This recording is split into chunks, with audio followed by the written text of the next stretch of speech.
for a purpose that goes against the fundamental purpose of our military in this country. The Founding Fathers were deeply worried about the use of a standing army, potentially within the homeland. And many were opposed to a standing army because of that concern. And so we have laws, posse comitatus, that forbid the use of the military against American citizens on American soil. The health of our republics on the proper use of our military against foreign adversaries and threats from abroad. But the President of the United States, in effect, has decided that he will use our National Guard as a police force, supplanting local and state police. And the damage is done not only to institutions, which should be supported, and we should be providing more resources to local and state police, more training and equipment to them, so they can do the job of keeping order and maintaining our democracy, but also to the military itself, which is demoralized and potentially degraded by the misuse of these resources that are designed to support them in countering adversaries abroad. And of course, to the faith and trust of Americans in the military as they see it misused. And so I want to ask my colleague from Oregon about perhaps his personal experience as he watches this deployment of the National Guard in his state. How are the people of Oregon reacting to the misuse of our National Guard? Is their faith and trust in the military affected by the President's deployment of the National Guard in a circumstance that a federal judge has found is unnecessary because whatever protests have happened in the past weeks and months have been peaceful and without the necessity for this kind of military intervention? Well, I really appreciate the question from my colleague.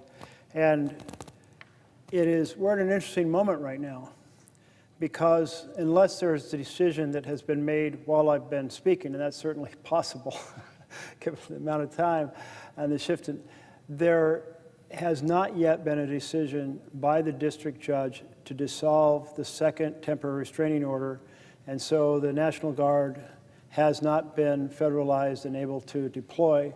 But it was going to depend upon what happened at midnight last night, in which the judge had said, the district judge had said, I want to see if the circuit court decides to do an en banc panel. And that's a fancy way of saying that instead of 3 judges evaluating the situation, a panel of 12 judges, the Chief Justice and 11 other justices from the Ninth Circuit, selected randomly, would examine the issue. And if that was on the verge of happening, my impression was she was going to hold off. The other thing that was unfolding was that the Seventh Circuit, including Illinois, and of course Chicago's been really affected by this, the Seventh Circuit made a decision in support of the district court there, but that looked like it was going to the Supreme Court, and they might do a shadow docket decision very soon, any moment, which could affect also what happens. So my guess is soon. If none of those happens, my guess is that soon, in fact, the second temporary restraining order will be dissolved, and that will give the ability of the National Guard to be in their mission. And I think there has been a lot of effort put into saying, these are our Oregonians. These are our soldiers, our folks that we've gone and supported them as they've gone on missions to Iraq and missions to Afghanistan and missions elsewhere in the world. And we go and we welcome them home, and that we think that they will have a very deep understanding that whatever they're instructed to do, they will not deliberately do provocative things.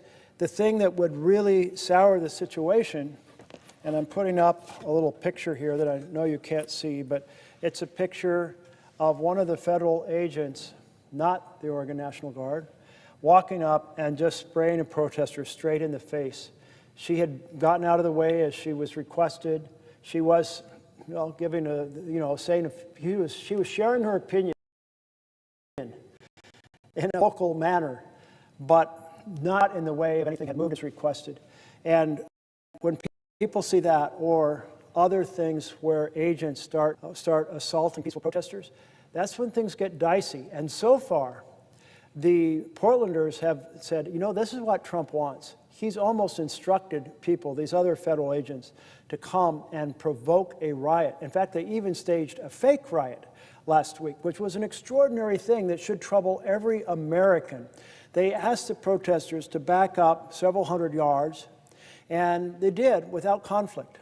So there was no tussle, there was no breaking the line, there was no throwing things. They backed up. But behind the line of the federal agents, probably Federal Protective Services, videographers. And the goal was to tape a fake riot. So after they'd been backed up, on command, the Federal Protective Services threw down flashbangs, which sound like gunfire. They threw down tear gas, which big pluming smoke, and of course very irritating. And they fired pepper balls at the crowd. Well, that net result of that is the protesters scattered by being videographed so that they could look, the Trump's team could say, look, there was a riot. And I just can't believe that our government would stage a fake riot like that. But it was carefully observed and reported on by Oregon Public Broadcasting. So I have confidence in what I'm saying about what happened. I don't think anything like that will ever happen with the Oregon National Guard. I think they will be extraordinarily careful to execute their mission in a professional fashion. If they're asked to provide a little bit of encouragement for the protesters, get out of the way of the car, I think they'll do that. That's my belief, that our own Oregon National Guard. Now, there's also Oregon National Guard from California. The president said he was going to send some from Texas. That could still be possible. I just hope that they all are well trained. That is red line, you never attack a peaceful protester. That so far, the Portland protesters have decided to engage in joy and whimsy. And they have just frustrated the hell out of the Trump team because they want riots. And no, there's the pastries and pajama team, and there's the puppy dogs for peace team, and there's the wedding taking place, and there's the unipiper doing the bagpipes on his unicycle, and there's the folks putting down candles on the ground and flowers in the air, and just basically and doing the cha-cha slide. And I have no idea how to do that, but maybe I'll learn down the road here. But this type of joy and whimsy has been terrific way to respond to Trump trying to provoke violence and failing to do so. And I think the Oregon National Guard will be extremely professional. If my colleague would yield for one more quick question. Yes, I'll yield for a question. And I think he is absolutely right to call attention to the extraordinary professionalism of the National Guard, which hopefully will avoid the provoked violence that President Trump, unfortunately, would welcome, apparently, here. But we know that the President has said that if the courts deny him the opportunity to deploy the National Guard, he will consider using the military under the Insurrection Act. And yesterday, I came to the floor in support of reforms that I have proposed to the Insurrection Act that would reduce the unbridled and unchecked powers that he has right now. The Insurrection Act makes modifications to the posse comitatus law in ways that potentially provide him with unbridled authority. And so my reform bill would require accountability, would enable use of the military in the event of a claimed rebellion or insurrection for a limited amount of time, require the president then to come to Congress and make the case and Congress to approve a set of reforms that would protect the American people against misuse of the military in the event that he could not deploy the National Guard in this way.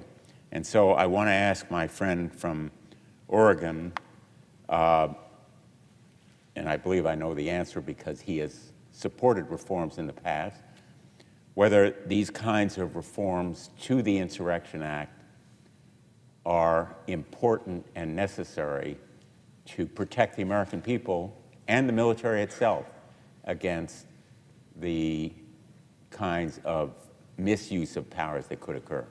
The reforms that my colleague speaks of are incredibly important because we have a standard under Title 10.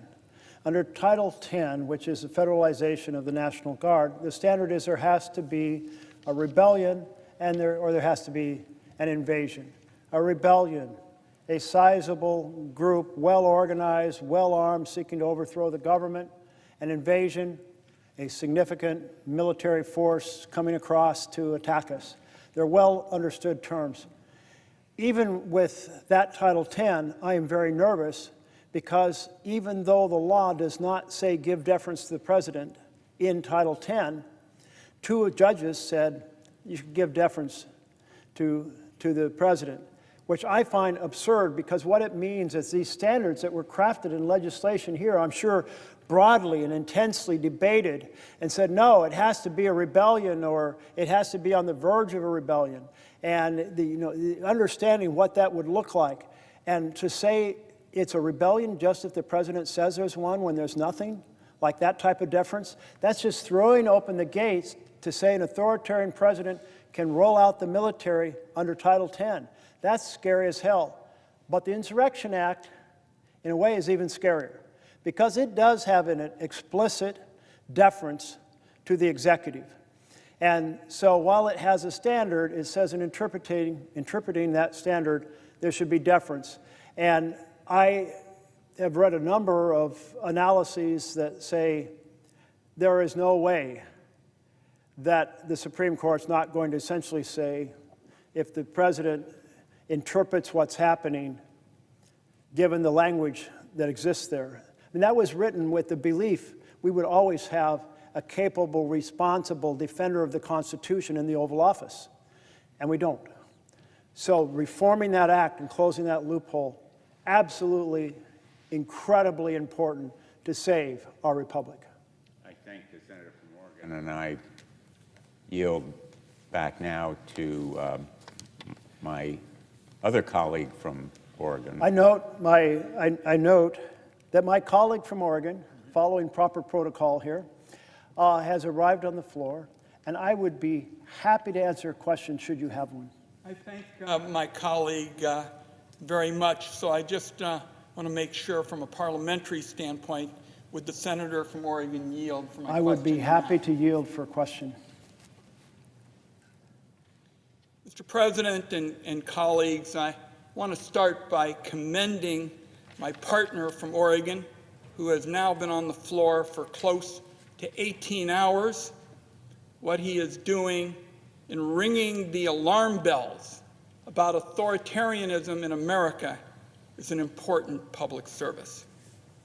Let me begin by saying the Wyden family certainly knows a thing or two about watching a democracy slide towards authoritarian rule. I wrote in my book about how the courageous women in my family, in the face of the Nazi takeover of the German Republic, recognized the very real threat of the growing authoritarianism in Germany. They pushed the rest of the family to recognize what was happening to their democracy when some of the men didn't want to face reality. Because of the vigilance of women, I am standing here today in the Senate. Now, further on this point, as my colleague knows, during the protests in Portland this past weekend, federal agents dragged a 4'6" blind man named Quinn across a driveway and detained him for over an hour. Apparently, they thought he didn't move out of their way fast enough. It's hard to imagine, it's been reported in publications in the Oregonian and the like, how anyone could see Quinn as a threat. As he put it, I think they wanted to make a point, so they picked the weakest person they could find and make a big show about it. What Donald Trump and the Vice President are offering us is indeed an authoritarian playbook. Attack the weakest in order to intimidate the rest of us. And that is why it is the obligation of all Americans to pay attention to all of the discussions on this topic and to speak out and not yield. The American abolitionist told me that eternal vigilance is the price of liberty, to keep the powerful from stealing from the many for the few. Senator Merkley, I'm interested in what you think Americans should do to secure the benefits of liberty for themselves and their families and future generations. And what do you want Americans to take from your speech today? Thank you so much to my colleague from Oregon for this question. And it's very powerful to think about how fast the menace grew to the Jewish community in Germany, and how if one did not recognize that threat, and if I understood right, the women in your family were the ones that said, we have to get out of here. That's correct. And saved their future and therefore your future. And why do we have to have a world where powerful engage in these assaults based on race or religion or ethnicity? I sometimes hear Rodney King in my head, why can't we just all get along after he'd been badly beaten? And the fact is, it seems like we have a long ways to go to erase prejudice from our hearts. And when people gain positions of power who carry that prejudice in their heart, it often becomes open hatred and amplifies the ability of others to more openly discriminate or engage in provocative acts. So anyway, I hope that generations to come will find a better path. But in your question on securing liberty, this most important message is, and I'll have my team put it back up, is the alarm bells are now.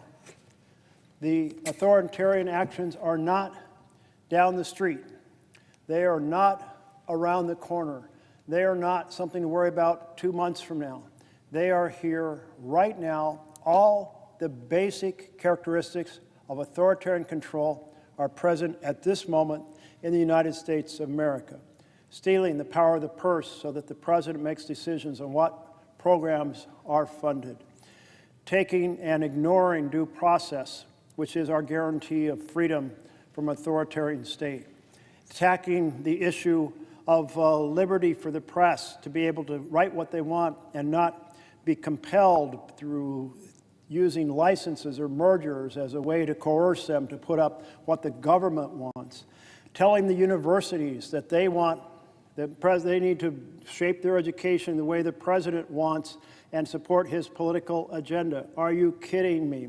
And so forth. And then weaponizing the Department of Justice to go after an enemies list. So it's here now. That's the main thing. And what Americans do, sincere liberty, what you did on Saturday.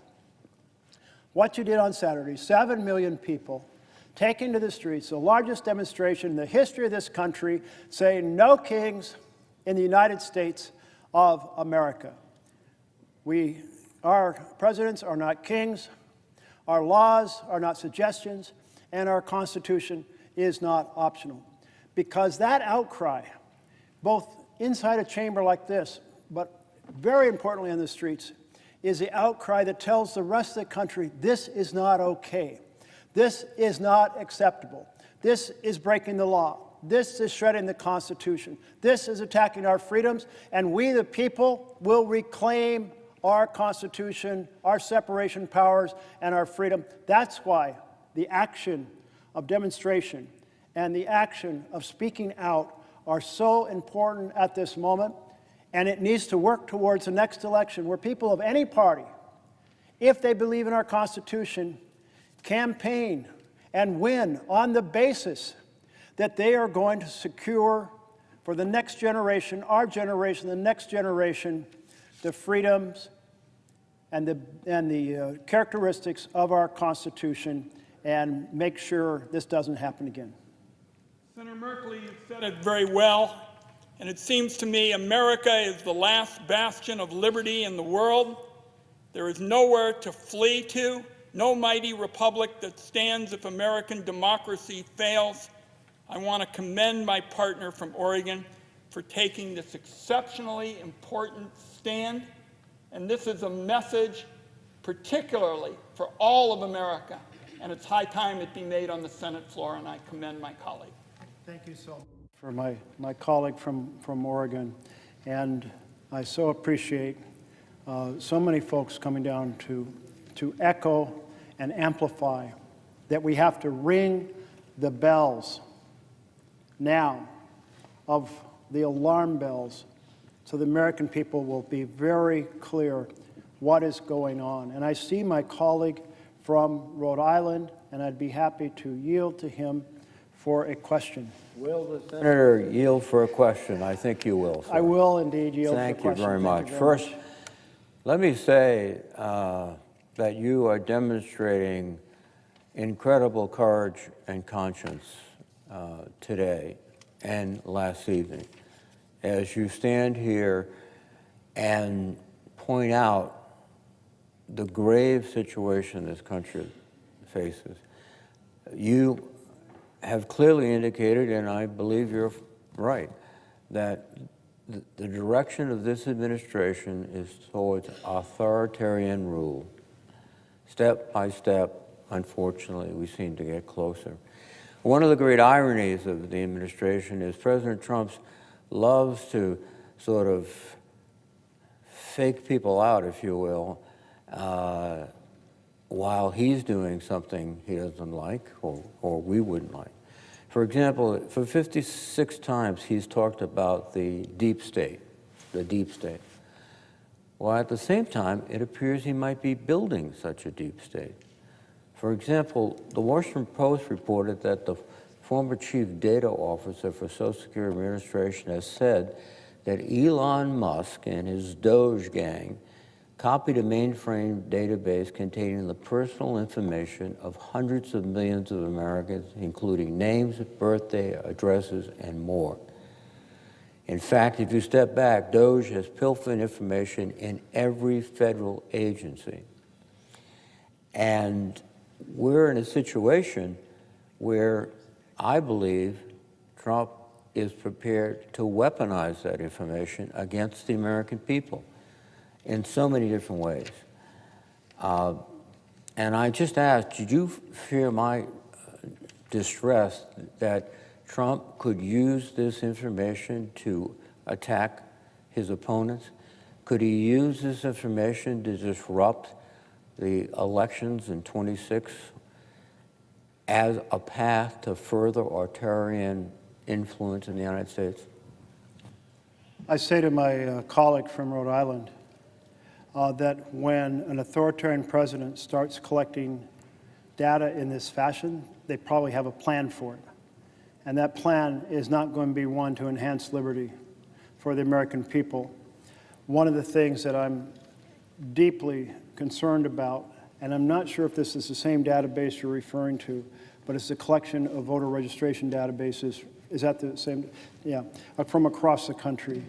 And Senator would yield.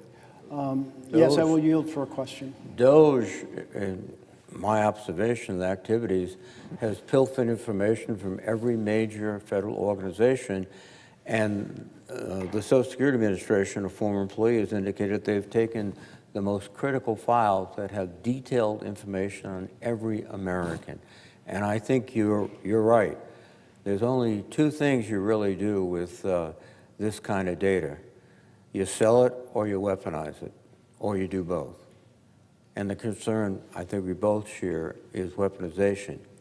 In addition, I believe that the administration has sought from secretaries of state throughout the United States information about their voting rolls, which is specifically directed perhaps at electoral interference, but I shall wheel back. That clarification of the question. And it is absolutely concerning. You can imagine the many ways it can be weaponized.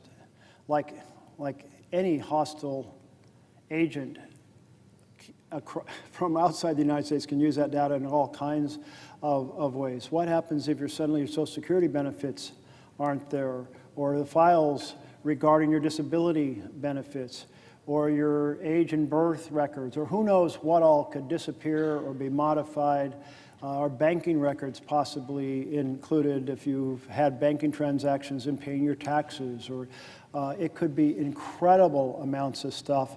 And we have had fairly protective practices of these databases, which is why when DOJ went in with laptops, there was a lot of resistance, and some people who provided that resistance, got moved aside physically to enable DOJ to access.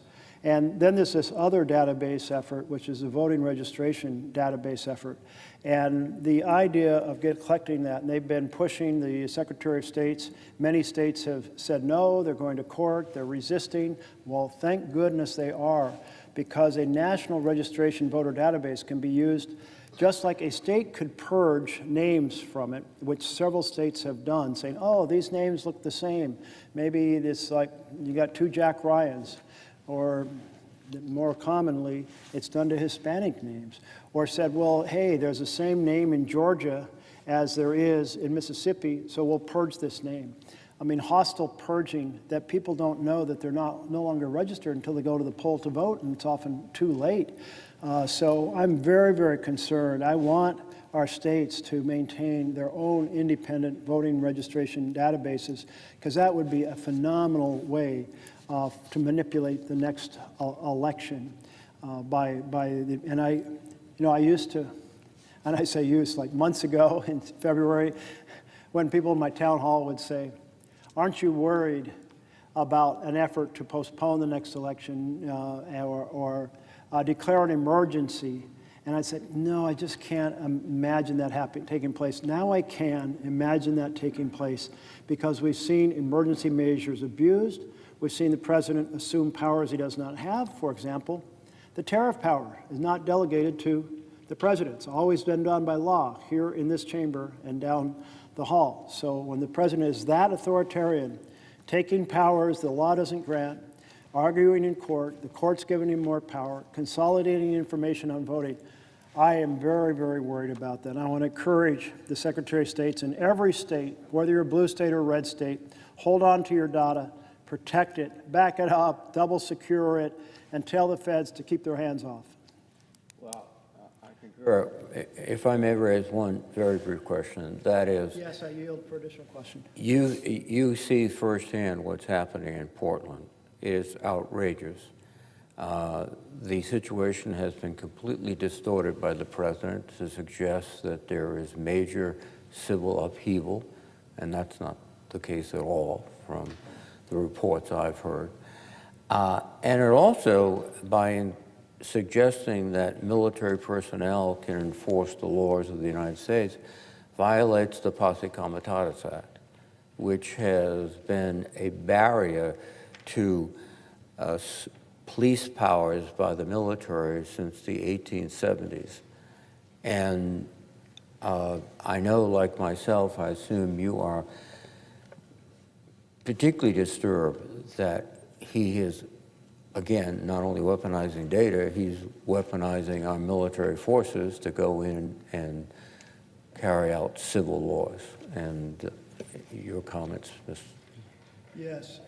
In regard to your question, I am extremely worried about the Trump administration's effort to pave the path with the courts and with the discipline of the military to have them in the practice of being deployed to, if you will, to, well, in theory, quell unrest. But the law on Title X is very clear. You need to have a rebellion or you need to have invasion. And it's very clear you don't have either of those. But even then, 2 judges on the 3-judge panel in this court said, well, let's kind of give a little more flexible definition of rebellion. And by the way, maybe you should give more deference to the president's evaluation. After all, they run the building. And I'm like, once you say the president can simply declare there's a rebellion, then the standard set in law means nothing. You're just throwing open the doors to a authoritarian president deploying troops against the American people. And we've already seen with the provocative actions of assaults on peaceful protesters how dangerous that is.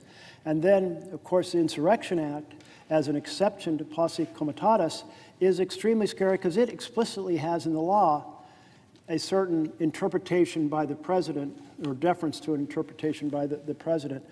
The core assumption was that a person in that position would always be a person who had high regard for the Constitution and for the boundaries and for the liberties and for the freedom and would defend it like with their whole heart, mind, and soul. But that is not a person we have in the Oval Office today. So I do support efforts that a number of folks, and I believe you might be well involved in, striving to plug some of those loopholes so that that power does not get deployed. Thank you very much, Senator. Thank you. Thank you. And I note that we have a senator from Wisconsin, and I would be happy to yield for a question if she had one. Will the senator yield for a question? I will happily yield. Thank you. Thank you. Senator Merkley, you and I are both members of the Senate Appropriations Committee.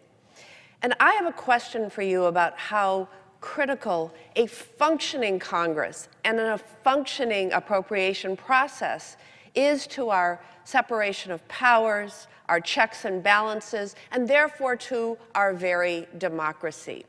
The federal government is currently shut down because Republicans who control the House, the Senate, and the White House are hell-bent on raising health care costs for the American people. In fact, 22 million Americans are about to see their health insurance costs potentially double, triple, or more. And the only way for us to get out of this mess is for Democrats and Republicans to sit down together and negotiate a solution. And so far, Republicans refuse to come to the table. The House has been out of session for over a month, out of town. And President Trump is leaving the country again at the end of this week. The longer this Trump shutdown continues, it appears more likely that our Republican colleagues will totally give up Congress's power, which of course is the power of the people, in the government funding process. In fact, this morning, reporters are circulating the Capitol, speculating that Congress will give up on passing fiscal year 2026 appropriation bills and instead attempt to pass a full-year continuing resolution. And this would be a failure on the part of the House and the Senate majority, controlled by Republicans. And really, it would be a failure on the part of President Donald Trump. And it would be a failure that undermines one of Congress's core democratic functions, setting priorities through the power of the purse. So my question for you, as you hold the floor to shine a light on the ways in which this president continues to undermine our democracy and disregard the Constitution, how is Donald Trump undermining Congress through his attacks on the bipartisan appropriations process? And when he does that, and the majority, the Republicans in Congress, allow this to happen, how do the American people lose? I so appreciate the question from my colleague from Wisconsin. And part of the discussion earlier was you can detect the difference between a democracy and an authoritarian government in the following fashion. Are the decisions about which programs are funded, how they will operate, and how they are funded decided by the Congress or by the President? That is the power of the purse.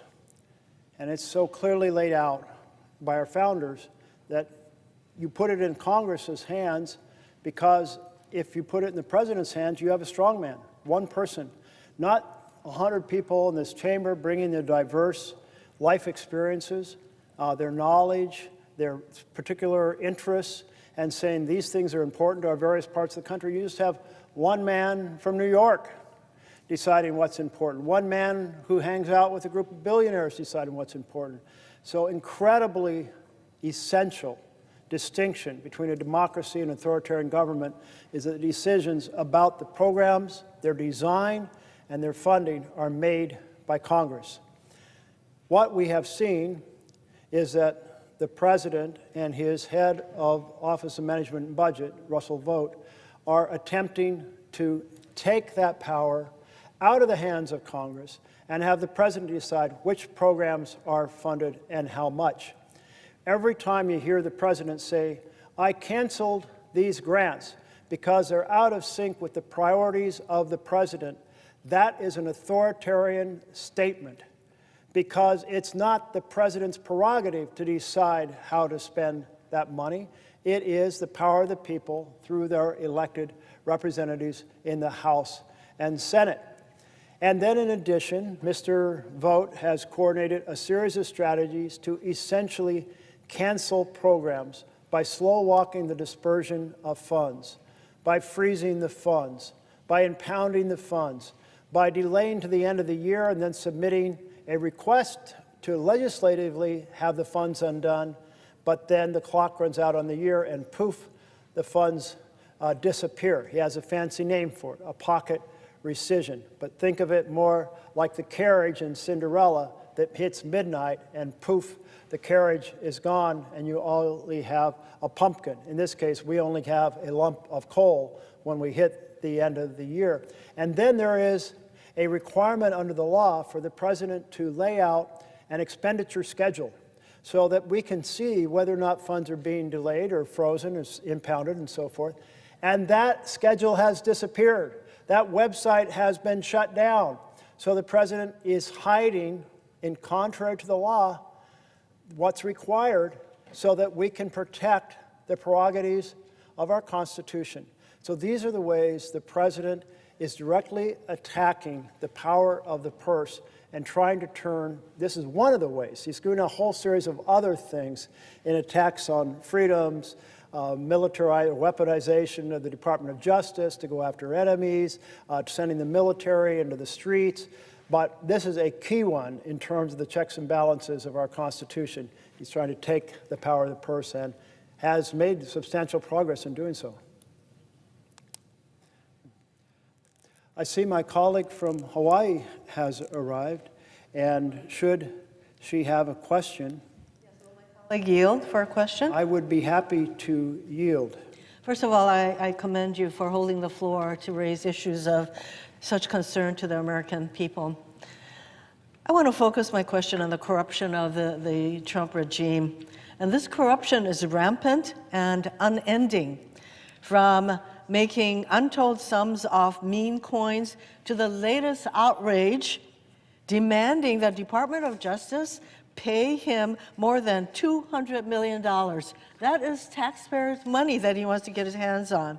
We have a president putting his financial interest before the best interest of the American people. This is the classic Trump playbook, using the power of his office to make a profit at the expense of the American people and as a distraction from the chaos and cruelty that he is sowing every single day. It's a classic authoritarianism, using the tools of government to enrich himself, reward his friends, and punish his enemies. So I'm asking my colleague, what kind of threat does this blatant corruption pose to our democracy, our institutions, and the American people? If the senator from Hawaii will repeat the last sentence of her question, I would appreciate it. Certainly. So the rampant corruption of this regime. So, what kind of threat does this blatant corruption pose to our democracy, our institutions, and the American people? Thank you so much for the question. And when I hear that word corruption, and I admit I'm starting to feel a little dazed after these many hours on the floor, my head goes first to the financial corruption of the president, but there's all these other forms of corruption he's engaged in terms of corrupting the basic balanced separation of powers and the checks and balances. But let me speak first to the financial corruption. One thing that we have seen is that he's using the presidency to enrich himself and his companies and his family. And the most blatant example of this is when he said, I have this product that I want people to buy, and I'm going to hold a competition, and the people who buy the most of this product, a crypto coin, will be invited to a very special dinner at my golf club where I will be present and you'll have access to me.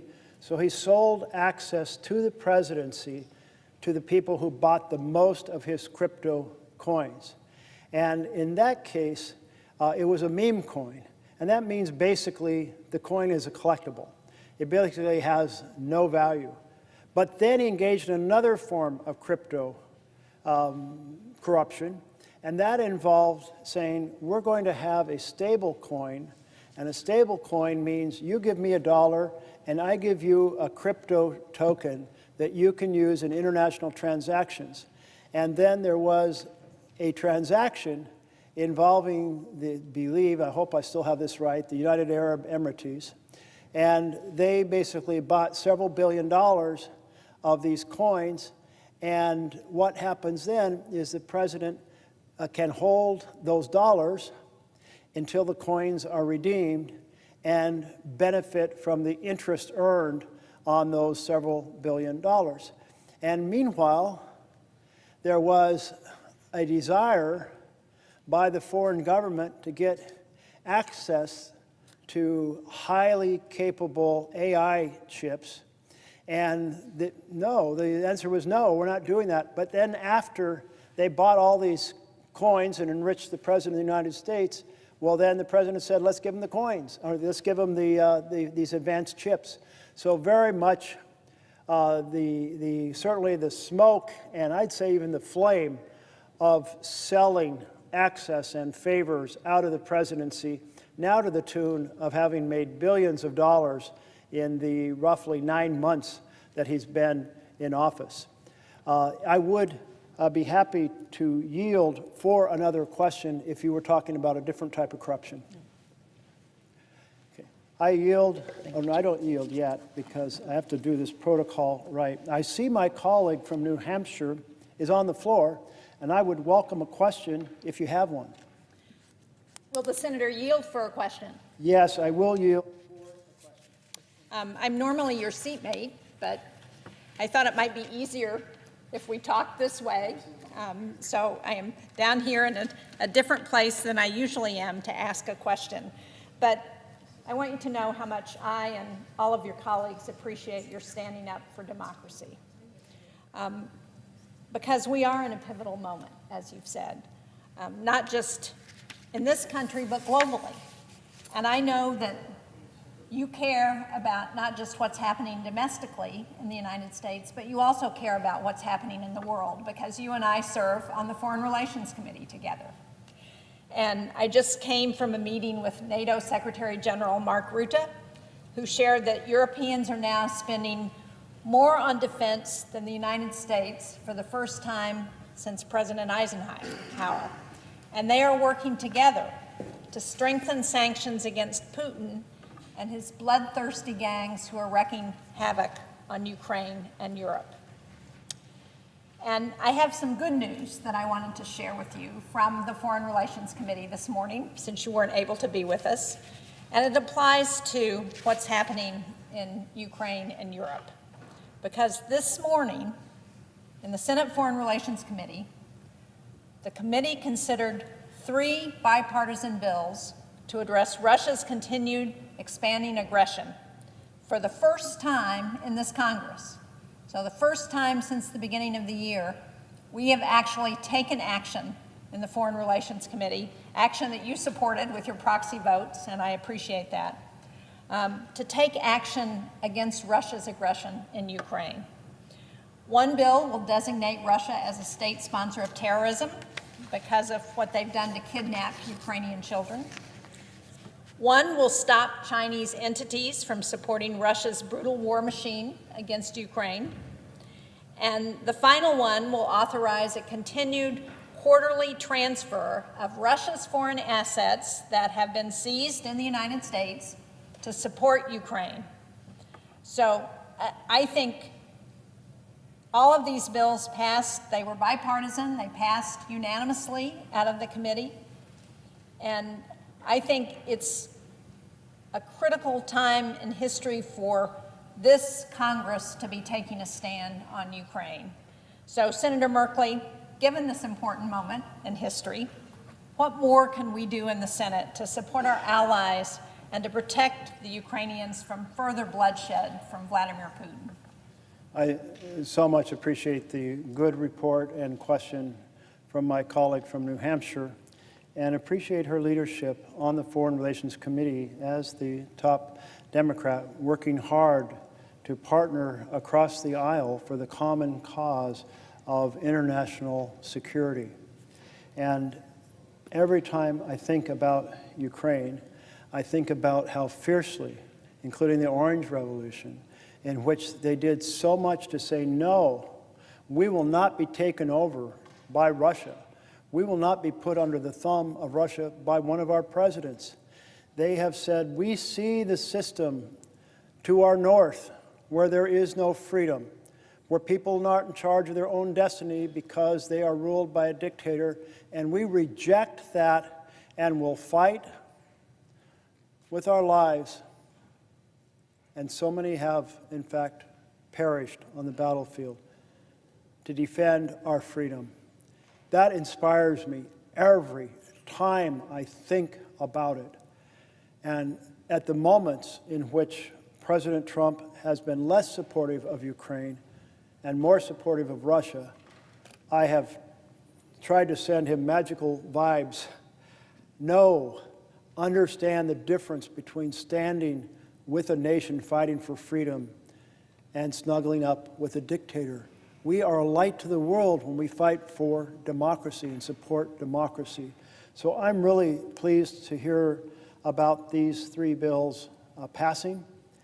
And I hope that other factors can be worked out in the international community that will help slow down the Russian war machine. They are an incredibly large country, and they have built huge factories to produce cruise missiles. And so nightly, Ukraine is hammered with hundreds now.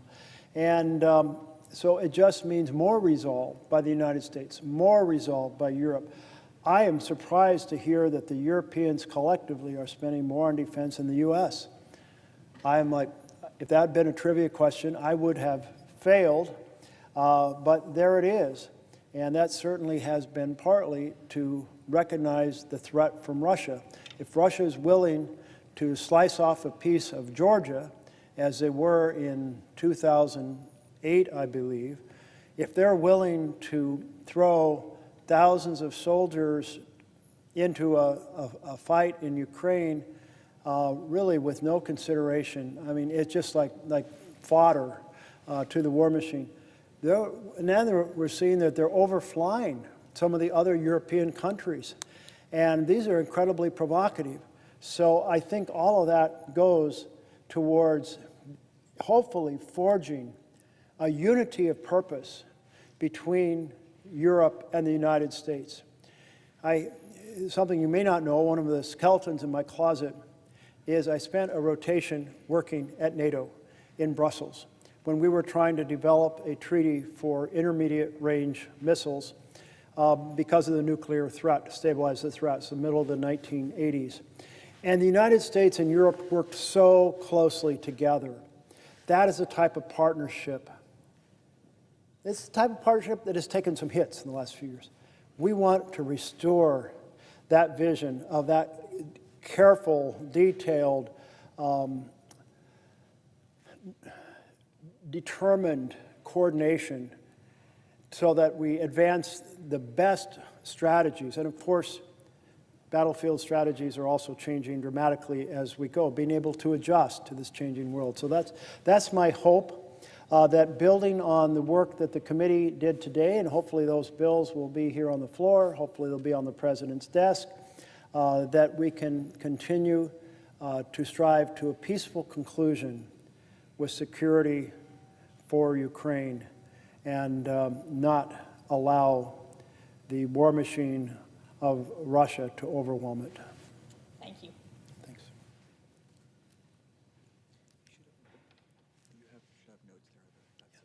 Nobody else? Okay. Well, Mr. President, for the first time in several hours, I don't have a colleague who's asking me a question, and so I'm going to return to the conversation that I was holding forth on regarding the Department of Justice. And I have here this page called Justice Connection, urgent message from recent Department of Justice alumni decrying attacks on the Justice Department. I believe I asked unanimous consent to have this put in the record, but if I did not, I'm asking it now. Without objection. Thank you very much, Mr. President. And here is how that reads. We are 282 former career employees who proudly served our country at the Department of Justice. From prosecutors, special agents, and intelligence analysts to immigration judges, grant managers, civil rights attorneys, and more, we all carried out our duties faithfully, regardless of who occupied the White House, until we no longer could.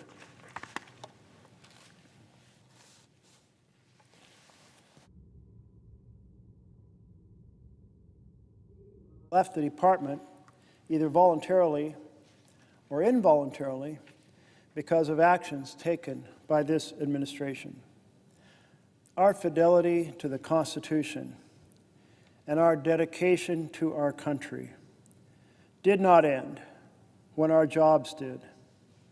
Now that we left the department, we believe it's our duty to sound the alarm about this administration's degradation of DOJ's vital work and its assault on the public servants who do it.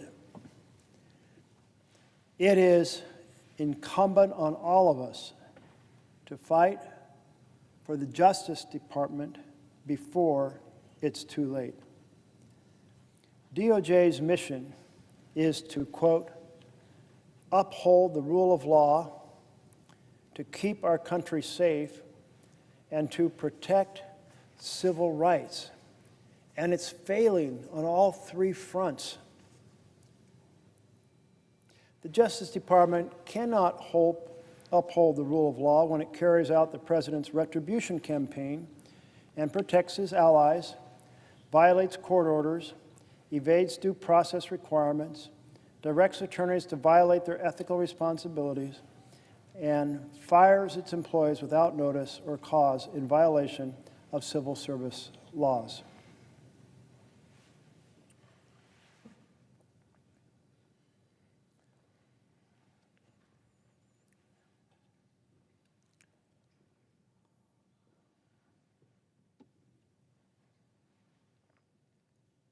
It also cannot keep our country safe when it ousts FBI employees, prosecutors, national security experts, and ATF officials, shutters offices that prevent community violence, and dismantle drug trafficking operations, purges the attorneys who enforce the laws that protect the environment, and shifts highly trained special agents away from counterintelligence and counterterrorism. And it cannot protect civil rights when it drives out 75% of the attorneys from the Civil Rights Division and refuses to enforce the nation's civil rights laws as Congress intended, using them instead as a cudgel against marginalized groups. The administration is taking a sledgehammer to other long-standing work the department has done to protect communities and the rule of law. Its plans to eliminate the tax division, which saves the country billions of dollars by pursuing tax evaders, will lead us poorer. Gutting the public integrity section and FBI public corruption squads has paved the way for government graft. Canceling hundreds of millions of dollars in grants has left at-risk communities less protected and crime victims less supported. The list could go on.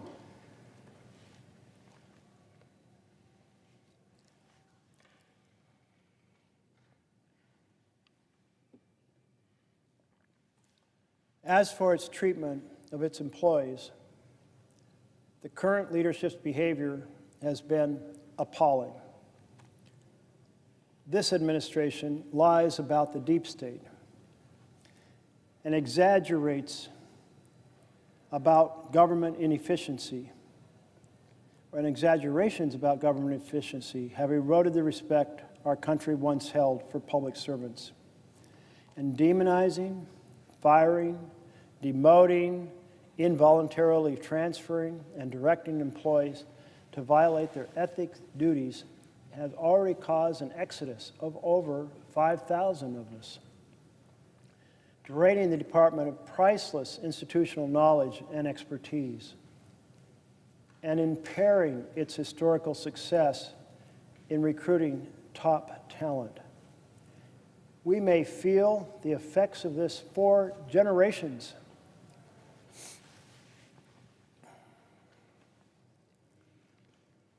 The Justice Department's backbone has always been its career workforce, and those who were part of it are best positioned to explain why the current leader's actions are catastrophic for the nation. We call on these leaders to reverse course, to remember the oath we all took to uphold the Constitution, and adhere to the legal guardrails and institutional norms on which our justice system relies. We call on our fellow alumni to join us in sounding the alarm and in mobilizing to support our colleagues still there. They deserve respect and gratitude.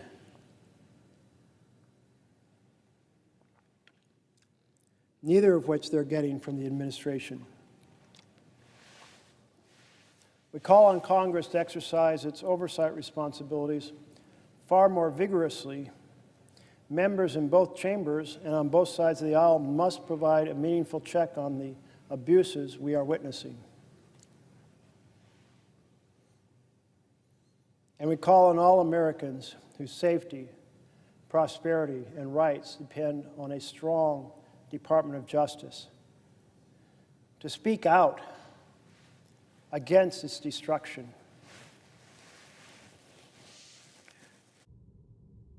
Our democracy is only as strong as the rule of law, and the rule of law can't survive without the principal institution that enforces it. Well, that's a powerful letter from these 282 former career employees of the Department of Justice. I was very struck about the phrase that says, "We call on Congress to exercise its oversight responsibilities." That came up about an hour ago in one of the conversations, that we could do so much more, and we should try to be partnering with our Republican colleagues to provide that essential function of oversight. That's one of the checks and balances, and we should be deeply engaged in making it as effective as possible. Because here is quite a list of the things going wrong in the Department of Justice. These things beg for hearings to be held, for issues to be understood, for the press to be able to report, for solutions to be able to be found, for lines that prevent unacceptable conduct to be clearly delineated. But that can't happen unless Congress exercises its oversight ability.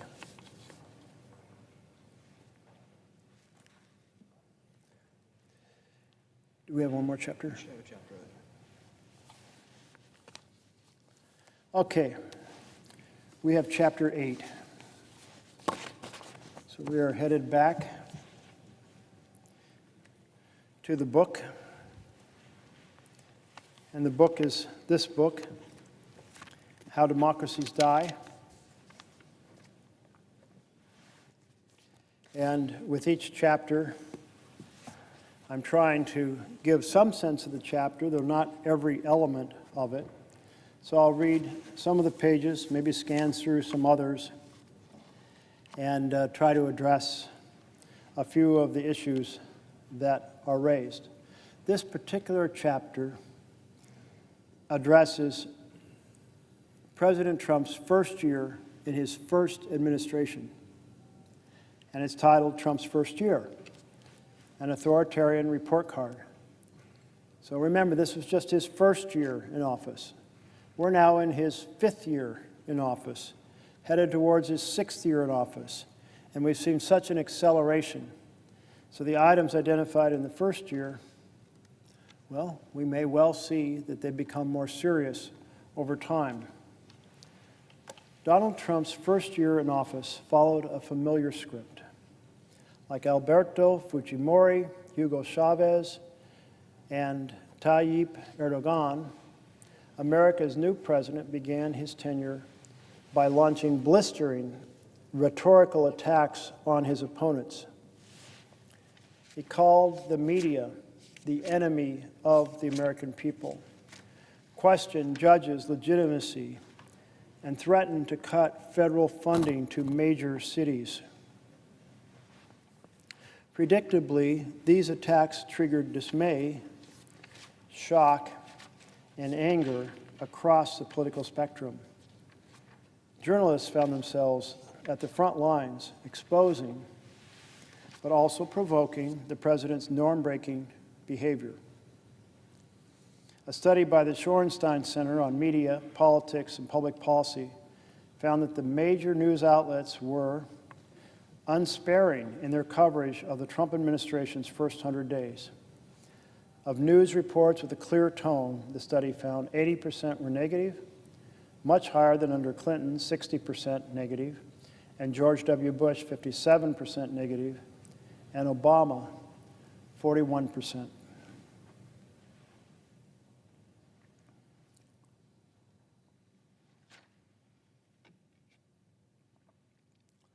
Soon, Trump administration officials were feeling besieged. Not a single week went by in which press coverage wasn't at least 70% negative. And amid swirling rumors about the Trump campaign's ties to Russia, a high-profile special counsel, Robert Mueller, was appointed to oversee investigations into the case. Just a few months into his presidency, President Trump faced talk of impeachment. But he retained the support of his base, and like other elected demagogues, he doubled down.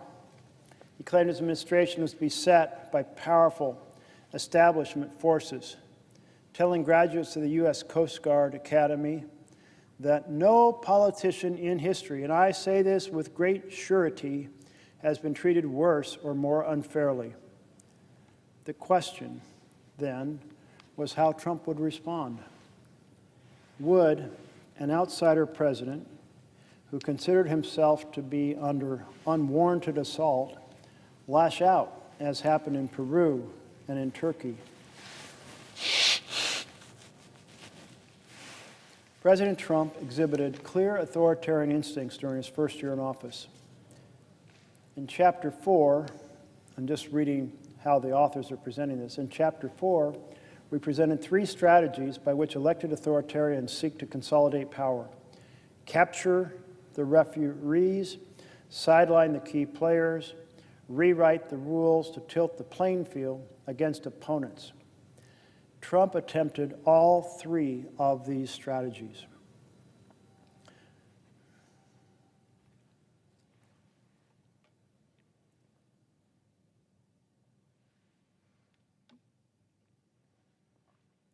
President Trump demonstrated striking hostility toward the referees, law enforcement, intelligence, ethics agencies, and the courts.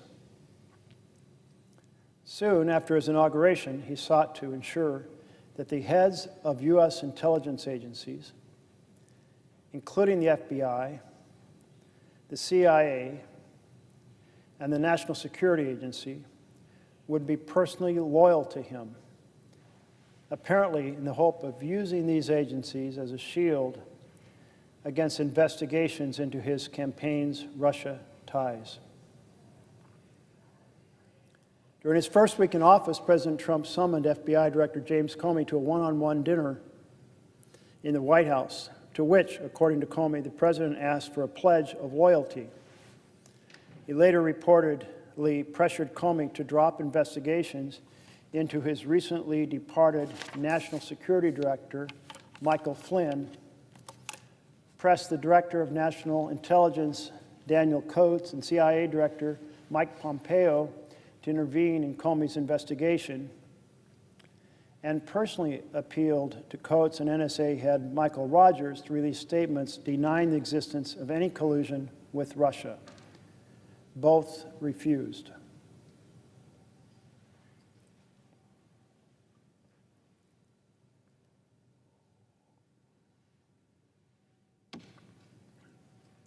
President Trump also tried to punish or purge agencies that acted with independence. Most prominently, he dismissed Comey after it became clear that Comey could not be pressured into protecting the administration and was expanding its Russia investigation. Only once in the FBI's 82-year history had a president fired the Bureau's director before his 10-year term was up. And in that case, the move was in response to clear ethical violations and enjoyed bipartisan support.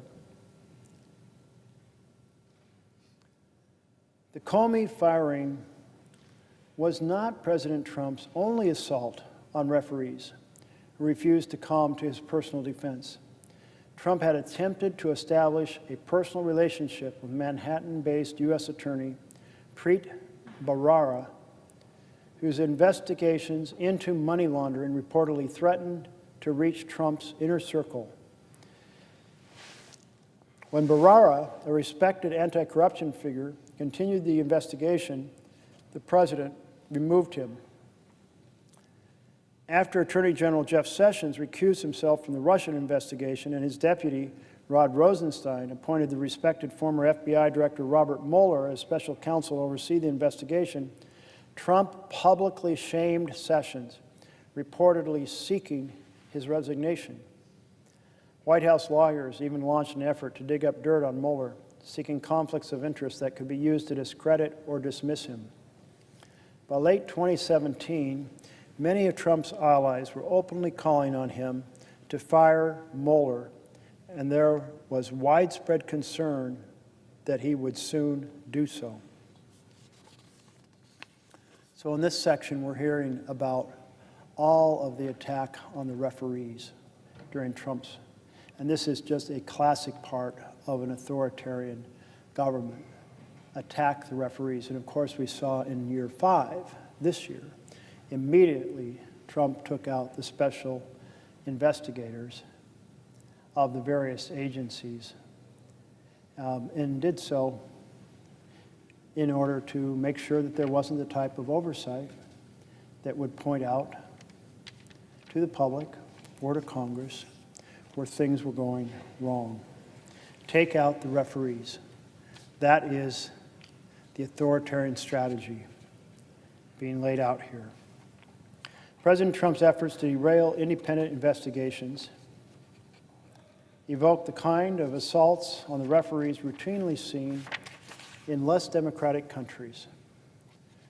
For example, the dismissal of Venezuelan Prosecutor General Luisa Ortega, a Chavista appointee who asserted her independence and began to investigate corruption and abuse in the Maduro government.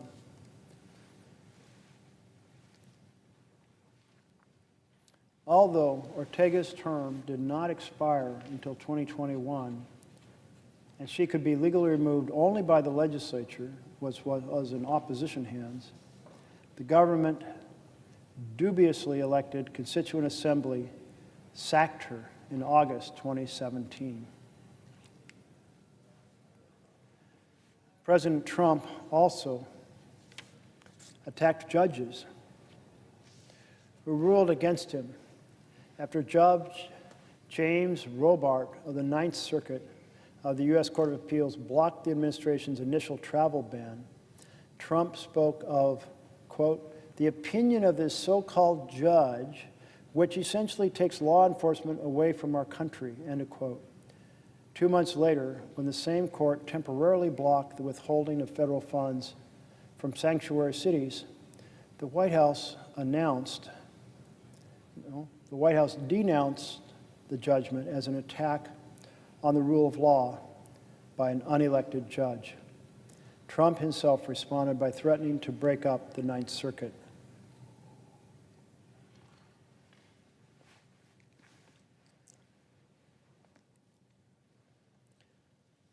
The president took an indirect swipe at the judiciary in August 2017 when he pardoned the controversial former Arizona Sheriff Joe Arpaio, who was convicted of violating a federal court order to stop racial profiling. Arpaio was a political ally and a hero to many of Trump's anti-immigrant supporters. And as we noted earlier, the chief executive's constitutional power to pardon is without limit.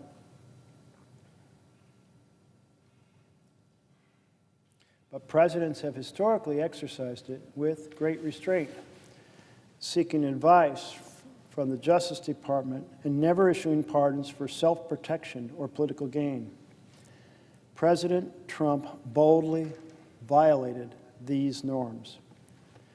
Not only did he not consult the Justice Department, but the pardon was clearly political. It was popular with his base. The move reinforced fears that the president would eventually pardon himself and his inner circle, something that was reportedly explored by his lawyers. Remember, this is year one of it would have been the 2018, January 2017 through January 2018. Such a move would constitute an unprecedented attack on judicial independence. As constitutional scholar Martin Reddish put it, If the president can immunize his agents in this manner, the courts will effectively lose any meaningful authority to protect constitutional rights against invasion by the executive branch.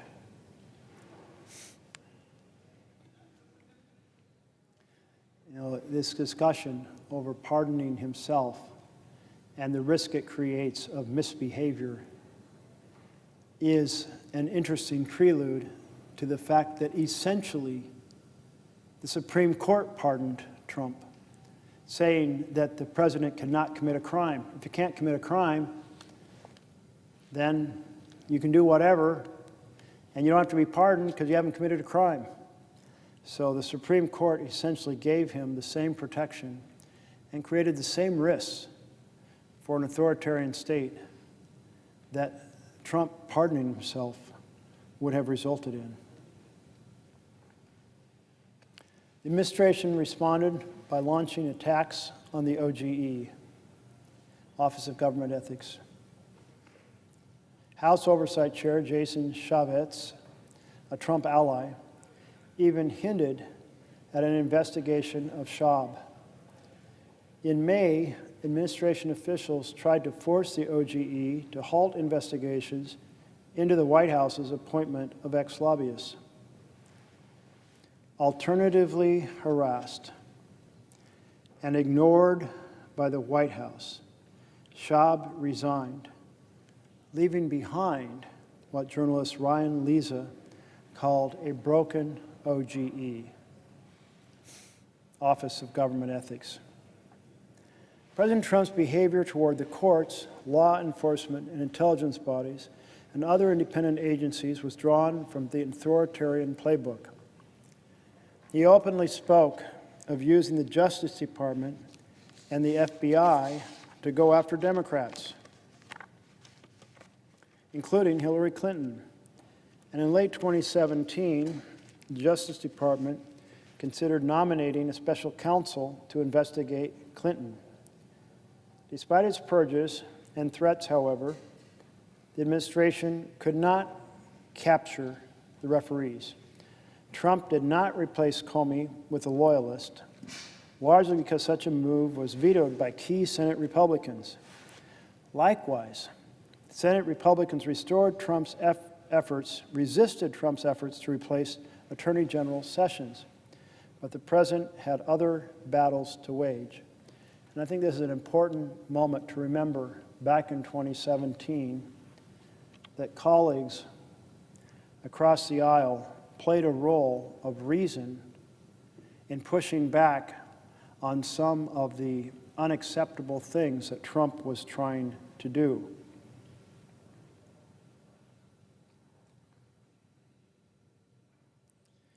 They protected Comey. As it said, Trump did not replace Comey with a loyalist because such a move was vetoed by key Senate Republicans. Likewise, Senate Republicans resisted Trump's efforts to replace Attorney General Sessions. And early in the conversation, we were talking about the importance of one of the checks and balances of the Constitution, which is for the Senate and the House to hold hearings on what's going on. The two-page letter from the 283, I believe it was, 282 former career employees of the Department of Justice, they laid out a host of things that are going wrong. It's essentially an invitation. Please hold hearings because a lot of bad stuff is happening inside the Department of Justice. And so I encourage colleagues on both sides of the aisle who serve on the Judiciary Committee to take them up on that invitation to bring these former members and others to share what's going on, because that is our responsibility under the Constitution, to provide that type of spotlight, insight, and hopefully advice to help the administration, well, more effectively and legally pursue the enhancement of the American system of justice. Of course, this whole litany of the way Trump attacked the referees was a prelude to the absolute assault on the referees that occurred during this year in such a systematic fashion, in such an expanded fashion.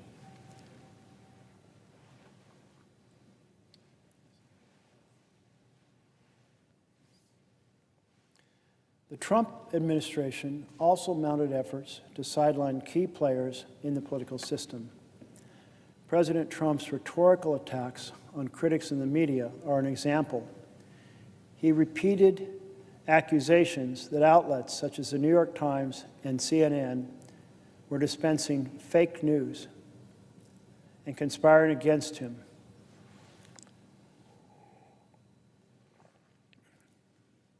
These comments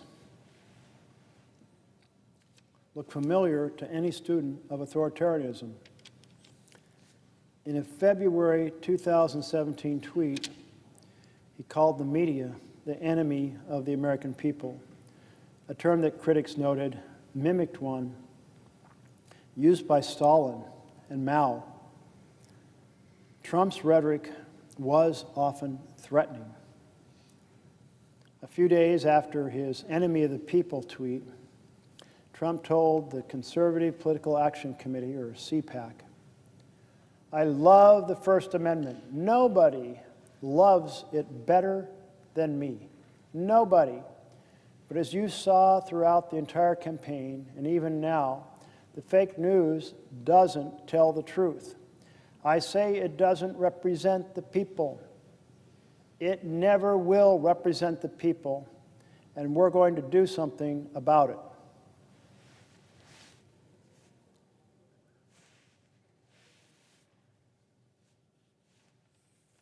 Do what exactly? The following month, President Trump returned to his campaign pledge to open up the libel laws, tweeting that the New York Times had disgraced the media world, gotten me wrong for 2 solid years. Change libel laws, end of quote. When asked by a reporter whether the administration is really considering such changes, White House Chief of Staff Reince Priebus said, "I think that's something we've looked at." Ecuadorian President Rafael Correa used this approach. His multi-million-dollar defamation suits and jailing of journalists on charges of defamation had a powerfully chilling effect on the media. Although Trump dropped the libel law issue, he continued his threats. In July, he retweeted an altered video clip made from old WWE footage of him tackling and then punching someone with a CNN logo superimposed on his face.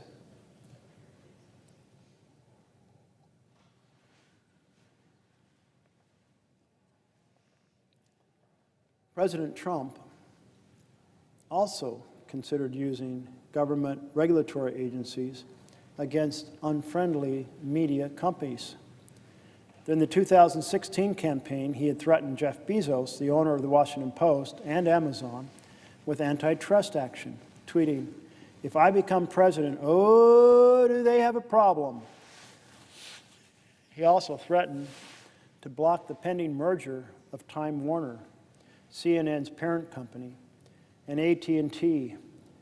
And during the first months of his presidency, there were reports that White House advisors considered using the administration's antitrust authority as a source of leverage against CNN.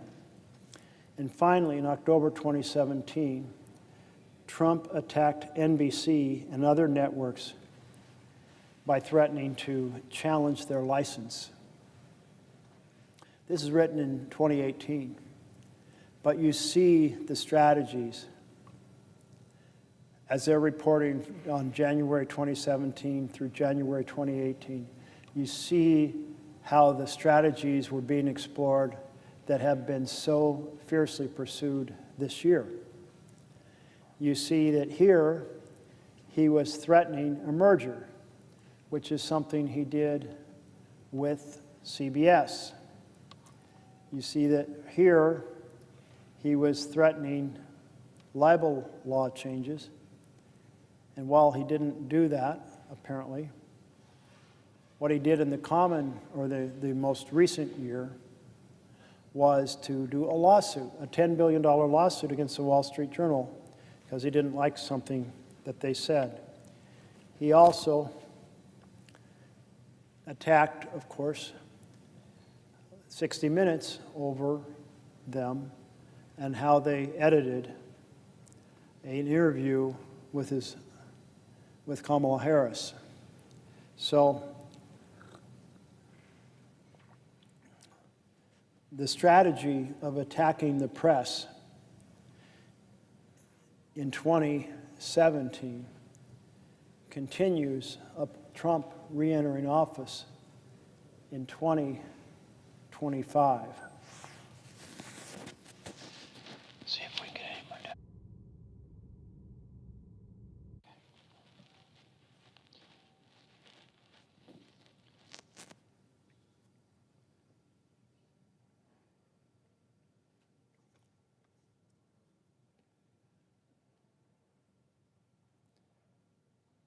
And finally, in October 2017, Trump attacked NBC, and other networks by threatening to challenge their license.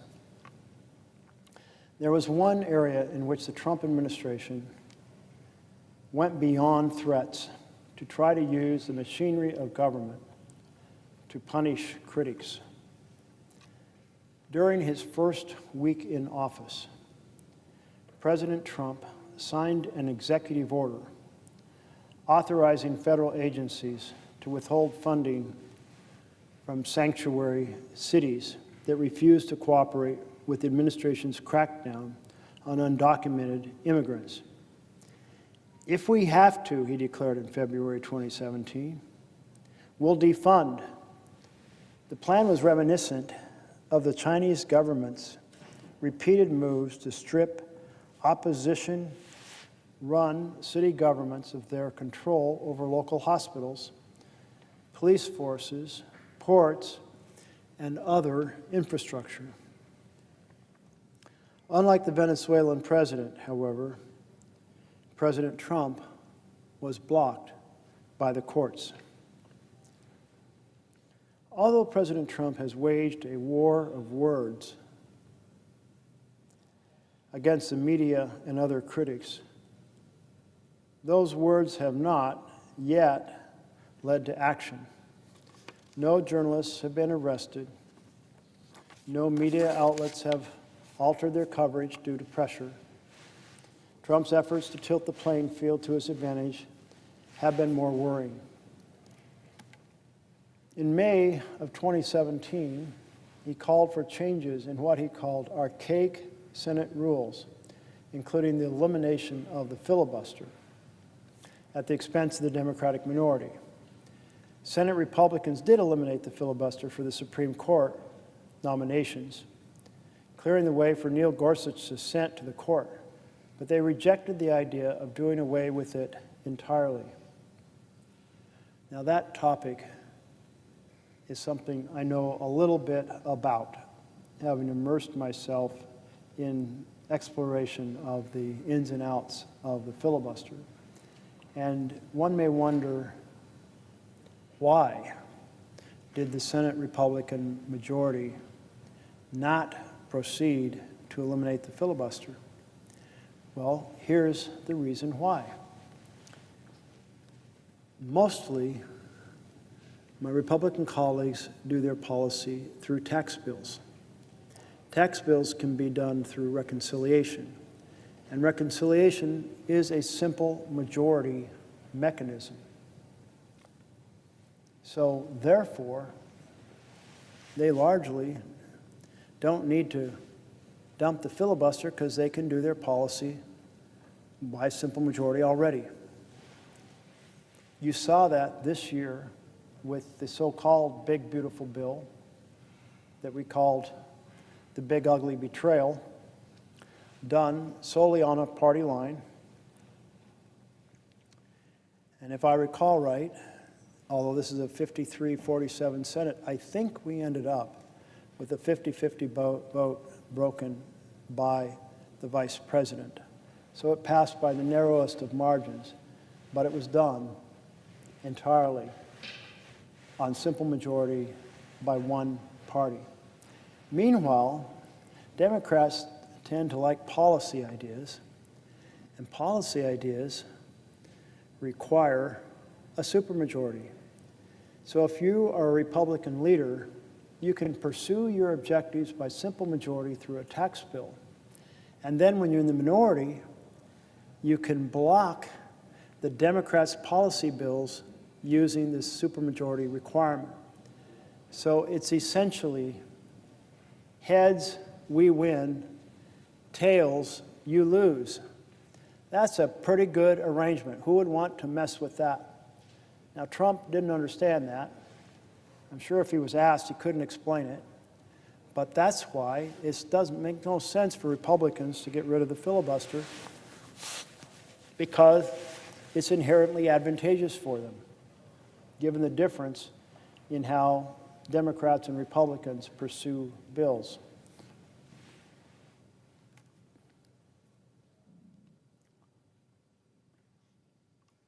Perhaps the most anti-democratic initiative yet undertaken by the Trump administration is the creation of the Presidential Advisory Commission on Election Integrity, chaired by Vice President Mike Pence,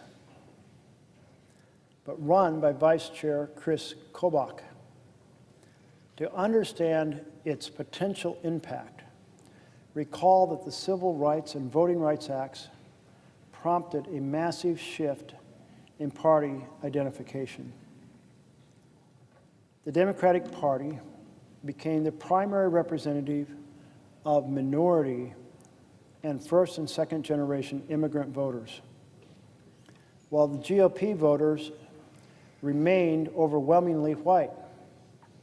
Because the minority share of the electorate is growing, these changes favor the Democrats, a perception that was reinforced by Barack Obama's 2008 victory, in which minority turnout rates were unusually high.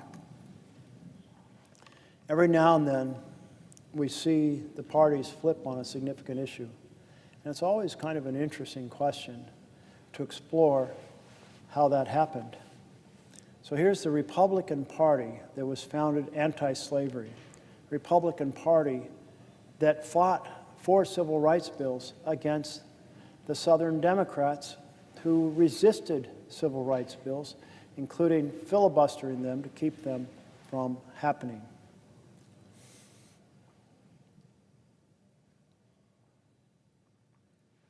So you would think that in that situation, once civil rights were actually conveyed by the Voting Rights Act, it might be the Republican Party that quickly absorbed the new voters, since the Republican Party had been the premier champion for civil rights. But that's not the way it worked out. The Democratic Party, with Johnson, took the lead in overturning the bans on voting participation by minority Americans. So the Democratic Party, although being the party that had long oppressed and suppressed civil rights, became the party that pushed through the 1964 Civil Rights Bill and the 1965 Voting Rights Act. And it's the Democratic Party, despite its long history of suppressing civil rights, that became the welcoming party for newly enfranchised minority voters.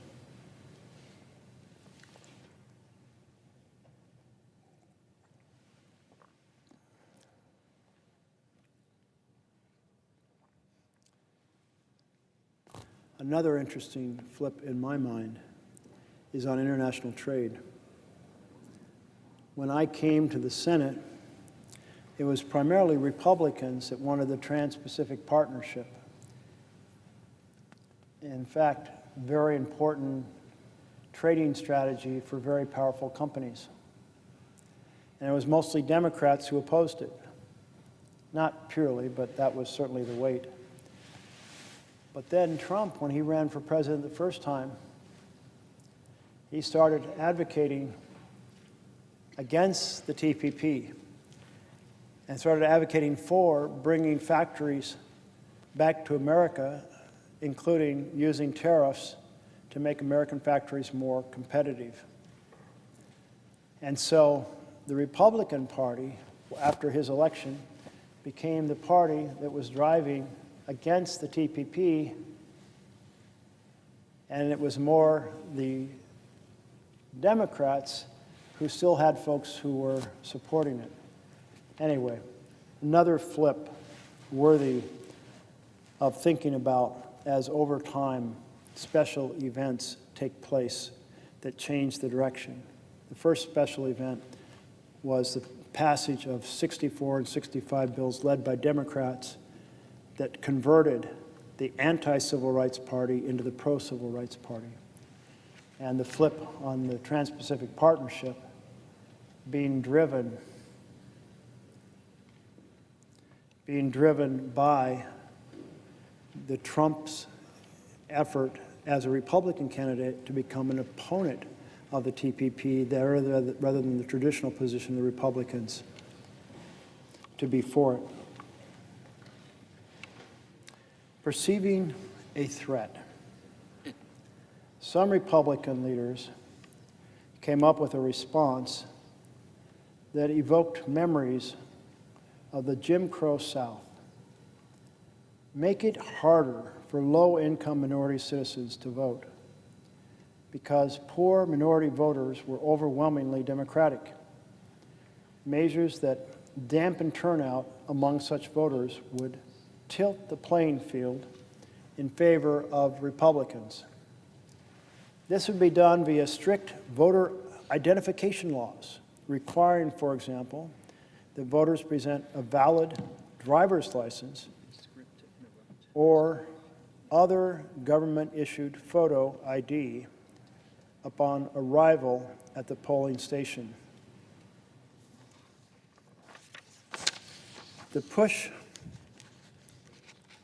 for voter ID laws was based on a false claim that voter fraud is widespread in the U.S. All reputable studies have concluded that levels of such fraud in this country are low.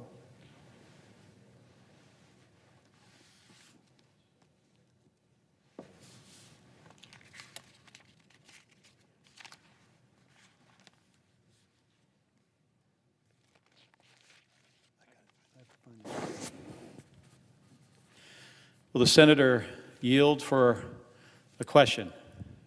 I see the senator from Arizona on the floor, and yes, I will yield for a question.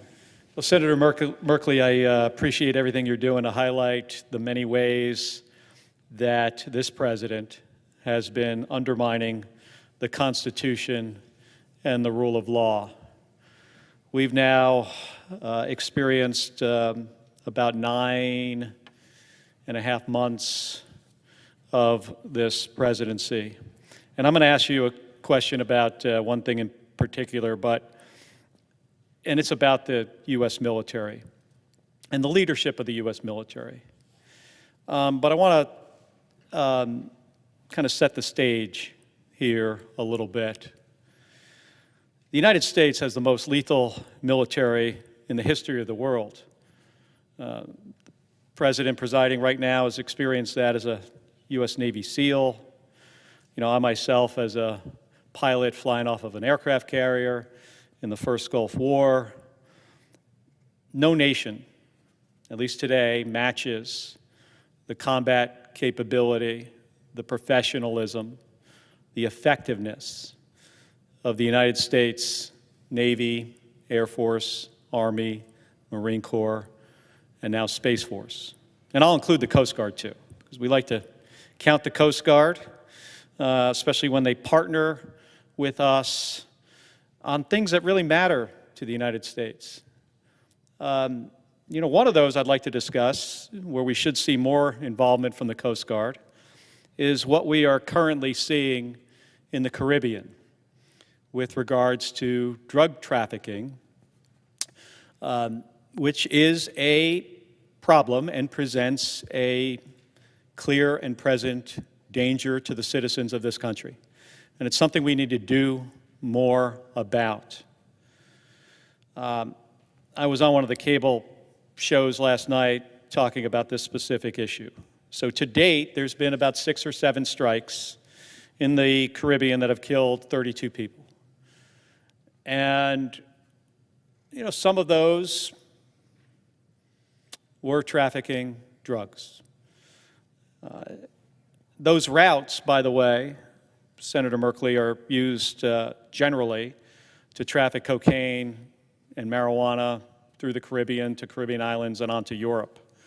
They are not the routes that traffic fentanyl to the United States. And over the last 6 weeks or so, we have conducted kinetic strikes against these boats without what I recognize as the legal authority to do so. It's not something I've seen in my experience in the United States Navy. I spent 25 years in the U.S. Navy that I've seen during my career. I'm now retired. But during my career, I never saw a president command the Department of Defense to do things that I felt were outside the boundaries of what we would consider legal action against, illegal action against people. We have traditionally done this with the United States Coast Guard, sometimes in conjunction with the United States Navy, where in a partnership, they do what we would call law enforcement. And members of the Coast Guard come aboard Navy ships. We interdict drugs that are coming through the Caribbean, or more often on the Pacific side, on the western side of Mexico, up into California. And we interdict those drugs, and then we prosecute those individuals. And in my view, I think the administration has not made a case to the U.S. Congress and to the American people as to why this is a legal action. A couple of weeks ago, when we were being briefed on this, I felt that they were pretty much tying themselves into a knot in trying to inform us on why this is allowed under the law. Now, here's one of the things I really worry about. I worry about these young sailors or naval aviators or drone operators that are the trigger pullers, the guys who are dropping the small diameter bombs from airplanes, could be a F-18 or an F-35 or some other weapon system, or folks that are operating an MQ-9 drone. If you're the guy that is pulling the trigger in a combat operation, you typically expect that the people above you have done all the due diligence necessary to make sure that you are not going to be in some kind of legal jeopardy. And I really worry about that today. There might be some young Navy lieutenant out there, or Marine Corps captain, or Air Force, for all I know, MQ-9 operator, that might someday find out that they have done something that is not consistent with the law and are now in legal jeopardy. And that's a big problem. I never saw that during my 25 years in the United States Navy. The 2 ships I sunk in the Persian Gulf, not for 1 second did I feel like I was getting some bad information from the battle group or from anybody above in the chain of command, whether it was General Schwarzkopf or Colin Powell or the President of the United States, George Herbert Walker Bush. It was not a concern of ours. It is a concern today. And I can tell you, as I watch this from my vantage point on the Intelligence Committee and on the Armed Services Committee, there are members of our military that are now in some sort of potential future legal jeopardy. And it's because we have a president that I believe doesn't do his homework, doesn't follow norms, and possibly is making decisions that are not legal. We've seen the politicization of the United States military over the last 9 months that really disturbs me. The speech in Quantico, where the Secretary of Defense dragged in hundreds of our senior leadership from all over the world, admirals and generals and senior enlisted staff who have very important jobs, who are working every single day to make sure that our nation and our allies are safe and secure, and have to make some really complicated decisions every day about the posture of our force, how to equip them, make sure they are ready to fight. And the Secretary of Defense, for some reason, decides that he needed to give a TED Talk about gym clothes and PT and other stuff that has no bearing on whether or not we are a capable military.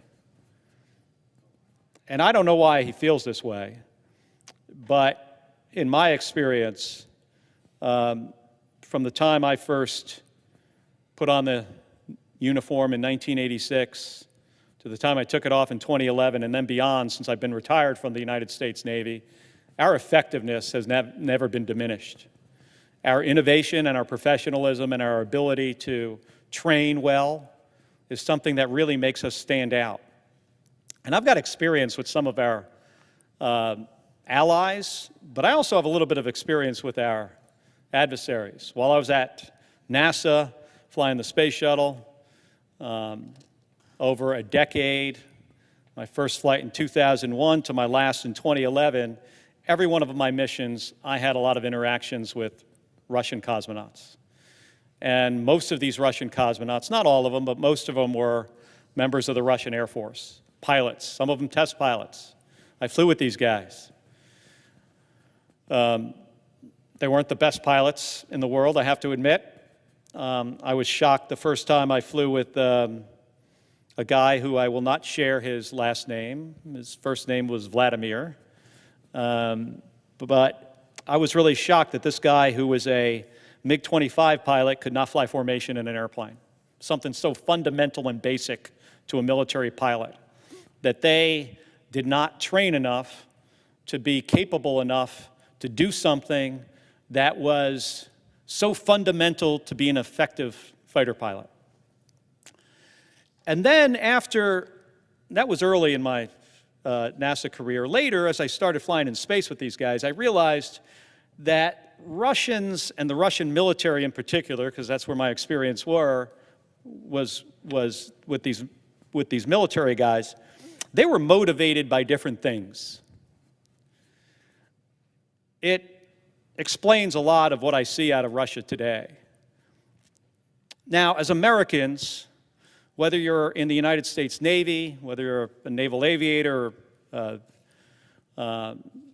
in the Air Force, Army, Marine Corps, Space Force, even in U.S. industry and in organizations in the United States, and I don't think this is unique to us, but everybody doesn't share this value. Americans are usually and most motivated by mission success. We care about the mission first. We care about the mission before ourselves. We care about the mission more than anything. I think it's true for American companies, too, that they've got a set of goals and they have a plan and they're going to execute the plan. Not true of our Russian adversaries. Took me a while to learn this, but I found that they were motivated primarily by a couple things. One was the appearance that they were in charge. That mattered to them more than anything else.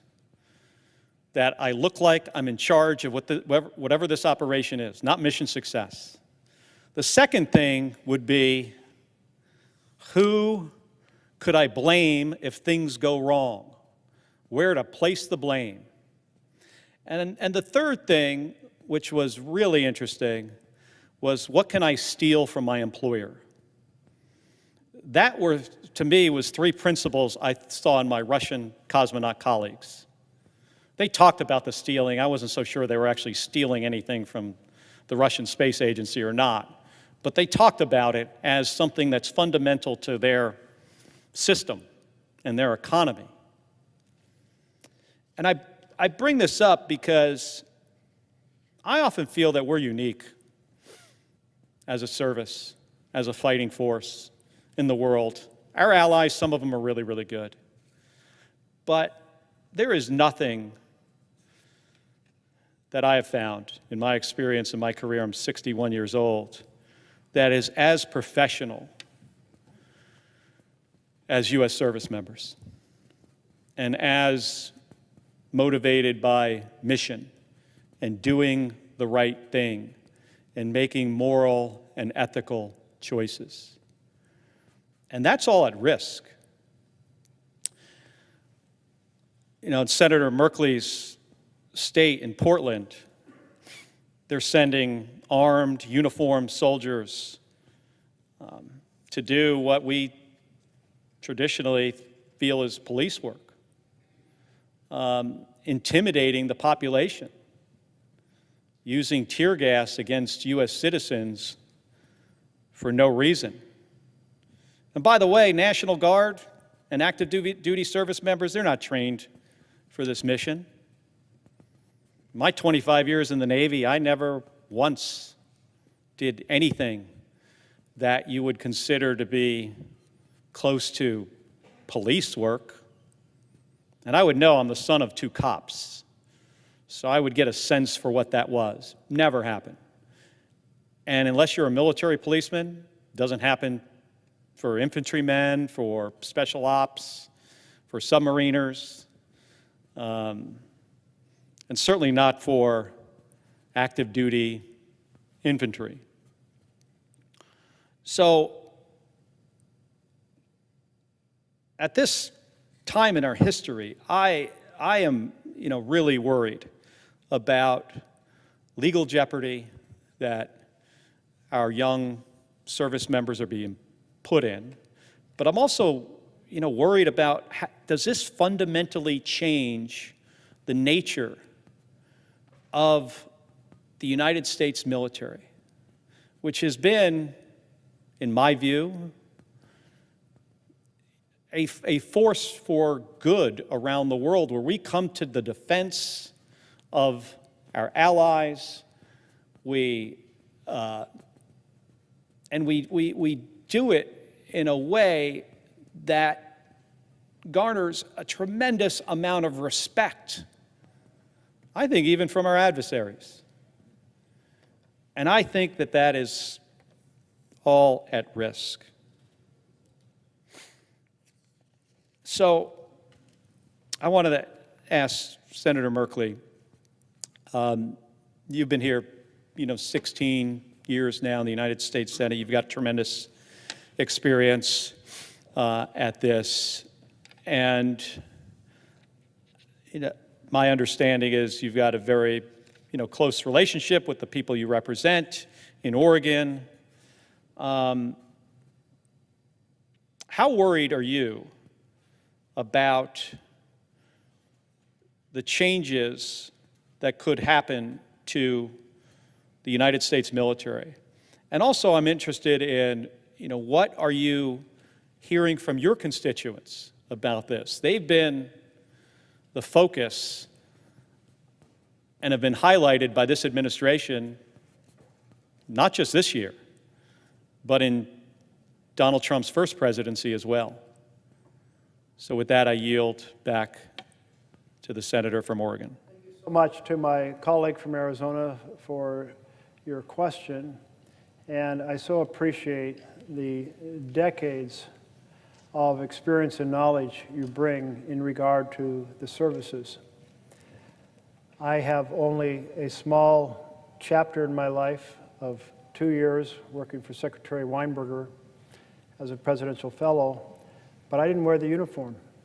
I was a civilian working on a host of different programs, transited every 4 months or so. And they were great assignments. I learned an awful lot, but everything you're talking about comes from your deep connection, involvement in the uniformed services, and such a wealth of knowledge just listening to you. So I appreciate that you bring that to bear. In terms of my concern about the military, is I felt from my much more limited world, mostly in the Pentagon, was that folks worked incredibly hard not to be partisan. Certainly, the Secretary of Defense brought a set of missions that tied into President Reagan's administration and his goals, but people didn't overtly talk about their parties or press on in terms of the sort of derisive commentary we have now and we heard on cable television on both sides. And when I think about these last few years, I'm concerned that the military has been substantially politicized. I may be wrong about that because I don't have that view from inside. But I think about how the president gave the speech to the 800 generals. And he basically said, if you don't like what I'm saying, you can leave the room. If you leave, I'll strip you of your rank and your career will end. And to me, that was, I want you to be loyal to me, not the Constitution. I want you to be loyal to me, the President of the United States, which is, I felt very inappropriate and out of sync with the military that I saw, ready to work in partnership with administrations of either side. But I don't know if we see, for example, the speeches at the military academy. I recall some story about folks cheering and clapping for what was a partisan set of political points being made. I don't know. I'm going to leave it to your analysis because you have a much better sense of that. But when it comes to the effort to create a pathway to use the military against civilians inside the United States of America, that is of grave concern to my constituents. And they look at the current dynamic now in which President Trump said, Portland, it's a war zone, it's war ravaged, it's a complete chaos. And while he was saying that, there might have been 2 or 3 protesters outside of the ICE building conducting themselves peacefully. There had been weeks with no arrest. And it's like, whoa, that's a real invention. And when our governor talked to President Trump, she pointed out that. And I gather he was like, well, I've seen the tapes. Well, I don't know what tapes he was watching. Maybe 2020 tapes when we did have actual conflict in the city. But here you have Portlanders who have been so restrained, even when they have suffered being hit by pepper balls, being tear gassed. They've not engaged in the scuffles with police, and they've been protesting with joy and whimsy. I mean, it is a strange feeling to see people bringing their pets down and having keep your paws off Portland signs, or folks handing out pastries in pajamas, or otherwise proceeding to celebrate their joy as a way of saying to President Trump, there's no riot here. Don't use anything that you have said as a foundation for deploying troops to our city. And in fact, the district judge simply said that the president's description of the city is untethered to the facts. So there's huge concern that the president is striving to get the courts to have decisions that will open the doors and say there will be deference to the president so he can deploy under Title 10, well, the National Guard, the federalized National Guard, against peaceful protesters, or that the president will proceed to use the Insurrection Act, which does inherently give more support, deference to the president. So a lot of concern to my colleague from Arizona about what's going to unfold. Meanwhile, I am delighted to see my colleague from New Mexico on the floor, and I would welcome a question if you have one. Senator, yield for a question? Yes, I will yield for a question. Well, first I want to begin by thanking our friend. And I say our friend because it's more than my friend, Senator Merkley. Friends from across our nation's capital and across America. Some that are here listening to you themselves, others that I'm sure that are tuning in, and whether it's on social media or it's on C-SPAN or one of the news outlets that's carrying the conversation that you're having on behalf of the American people, I want to say thank you. Thank you for your courage, for your conviction, and your tireless leadership in speaking up today on behalf of all that's going on across America, around the world, but especially impacting your constituents. And if I'm not mistaken, Senator Merkley, it's been nearly 20 hours that you've been on the floor now speaking to the American people. Now, I, like you, I'm proud to be United States Senator. I know the way you speak about Oregon, I'm always battling with you, whether it's New Mexico or it's Oregon. Who's more beautiful? I still believe it's New Mexico, but that's not my question today, Senator Merkley. I'm so proud to represent the people from New Mexico, and every day I'm reminded that the work that we do here, it doesn't just impact our homes.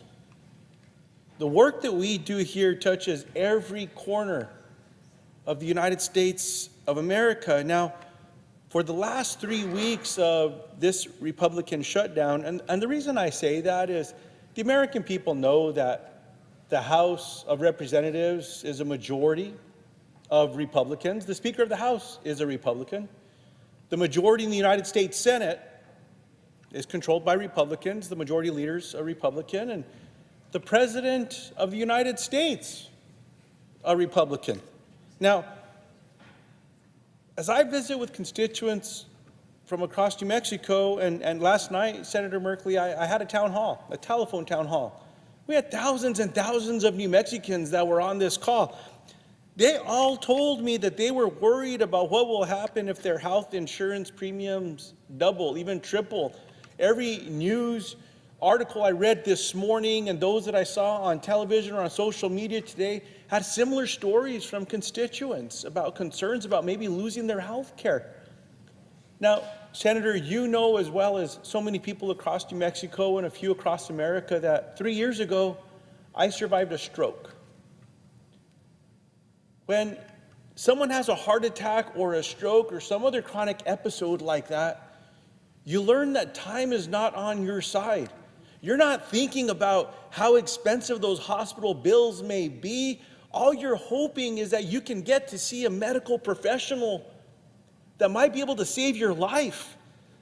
And by the grace of God, by the love of my family, Senator Merkley, I'm here. I'm alive today and I healed. It's quite miraculous.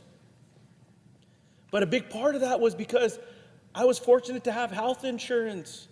I was fortunate to get to a facility quick enough On the way there, a local paramedic and an EMT from Santa Fe County Fire Department, they helped to prepare me before I got to the emergency room.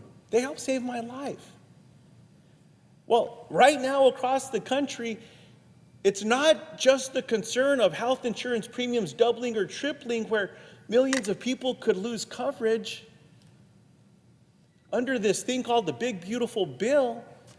My Republican colleagues here said, well, we're going to have the largest cut in Medicaid funding since the program's been created. In addition to that, how about my Republican colleagues saying, well, let's also go after food programs, and the largest cut to food programs across America were included in that bill. The reason I bring up Medicaid is in New Mexico, we had a Republican governor that actually embraced Medicaid expansion. And so New Mexico became one of the states that had the most uninsured people per capita to one of the most insured because of that expansion. People were able to get care and help. Well, those rural health clinics that also provide care to so many of our Medicaid beneficiaries in New Mexico, all of a sudden when federal Medicaid dollars go away, they might close. So I'm going to go back to my stroke. Time is not on our side. If someone has to travel hours to try to get into a medical facility because the rural health clinics have closed, that might be able to stabilize them the way that that EMT and that paramedic did for me at the local fire department, they may not heal, or worse, they may not live. Now I'm going to get back to one of the conversations we're having right now. How can we work as Democrats and Republicans, work with the president to ensure that health insurance premiums will not double or triple for the American people? One of my constituents told me, Senator Merkley, that it's almost like they're reaching into our pockets and just stealing money. And what I mean by that is, in New Mexico, if these tax credits go away, it's going to cost people about $7,000 a year. $7,000 to hardworking middle-class families. That's taking from their pockets. In addition to that, when they go to the grocery store, well, let me even back up a little there. Remember this president said when he was running as a candidate that on day one he would lower prices for the American people, just like that. Well, at the grocery store, things are getting more expensive. Everything seems to be getting more expensive. Well, that's taking money out of the pockets of the American people. Our constituents, hardworking families, just trying to get by, trying to leave a better life for their kids than they had for their own if they're blessed to have children. Many are worried about how they'll even put food on the table now that those supplemental nutrition assistance programs are delayed, or even this program called WIC. You know, there's acronyms all over our nation's capital. WIC, which is a program for women, infants, and children. How are we going to make decisions across the country to make sure that we're going to provide food to the most vulnerable in the richest nation in the world? Everyone seems to be worried about that except for President Donald Trump. The reason I say that, Senator, is this week, all President Donald Trump seemed to care about was breaking ground on this $250 million ballroom. And some constituents have reached out to my office and, well, what does that mean? And I've told them, well, the president allowed a bulldozer to go and knock down part of the White House so he could build a $250 room to throw some parties in. That's essentially what's happening. I mean, heck, in New Mexico, Senator, if someone's going to do some remodeling to their home, they have to go pull local permits and get permission and follow the rules and all the rest. Not this guy. At a time when people are about to have their health insurance premiums doubled or tripled, food programs are getting taken away, this president says his priority is build a $250 million party room. That's a lot of money. That's more money than most people will see in their lives. I mean, heck, $1 million is one of those numbers. In addition to that, President Trump decided to throw a picnic yesterday for some of my Senate Republican colleagues that wanted to be there. And I was told that he gave away thousands of dollars of his own personal Trump swag. What's that? Hats, signed bags, pens, I don't know what else was in there. Watches, maybe a pair of his shoes. Now, instead of working to end this shutdown that they started, they decided to have a picnic. And it's my understanding that President Trump may be even leaving the country this weekend, leaving for a week, as opposed to bringing people together. I'm reminded, Senator Merkley, that President Trump said not too long ago in an interview, if there's a shutdown, it's up to the president to bring people together to prevent the shutdown. I think in that same interview, the president said something along the lines of, if there's a shutdown, it's a bad mark on the president. Sounds to me like the president should be bringing people together. Now, one of my constituents last night from Albuquerque, New Mexico, shared with me that she'd been furloughed, a federal employee. She told me she didn't know how she was going to pay this month's bills without a paycheck. She felt that President Trump was doing nothing to end the shutdown, and she didn't know how she could continue handling all the stress of not being paid, because that's something else that we're not talking about here. All the stress, mental health challenges that families are going through. One of my constituents in Las Vegas, New Mexico, has 4 children, a mortgage to pay, and his family lives paycheck to paycheck. He said with all the stress and hurt that is being caused by the Republican shutdown, he doesn't know if people will be able to afford their health care if it's taken away. This week, people across America are watching Donald Trump tear down the east side of the White House, making room for that $250 million ballroom. And then there's a story that I just saw coming in, Senator Merkley, that said President Trump, it looks like he's trying to shake down the Department of Justice to get $230 million for himself. And here's the kicker. The person that would actually have to sign off on giving President Trump $230 million in taxpayer money from the Department of Justice is a guy named Todd Blanche. Anyone that knows who this person is knows that Todd Blanche was President Trump's personal defense attorney. He didn't do so well because he got convicted, but he's the guy that would have to sign off. So I'll sum it up this way, Senator Merkley, and I have a question for you, sir. My colleague from Hawaii said it perfectly yesterday. Here's the quote. There is enough money to bail out Argentina with $40 billion. By the way, for people that don't know what that means, to all the ranchers, cattle ranchers in America, President Donald Trump said he's going to go bail out Argentina by $40 billion of their beef. And what is that going to do to American cattle producers? So anyhow, back to the quote. There's enough money to bail out Argentina with $40 billion. There's enough money to buy Kristi Noem, who's the Secretary of Homeland Security, a $173 million personal jet just to fly a little more comfortably. There's enough money to renovate that ballroom, $250 million bucks, but there isn't enough money for you, the American people. It seems to me the priorities are clear. So will the senator yield for a question? Yes, I'm yielding for your question. Senator Merkley, how are Americans supposed to trust an administration that seems so focused on giving things to themselves when Americans are worried they won't be able to afford basic necessities like food and health insurance? I yield to the senator. Yeah, thank you so much for your question. And you've laid out so many points here about kind of the mismanagement of America's funds. And we could add a few more to them.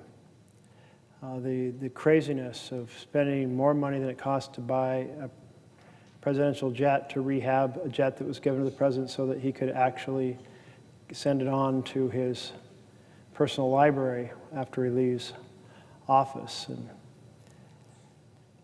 But it is profoundly disturbing, and I appreciate the way you framed it. There's enough money for luxury glitz,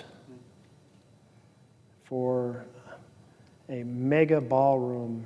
I can't even imagine how anything could cost that much to build. I mean, it's going to have an 1/8 inch of gold on every surface or something. I don't know.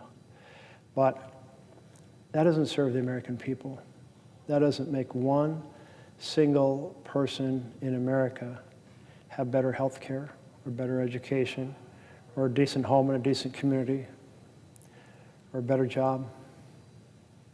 Doesn't give equality of opportunity, doesn't tackle any of our environmental issues.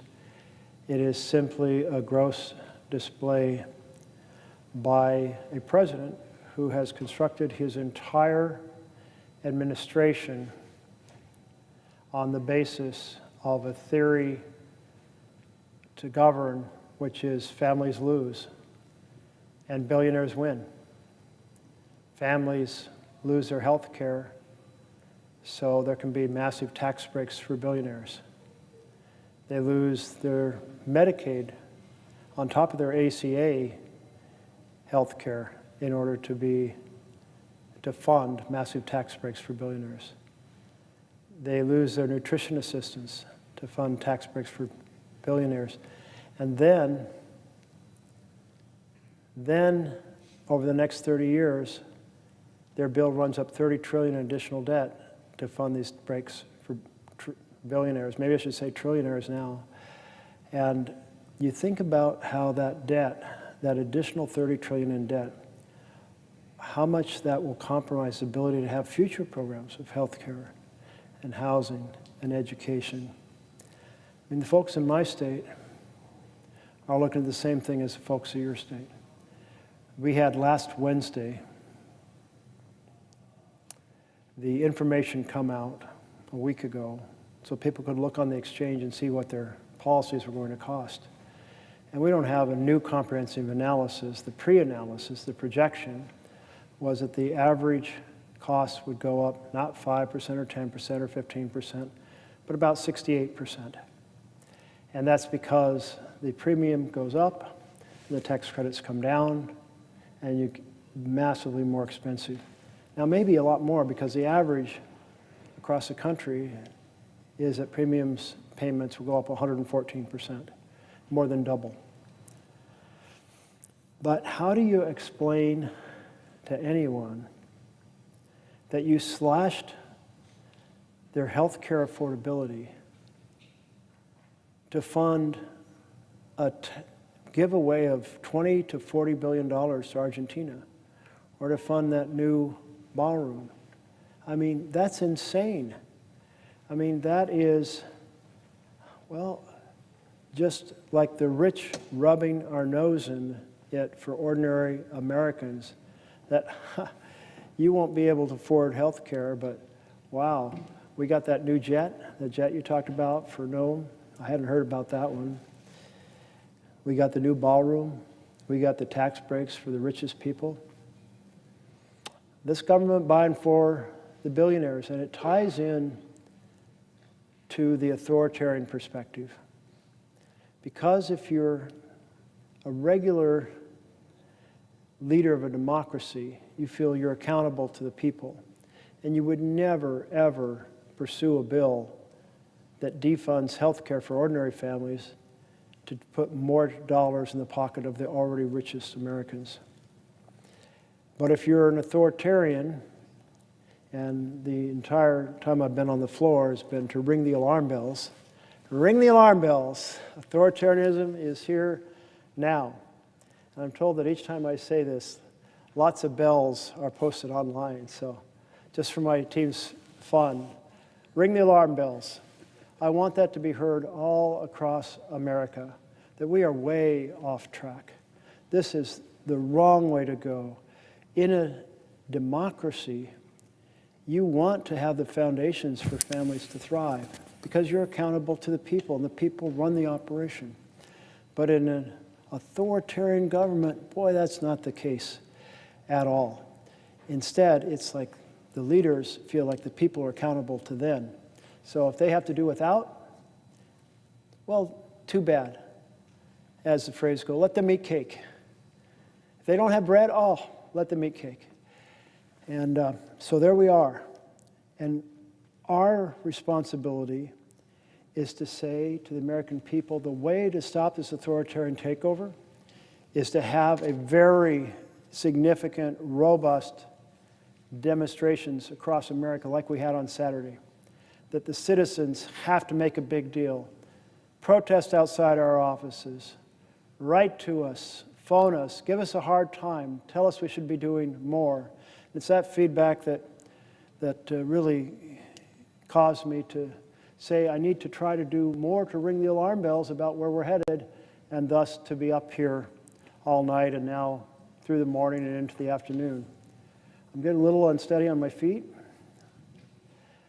but if we collectively, through this dialogue, are bringing attention to people and saying, yes, 7 million people were out there in the streets, next time we need 10 million, or do your local demonstration with those who went, hear about what they did, and spread the word that this is not normal.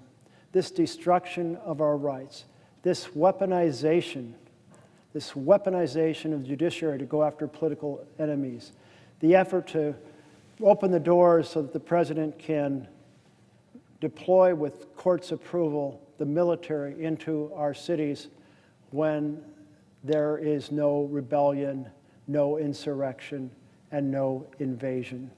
So that is our responsibility, to call it out and to carry the fight. And I believe the American people are starting to understand just how much their freedoms are being crushed.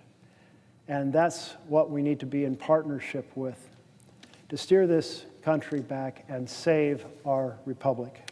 Will the senator from Oregon yield for a question? I see the senator from Washington State is on the floor, and I would be very happy to yield to a question. I thank the senator from Oregon, and first let me just commend you for what you are doing here throughout the night, throughout today, calling attention to a really critical issue in this country. So many people come up to me, and you know, because we go back and forth to the West Coast all the time, how many people walk up to us and say, what can I do about this? And each one of us has to say, here's what I can do. And I want to thank you for doing what you are doing today, because you're going above and beyond to point out to people that, as your chart says, authoritarianism is here, and it is here now. And we can ignore it, or we can speak out, and you have spent all night long and all day standing on your feet at, I'm sure, great personal sacrifice to fight for everyone in this country and to sound the alarm, as you've been talking about.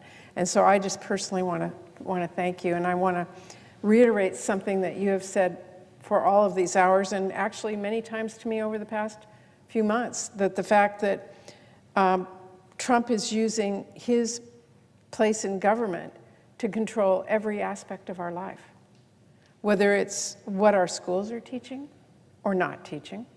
It's whether or not he's prosecuting his enemies, which he is doing. It's cutting off projects and funding to punish the political opposition.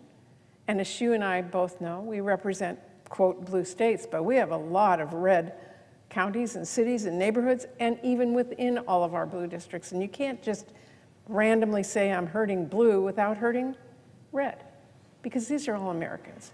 But he is using his power to do that. We are seeing him, as you know well, in your home state, deploying troops to intimidate Democrats. And I listened to you late last night talk about what is happening in Portland, and the misuse of this kind of power should be frightening to every single American. And we need to stand up and we need to call it out, which is what you are doing today. And even dictating what late night TV host is doing is part of this whole picture that you've been describing. But I came to the floor today as your partner on the Appropriations Committee. We serve on that together, and we all know in this body how important that committee is, because we decide where the funding is going to go in the country. Now, I've been out on this floor, I've been at home, I've been everywhere talking about the power of the purse, which sounds kind of like this quaint little phrase, but it is really important.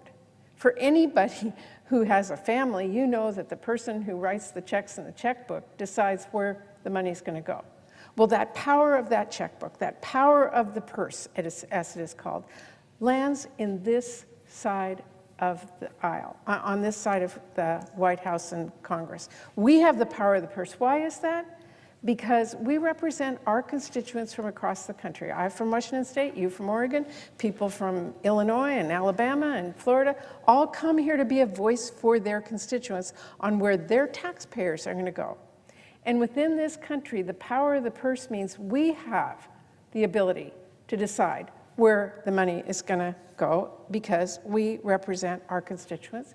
That's what they call on us to do.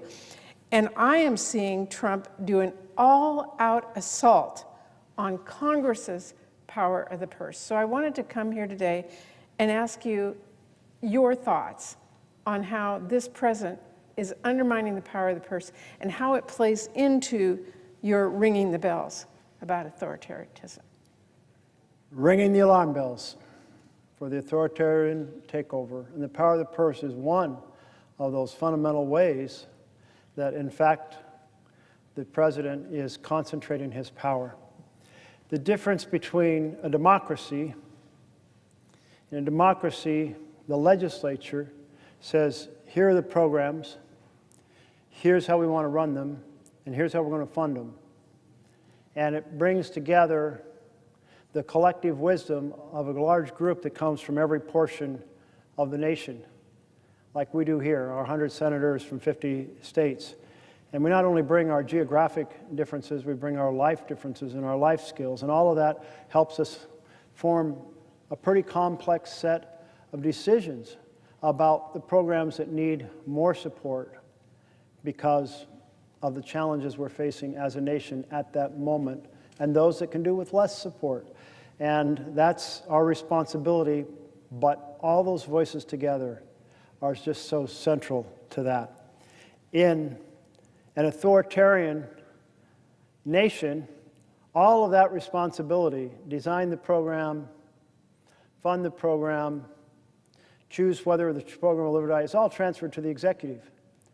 So if we're thinking authoritarians over here, power of the purse with the executive, democracy over here, power of the purse with the legislature. So Russell Vought, the current head of OMB, he's a well-trained, clever man, saying, well, let's see how we can actually take the power of the purse. You passed a bill, fiscal year 25, and now we're not longer in fiscal, but let's say we were. Well, maybe I can just slow walk the funds for the programs I don't want to fund. That way the decision is transferred to the executive. Maybe I can freeze them. Maybe I can impound them, basically permanently take them off the table. See if I can get away with that. Maybe I can send over a request to have Congress formally undo the programs that they have funded. And they did send one of those over, and it was voted, and it needed a majority vote. And the problem with that is you have a bipartisan vision to serve the entire, these desks to me are now representing the geography of the United States, to serve the entire breadth and depth of our nation with all of our differences. And then on a partisan basis, meaning half the room, they decide what programs to cut. And that means a deal was done in the beginning between Democrats and Republicans, and then it was undone. And the programs that were cut were the programs, by and large, that Democrats had advocated for. How do you do the next deal in that situation? And then we have Mr. Vought saying, what I'll do is pretend I'm going to spend it, but then in the last 45 days, I'll send a notification that I'd like Congress to undo it, but there is a waiting period, so therefore I know what I have done is set it up so that before those 45 days are out, the end of the fiscal year comes, and that bucket that goes to that program goes poof into thin air. And that's the fancy term he's used for the pocket rescission. And so here we are saying to our Republican colleagues, if you're negotiating in good faith to serve the interests and concerns that all 100 senators bring here, then a bill forged in that bipartisan manner can only be undone in a bipartisan manner. And we do rescissions in a bipartisan manner. We do undo funding. We take 1 year, 2 year, 3 year funding that turned out not to be needed or better spent elsewhere, and we pull it back and we put it into a different program. But we do that readjustment in the same bipartisan way we did the initial program. So we're saying to our colleagues across the aisle, if the power of the purse means something, and it does, the difference between authoritarian government and a democracy, then work with us to defend our Constitution, defend that what we have done together cannot be undone by the executive. And so far, we have not received a yes, we will defend the Constitution. And what I hear is mainly, yeah, President Trump would never go for that. When you hear that, you know you're trapped in an authoritarian, because the vision of our nation is that we, the Congress, will forge these programs and decide how to fund them, how much. And when it's like, can't do that because Trump would be upset. Well, that just confirms we are in authoritarianism now, and it's not just the power of the purse, of course. It's attack on due process. It's attack on free press. It's attack on freedom of speech. It is the weaponization of the Department of Justice. It is the ignoring the laws that apply to the executive completely, like firing all the IGs, getting rid of all the referees. In the book that I really spent the night trying to use as a framework in order to say, hey, experts who have studied how democracies die, they don't die with people with guns anymore. They die, people get elected, and then they follow the authoritarian playbook on how to basically undo the checks and balances and amplify the power. And another piece of that we should be very concerned about in the Northwest right now, more Portland, but who knows what happens in Seattle, is trying to carve a path in which Trump has court decisions that say he can put troops into the street whenever he wants. And that is a massively dangerous amplification of authoritarian power. And that's why what we do this year makes such a difference, that we have to protest and say this is not normal. We have to ring the alarm bells. We have to praise the 7 million people who got out there and said no kings in the United States. And that's such a beautiful short way of saying no authoritarianism. We want our republic back, and we're willing to fight to make that happen. And we want our voices to be heard. That's what you're doing, and I thank the senator from Oregon for all he's been doing for so long, for so many years, but especially for the last 20-plus hours that you've been on the floor. Too many. Too many hours on the floor, reminding us all of why this is so critical. I note that my colleague from Delaware is on the floor. I would welcome a question if you have one. Will the senator from Oregon yield for a question? I will yield for a question. First, let me say thank you, Senator Merkley, for your tenacity, your energy, your compassion, and your love for this country. I mean, really, that's what this is about. That's why you have been standing on this floor for over 20 hours. And I want to say thank you on behalf of the American people. And I want to say, Mr. President, we are now 21 days into this Republican shutdown and well over 200 days into the Trump administration. Costs for housing are up, food prices are up, energy costs have gone up, and we are about to see our health care costs skyrocket for millions of Americans, all while the president pushes this country to a literal brink of a constitutional crisis. So let's recap. The Department of Defense is trying to censor the press. This administration is offering deals to universities to teach Trump priorities, taking away independence and academic freedom. They tried to push dissenters off airwaves, but this is America. And Senator Merkley, you and I know here the people have the power, and the power of the people matters. Here the voices of our communities hold weight, and that's why I stand with you as you ring the alarms. The people are standing up, they're speaking out, and they're saying enough is enough. What does that look like? It looks like journalists from MSNBC to Fox News handing in their DOD press badges, choosing to stand up for their First Amendment rights rather than bowing to the whims of the Secretary of Defense. It means universities are refusing to play ball, declining the offer. It means Americans use their power of their purses to say you will not silence someone like Jimmy Kimmel, and he was reinstated. But it doesn't stop there. It's an unprecedented move by federal judges appointed by Democrats and Republicans alike that are speaking out on an impending judicial crisis over the Supreme Court's emergency orders. State governments are joining compacts to protect access to public health for citizens as this administration rips away access to vaccines. Airports across America are refusing to play this administration's propaganda videos, and perhaps most importantly, millions of Americans from across our country have made their voices known and heard. 7 million Americans did what I think was truly a part of the American spirit by using their voices in a peaceful way, assembling, doing it in a way that was both joyful but also patriotic, and demanding that we in Congress also stand up.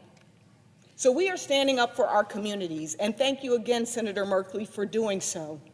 And we are fighting for families across America who are about to see their health care coverage go up or maybe even be eliminated. In this moment, we don't need a king. The people need a president for all of the people. Not a $20 billion bailout for Argentina, not a new White House gold ballroom when people can't even afford to pay their rent or to buy a home on their own, and not a Justice Department bailout. All while November 1st is fast approaching and tens of millions of Americans face this healthcare crisis. Rising costs or total elimination of their health care or medical debt. Costs are already high, and now this. It's time to do the right thing and to take a stand. And with the president poised to leave town, we ask that he stay and pull together the partners, the House, which has been out of session, and I came from the House. I don't think I ever saw anything like this, where they literally have been missing in action for weeks. As a matter of fact, for our August break, they left in July. This is unprecedented, and we need them back at the table. They need to do the work. And so my question to you, Senator Merkley, in light of what the president wants to spend money on and what the American people need, does the president have his priorities straight? Are his priorities right on behalf of the American people?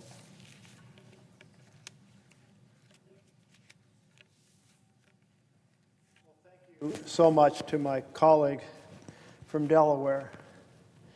And the question rather answers itself after listening to all the points you were making, which are right on. How can it possibly be the right priorities if you're spending your money on tax breaks for billionaires while cutting the tax credits that enable families to buy insurance at an affordable price? How can it possibly be the right thing to do that you're cutting child nutrition while you're spending a huge amount on a ballroom, undoubtedly Trumpian gold-style ballroom? How much was it, 200 million or 300 million? Some crazy, crazy sum. I can't even imagine how you could spend that much on a room. And you mentioned this $20 billion bailout, 20 billion with a B, bailout for Argentina. Now, that one came out of nowhere. I don't remember a bill on the floor here saying that we're passing a spending bill that has in it 20, and the president said it may be as much as $40 billion bailout. Is there some authority I don't know about? Maybe, I don't know. The books are complicated, but I doubt it, because what this president is doing as an authoritarian, it's just saying, I'm going to do what the hell I want. I'm in charge. The bank account of America is mine. Hell, I'm going to, build a glitzy ballroom, and I'm going to try to refurbish a jet for an Air Force One that will only be workable for a few months, if that, before I send it off to my presidential library. Huge waste of our money. And this bailout, though, for Argentina, earlier talking to a colleague from Washington State who said, a lot of soybeans are shipped through Washington State, but normally bought by China. Isn't buying a single bean this year because of the tension and the argument between our two nations over tariffs. One moment the president's put in a 50% tariff on China, and the next moment they're saying they're not going to send out any strategic minerals, critical minerals. Next moment, well, I'll put a 100% tariff on you. I mean, nobody makes an investment in the United States of America, a factory here, when we're in tariff chaos. There's nothing about this that does anything except throw people up and down, and everyone gets hurt. They don't know if the tariffs is going to affect what they sell. They don't know if they're going to be able to affect the inputs for the things they manufacture. They don't know what they should plant if they're farmers. It's a nightmare. And where are all these beans, unsold soybeans, going to go this year? How are they going to be stored? Are they going to be wasted? Are they going to be plowed back into the ground for fertilizer? I don't know. But here's what I do know, that this chaos is terrible for America. And the small business world came and talked to me yesterday, representatives from, and maybe you had them in your office as well, and they said, Main Street is Pain Street. And I did hear that. I'm going to note that Senator Markey may have been the first person I heard that from, but I thought that was a way to describe it. And they certainly said, yes, there's two components of that pain. One is the loss of the credits to buy health care, because small businesses don't have big plans with big insurers. They provide some help, and folks go and buy on the exchange. And they said, second of all, the tariffs. So Main Street is Pain Street. That's not a good future for America. And families with no health insurance, that's a terrible look for America. And by look, I mean, I don't mean the atmospherics of it. I mean, that is the wrong mission in a republic. And the connection I've been drawn between Trump's authoritarian personality and tendencies is that an authoritarian feels that people are accountable to him. So he can do any damn thing he wants and control anything without advice or controls or checks from anyone. And he's hated it every time checks were applied in the past. He's going after some of those folks now who applied those checks in the past. And the leader of a democracy says, I'm accountable to the people. The people need health care, housing, education, a good paying job, investment in infrastructure, equality of opportunity, and let's take on some of those environmental problems. That's what a leader in democracy does. So here we have this authoritarian president crushing our freedoms, trying to steal the power of the purse from Congress to concentrate it in the executive, proceeding to spend money wherever he wants, that $20 billion. I'd love to see it not be a court. I'd rather have all of the senators right here say, let's pass a bill right now, and say, hell no. A lot of that $20 billion is going to the debt that's been built up in Argentina. And friends of President Trump have reportedly bought that debt at a huge discount. I didn't see how much of a discount. But what that means, if you buy $1 of debt, and you buy, say, let's make it math easy, 25 cents, then you get a 400% return if the money goes to Argentina and they pay off the debt at face value. That's not about making America first. That's about making Scott Bessent and his friends, at least I've seen Scott Bessent's name in some of these articles, and his friends who are connected to buying up Argentina debt. I'm not sure if Scott himself bought it or not. But the point is, make some billionaires richer. It's another make a few friends of the president and friends of his cabinet members richer. Well, that $20 billion, or possibly $40 billion, the president said. Think about that, $20 billion, that's $50 for every single American tossed in a pot to hand out to a strong man in Argentina. $40 billion, $100 a person handed out to a strong man. Every one of us, take $100 out of our pocket. Senator, yield for one more question. I will yield for another question. Thank you. Thank you.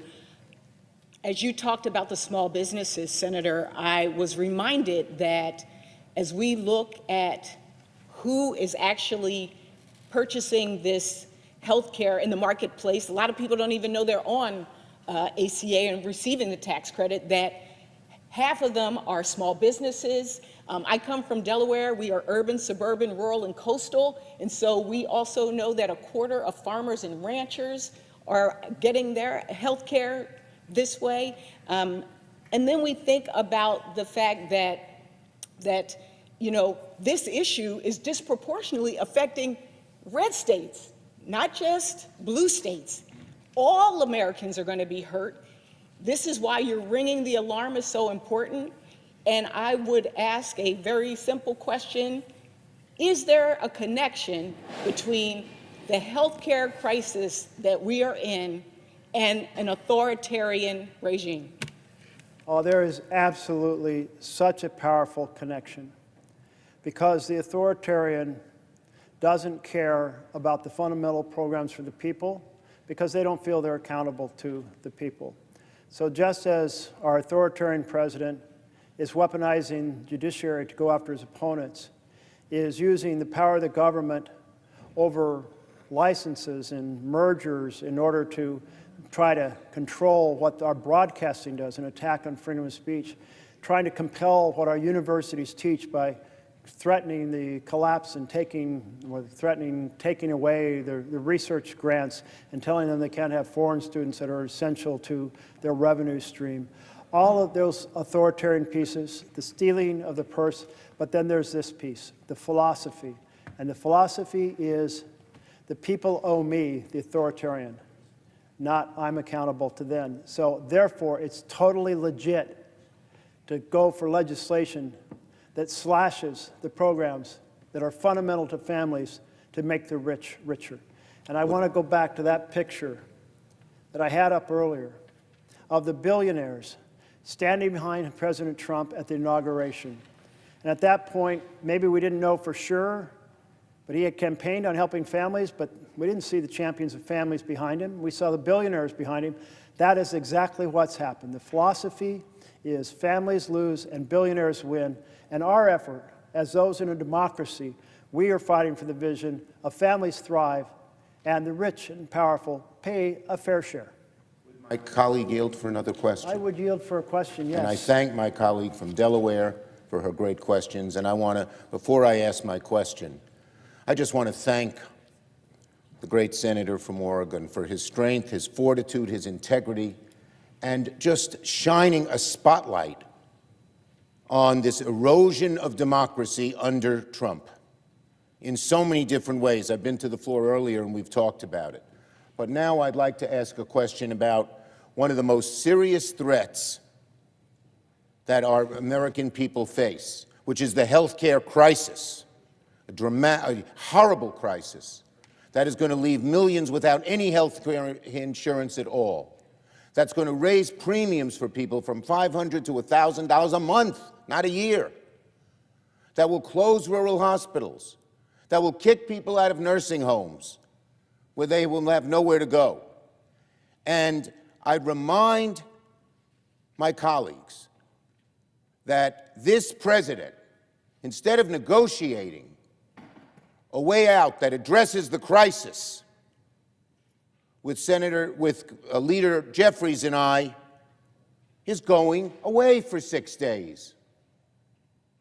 It's outrageous for him to leave on a foreign trip while the American people are suffering, and we get closer and closer and closer to the time, starting November 1st, when people are going to have to make that awful decision. Do I leave my family with no health care at all because I can't afford it? It's a horrible, horrible decision. And yet Leader Jeffries and I asked the president to meet with us before he left. He refused. The reporting is that Johnson and Thune and he were on the phone and agreed they wouldn't even talk to us. And instead he's going away while people are suffering. He ought not to do that. And what is he spending his time on instead? Eroding our democracy. doing these faux ads, screwing up, forcing networks and TV stations and media to bow to his whim, using the Justice Department as an attack dog against his enemies, arresting people, as my good friend from Oregon has pointed out repeatedly, on the streets with people, the arresting people, whoever the hell they are, they have no identification, and the people are arrested without even being told why they're being arrested, and who knows what the heck is going on. He is spending all his time on eroding democracy, taking away our rights. The people expect him not to go on a foreign trip. This president who fancies himself a king, but instead to do the people's business and help us, sit down with us, negotiate a way out of this health care crisis. We all know,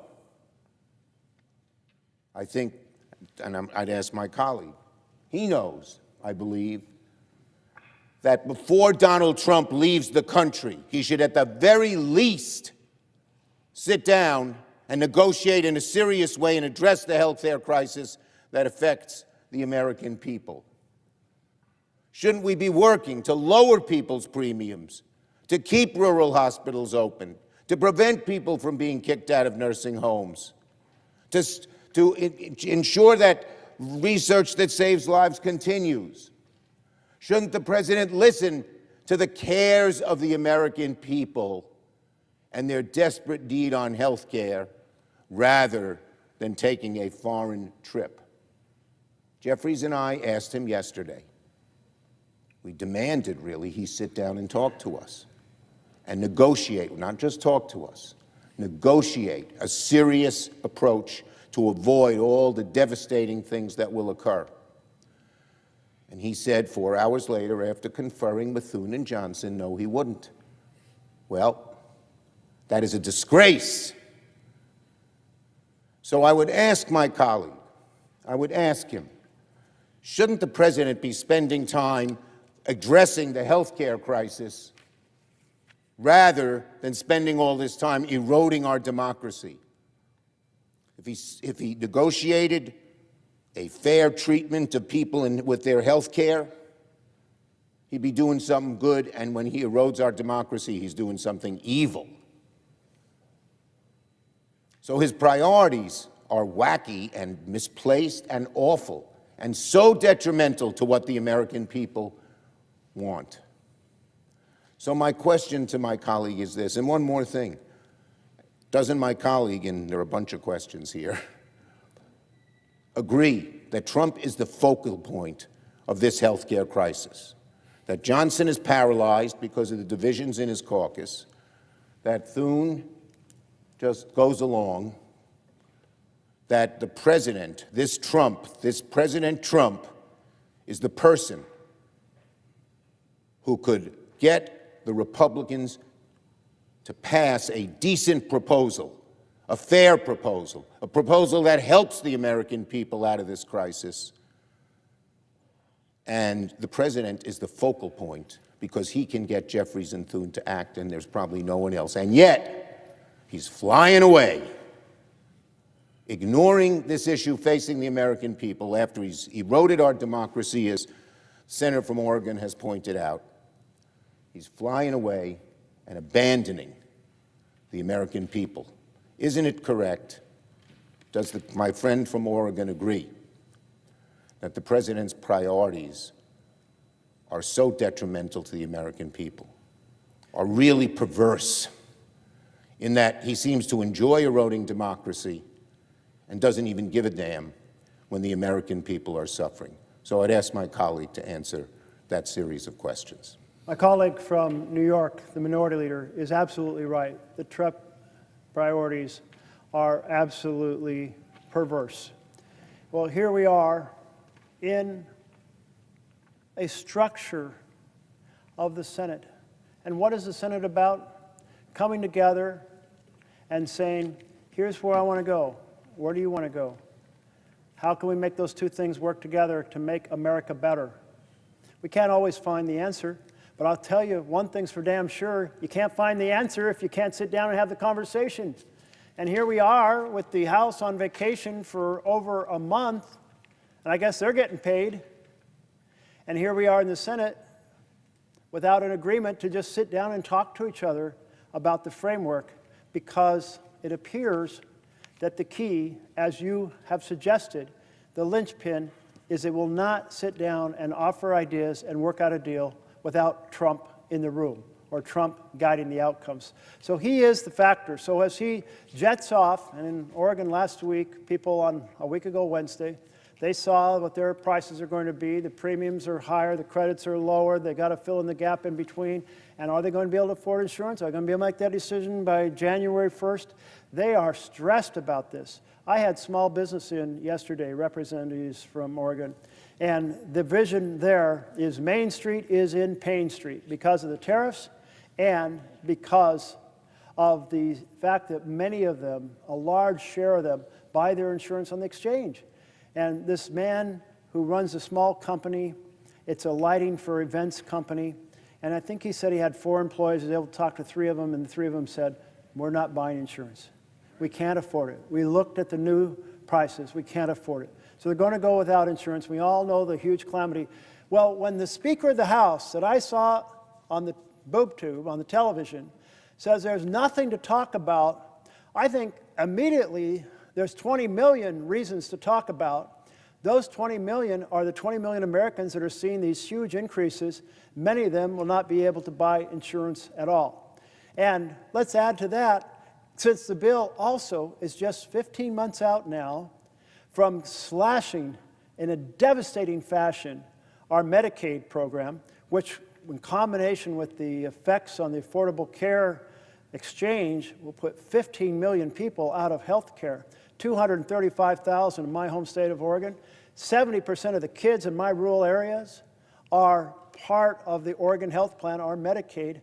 I can just not even conceive of the carnage that will be done to the quality of life without health care available to so many people. Isn't that a hell of a number of reasons to sit down and brainstorm together? You can't get to a common purpose if you can't even talk to each other. You're here, your office is open, you're available to talk, you're inviting them to talk, they're saying no. That is a travesty in our republic. So to just renew my question succinctly, does my friend in Oregon believe, as I believe, that before the president jets away on this foreign trip, shouldn't he sit down with Leader Jeffries and I, as we wanted him very much to do, demanded he do, and negotiate a solution that addresses this horrible crisis, which my colleague from Oregon has addressed in so many ways,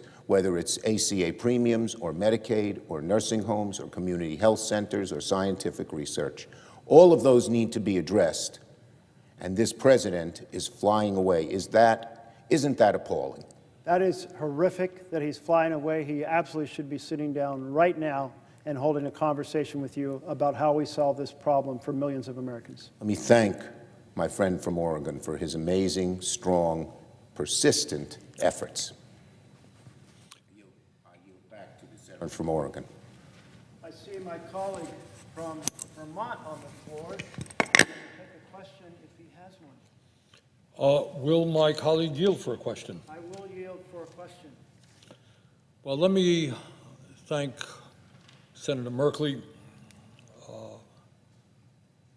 for today pointing a finger at one of the great crises our country, one of the greatest crises our country has faced, I think, since the Civil War. And that is that every day we have a president who is moving this country into an authoritarian form of society. You know, as a nation, what we have always expected in our democracy is that if you disagree with me, we debate the issue. You don't think I'm a good senator? Run against me. You think I'm wrong on an issue? Write a letter to the editor. Do a podcast. Be critical of me in any way you want. But what very few people in America believe is that we should give more and more power to a megalomaniac who sits in the White House, who disrespects every day the Constitution of the United States and the rule of law. And what saddens me very much is when we think back on the history of this country, going back to the extraordinarily brave men and women who put their lives on the line and sometimes died during the Revolutionary War. Tens of thousands of Americans took on the greatest military power on earth, led by the King of England, in order to say, we are tired of your rule. We want to rule ourselves.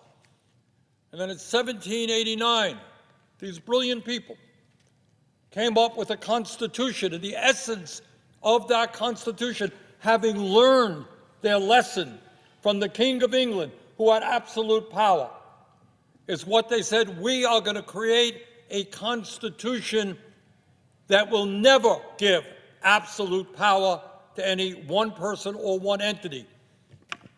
So they created an executive branch, the president, legislative branch, Congress, House, and the Senate, and a judiciary whose function is to provide checks and balances on each other.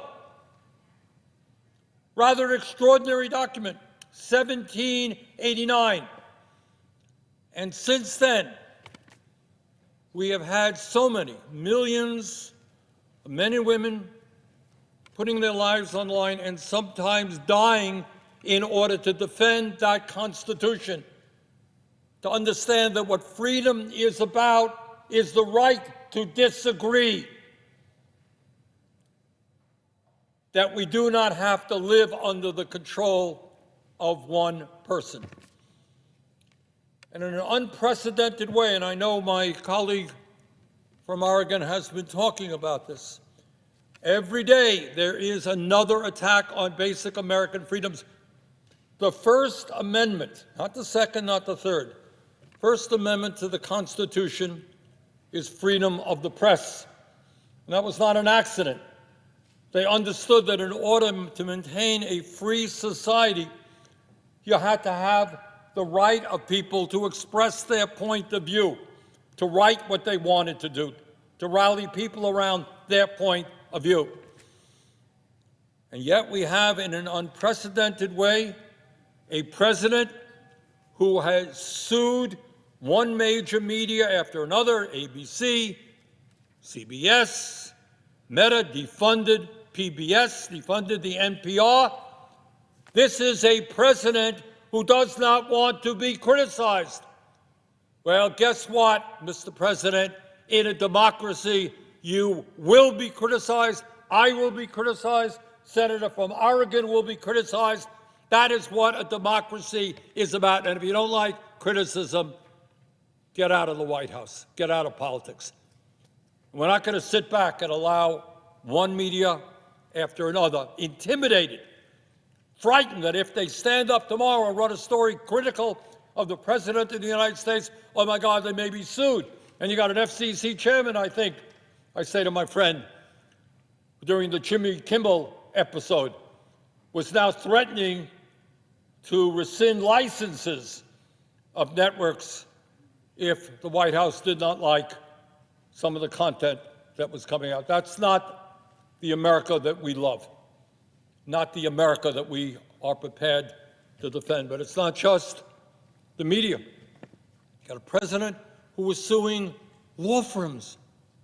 And what was the crime of these law firms? What did they do that was so terrible? Well, they had clients who went to court against the president. Gee, last that I heard, that's what happens in a country. You know, people go to court. And we don't then try to blackmail and intimidate law firms by saying, we're going to sue you. You better not have clients who are going to attack me. We have a president now who's going to war against universities, trying to break freedom of speech, freedom of dissent on college campuses. You stand up, you protest, hey, we're going to take away money from you. We don't like the content of your courses. We don't like your teachers, your faculty, the president of the university. Your views on Gaza? Sorry, you're not going to get federal funding. We have a president who's usurping the powers of the United States Congress. Every fourth grader understands Congress has the power of the purse. President, if he likes it, signs the bill. But when you sign that appropriations bill, that money goes out. You don't have the right to say, oh, California, New York, Vermont, you voted against me. You ain't going to get the money that was appropriated. That is not what this country is about, and it is not what the Constitution is about. A few minutes ago, Senator Blunt Rochester asked, I thought, a pretty profound question, and that is, what is the relationship between authoritarianism and the healthcare crisis that we're in right now? And as the senator from Oregon has mentioned, when Trump was inaugurated, sitting right beside him, right behind him, were the three wealthiest people in the world. Remember that, the senator from Oregon? It was Mr. Musk, Mr. Bezos, and Mr. Zuckerberg. And right behind them was some 14 or 15 other billionaires. Oh, there's, all right, thank you, Senator. All right, there's Mr. Zuckerberg, Mr. Bezos, Mr. Musk, and a couple of other billionaires there as well. And I was thinking, I was at the inauguration, kind of up front, and as I listened and I saw what was going on, heard Trump's speech, I was thinking about Abraham Lincoln in Gettysburg and one of the pivotal battles of the Civil War to end the abomination of slavery. And Lincoln gets up a few days, I think, after that terrible war, blood still on the ground. And he says to the American people, a few days after that battle, he said, these brave soldiers, in so many words, did not die in vain. Because they died in order to maintain a government of the people, by the people, and for the people, not as Trump would have us, a government of the billionaire class, by the billionaire class, and for the billionaire class. And when Senator Blunt Rochester asked the question, what is the connection between authoritarianism and healthcare? Well, I'll tell you what the connection is. Right now, under the Trump administration, the billionaire class has never, ever had it so good. These guys sitting right behind Trump and his organization are now combined hundreds of billions of dollars richer.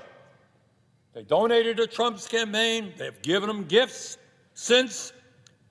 They are doing phenomenally well, while at the same time, 60% of our people, working class people, low income people, are struggling to put food on the table, pay for childcare, send their kids to college, pay for the basic necessities of life, pay for housing, etc. Billionaire class under Trump never, ever had it so good. And then we got a working class in America struggling to survive. And in particular, let us never forget, and I know the senator from Oregon has mentioned it many times, that the reason that Trump and his Republican friends made $1 trillion in cuts to Medicaid, to throw 15 million people off the health care they currently have, and studies, by the way, suggest that when you throw 15 million low-income and working-class people off of their health care, some 50,000 people a year will die unnecessarily. So why did Trump and his friends do that? Well, the answer is obvious. In that same terrible bill, they gave $1 trillion in tax breaks to the 1%, to the people sitting right behind the president when he was inaugurated. Does anybody in America really believe that it makes sense to give $1 trillion in tax breaks to the richest people in America and at the same time throw 15 million working class people off of their health care? And then, as the senator from Oregon indicated, right now in Vermont and all over this country, people are receiving notices from their insurance companies. In my state, a few days ago, southern part of the state, it wasn't a doubling of their premiums, it was a quadrupling of their premiums. So at a time when we are already paying the highest prices in the world for health care by far, people are going to look at these bills and say, it's insane. And again, in Vermont, we're seeing now families going to be paying 45, 50%. I say to my friend from Oregon, 50% of their incomes on health care. How do you survive?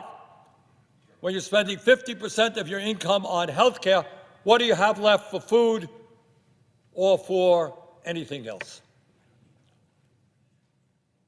What the connection is between authoritarianism and oligarchy is that these billionaires not only don't want to pay their fair share of taxes, they want tax breaks. Not only do they want to, with impunity, be able to break unions and throw workers out on the street, but they want, in many ways, what existed in the 1700s, what our forefathers fought against. They want the divine right to rule. All right? King of England thought that they had a God-given divine right to rule. These guys think that as multi-billionaires, they have the right to do anything. No accountability. They're bringing forth hundreds of billions of dollars right now investing in AI and robotics, which will, if we don't deal with it, have a devastating impact on the working class of this country. Yeah, you're going to have more factories in America, but you know what? Ain't going to be human beings working in those factories. Elon Musk, I don't agree with Musk on anything. But just the other day, I think Musk made it clear. He said, hey, AI and robotics is going to do away with jobs. Not going to be any jobs. You don't need any jobs in America. Well, that's great if you're worth a couple $100 billion, but you don't have a job and you're a working class person. How do you feed your family? How do you afford health care? Think anybody in the White House is staying up nights worrying about you when you lose your job? I don't think so. So we are in an unprecedented and difficult moment in American history. And I want to thank the 7 million people just this Saturday all over this country who came out and said loudly and clearly, no more kings. And we're going to keep that movement going. And I don't care if you are a conservative, a progressive, a socialist, a Democrat, whatever you may be. We understand that what makes our country great is, in fact, freedom, the right to dissent, the right to argue. And I don't care what your politics are, that's what we've got to maintain. And I want to conclude simply by saying, expressing very great deal of disappointment at my Republican colleagues, with few exceptions. The vast majority of Republicans in the Senate and the House are not authoritarians. They believe in the Constitution. They believe in the rule of law. But they, at this moment at least, with very few exceptions, simply do not have the courage to stand up to this authoritarian president. How many times has the senator from Oregon and me heard that our Republican friends believe in small government, in federalism, in the right of the local government? They don't want that big, bad federal government overruling the needs of cities and towns and states. And now you got a president of the United States sending federal troops into Portland, Oregon, and Chicago, Illinois, usurping the rights of Congress, threatening to impeach judges who rule against them.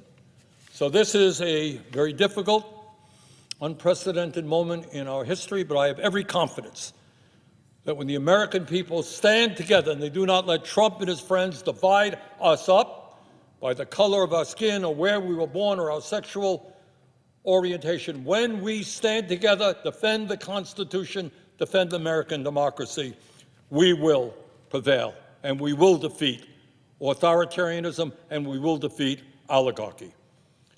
And I would simply ask my friend from Oregon a profound question. Do you agree with me? Thank you to my colleague from Vermont, and I appreciate your points, and I do share them, yes, and you expressed them thoroughly and passionately, and thank you for your advocacy. And I see that my colleague from Virginia is on the floor. Would my colleague from Virginia consider asking a question? Mr. President, will the senator from Oregon yield for a question? I will yield for a question, yes. And Mr. President, I'm actually going to ask two questions. I'm going to tell a story about something that's happened recently in Virginia and ask my colleague from Oregon what he thinks about it. And then I'm going to hand my colleague from Oregon a picture and ask my colleague what he thinks about that. To begin with the story, and the story deals with a topic that may not seem that sexy or something, but that I think is pretty important: U.S. attorneys and the rule of law. Virginia has two United States attorneys, Western District of Virginia and the Eastern District of Virginia. And those two U.S. attorneys who were put in office by President Trump have both recently been forced out of office because they wouldn't engage in political persecution of Donald Trump's enemies. Let me describe the situation to my colleague from Oregon. When the Trump administration began, the two U.S. attorneys who had been recommended by President Biden and voted on, confirmed by the Senate, both stepped down, as is the norm. The Trump administration then elevated in the Eastern District of Virginia an individual by the name of Eric Siebert. First, the Department of Justice appointed him for 120 days, and then that was followed by an appointment by the judges of the court. But his initial appointment into the role was by the Trump administration. Mr. Siebert began his career as a D.C. police officer and then served for 15 years as a prosecutor in one of the most important positions in the U.S. attorney's offices nationally. Senator Warner and I interviewed candidates, and we recommended Eric Siebert to the Trump administration. So they had put him in as the interim, and then he had been confirmed as the acting. We recommended him to the Trump administration. The Trump administration nominated him, and the Judiciary Committee, in an overwhelmingly bipartisan vote, reported him to the floor of the Senate. But before the Senate could act on that bipartisan vote by the Judiciary Committee, Eric Siebert was forced out of office. And he was forced out of office because he refused to prosecute, to indict former FBI Director Jim Comey and New York Attorney General Letitia James. He said there was no evidence to support an indictment in the case, and so this individual who had been put in office by the Trump administration was forced out. In the Western District of Virginia, which covers more of Virginia's landmass but a smaller portion of the Virginia population, Senator Merkley, we had a process like you do in Oregon, and Senator Warner and I recommended two candidates to the White House, and one was a gentleman named Todd Gilbert. Todd Gilbert was a Republican member of our House of Delegates from Shenandoah County, Virginia, who was the leader of the Republican caucus in our House of Delegates, a strong supporter of President Trump's, and he had even been Speaker of the House when the Republicans held the majority in the Virginia General Assembly. A very solid individual, very much with Republican bona fides in supporting President Trump. But he applied to be the U.S. attorney. He had been a local prosecutor, but also a local defense attorney. President Trump installed him as the interim and nominated him for the position. Before the Senate Judiciary Committee could take him up, the Trump Department of Justice pressured Todd Gilbert to fire the chief deputy who had been the deputy in that office leading criminal prosecutions during multiple presidential terms. Todd Gilbert refused to do it, and Todd Gilbert was forced to resign as a result. Subsequent reporting by the New York Times laid out the facts that we believe to be true, that the Trump administration wanted to push out the assistant because the assistant was unwilling to issue indictments that were political in nature against Trump's political enemies, and for that reason, they pressured Todd Gilbert to fire his assistant. Todd Gilbert, who had given up his position in the Virginia General Assembly to take this position, within a month, walked out of the U.S. Attorney's Office rather than succumb to a politically motivated firing of a longtime dedicated prosecutor. In 2 instances, the chief federal law enforcement officials in Virginia, installed in their positions by the Trump administration, were forced to leave because they wouldn't agree to bend the knee and genuflect to a politically motivated persecution campaign. And so my question to my colleague is, you're talking about creeping authoritarianism. What does it say when the executive makes moves on law enforcement officials, Republican law enforcement officials, because they won't bend the knee and politically persecute people against whom there is no actionable claim? I thank so much my colleague from Virginia for laying out this story, which has been quite presented because of its extraordinary nature. To have U.S. attorneys basically fired on short order because they stood up for the principle of the rule of law, rather than agreeing to be part of a political persecution or prosecution team. And I must say they're candidates to go up on my wall of heroes. And I so respect, now here, as you said with Todd, he wasn't coming from the blue side of the aisle. And he wasn't just a newbie to the House. He was the leader of the House Republicans, which meant when they were in charge, he was the speaker. Now, I was a speaker as well. I always have a little affection for the speakers, but I know how difficult it can be to run a chamber.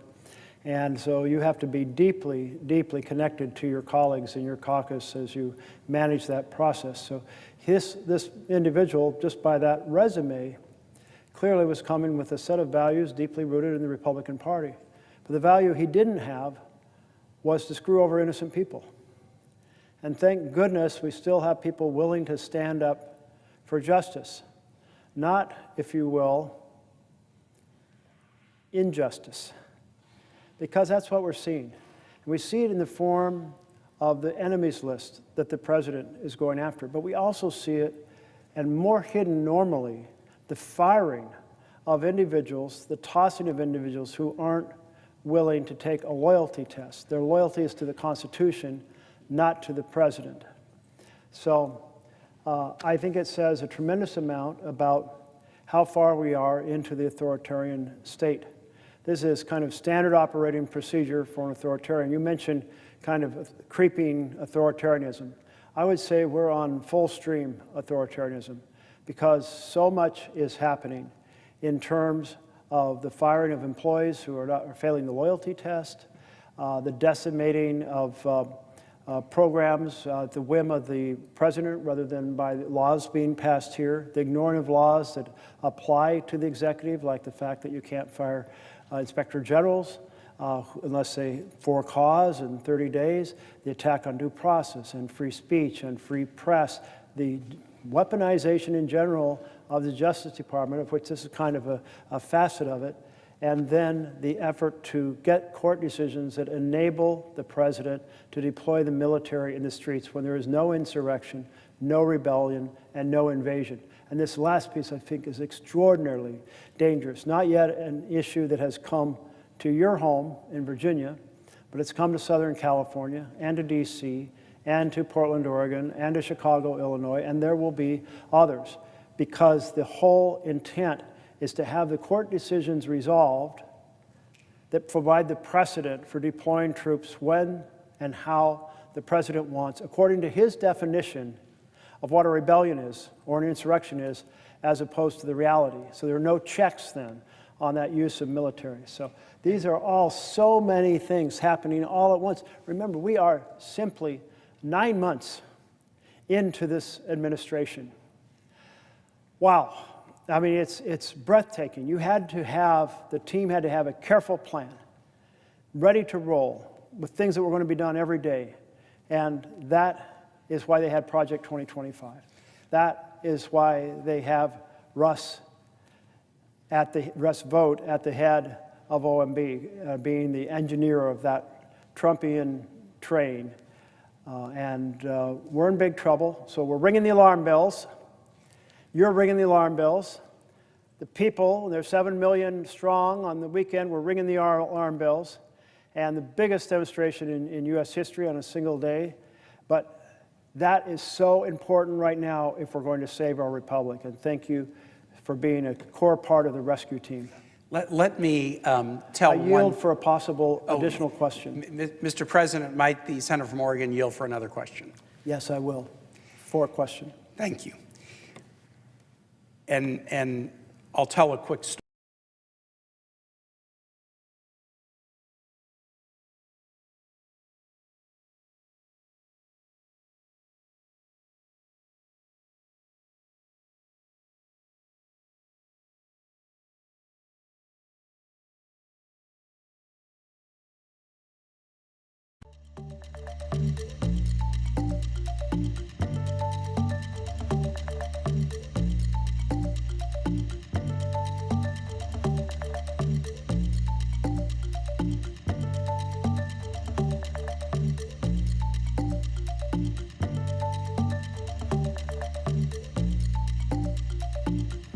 How random. I wasn't looking for a peninsula, but I would rather it be pleasant than unpleasant.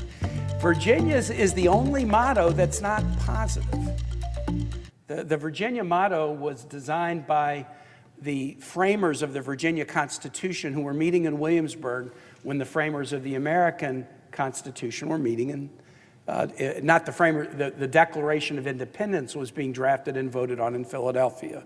The Declaration voted on in Philadelphia July 4, 1776. July 5, 1776, in Williamsburg, the Virginia B team that weren't in Philadelphia, they did 4 really cool things. They passed the first Virginia Constitution. They enacted the first Virginia Bill of Rights, which became a model for the National Bill of Rights. They elected Patrick Henry, the first governor of Virginia. But the 4th thing they did was they had a 4-member committee appointed that spent 4 days in the library at William & Mary to design a state seal. And the state seal, which I'm wearing, I wear this all the time, is an unusual one. It is a woman Amazon representing virtue standing atop a deposed monarch whose crown has fallen off. And the state motto, the only one that isn't a positive, the Virginia motto, is a warning. It's a rebuke. It's Latin, sic semper tyrannis, thus be it always to tyrants. And the framers picked the future verb tense. They didn't say down with tyrants, we don't like tyrants, we've defeated tyrants. They used the future verb tense because they believed that tyranny wasn't a form of government, it was a fact of human nature. It was a fact of human nature that would not go away, and we would always need virtue to be able to defeat tyranny. And so as you're talking about authoritarianism and where we are, I'm just reminded of the fact that Virginians predicted in 1776 that the nation would need to always be on guard against tyranny. And in the formation of the Constitution, and my colleague has done a great job of looking at provisions of the Constitution, we invested a lot of power in the hands of an executive, but then we put checks, Congress, the courts, a free press. You shouldn't go to war without a vote of Congress. The appropriations power was for Congress, not the president. We put all these checks in place to stop the reality of tyranny. And as we round the corner into 250 years of American democracy, we are a nation looking in the mirror and asking ourselves the question of whether we still believe in democracy over tyranny. Do we still believe it? In 1776, 30% of Americans were for monarchy. When we tell the story of the revolution, it wasn't that 100% of Americans believed in democracy. 30% were for tyranny and monarchy.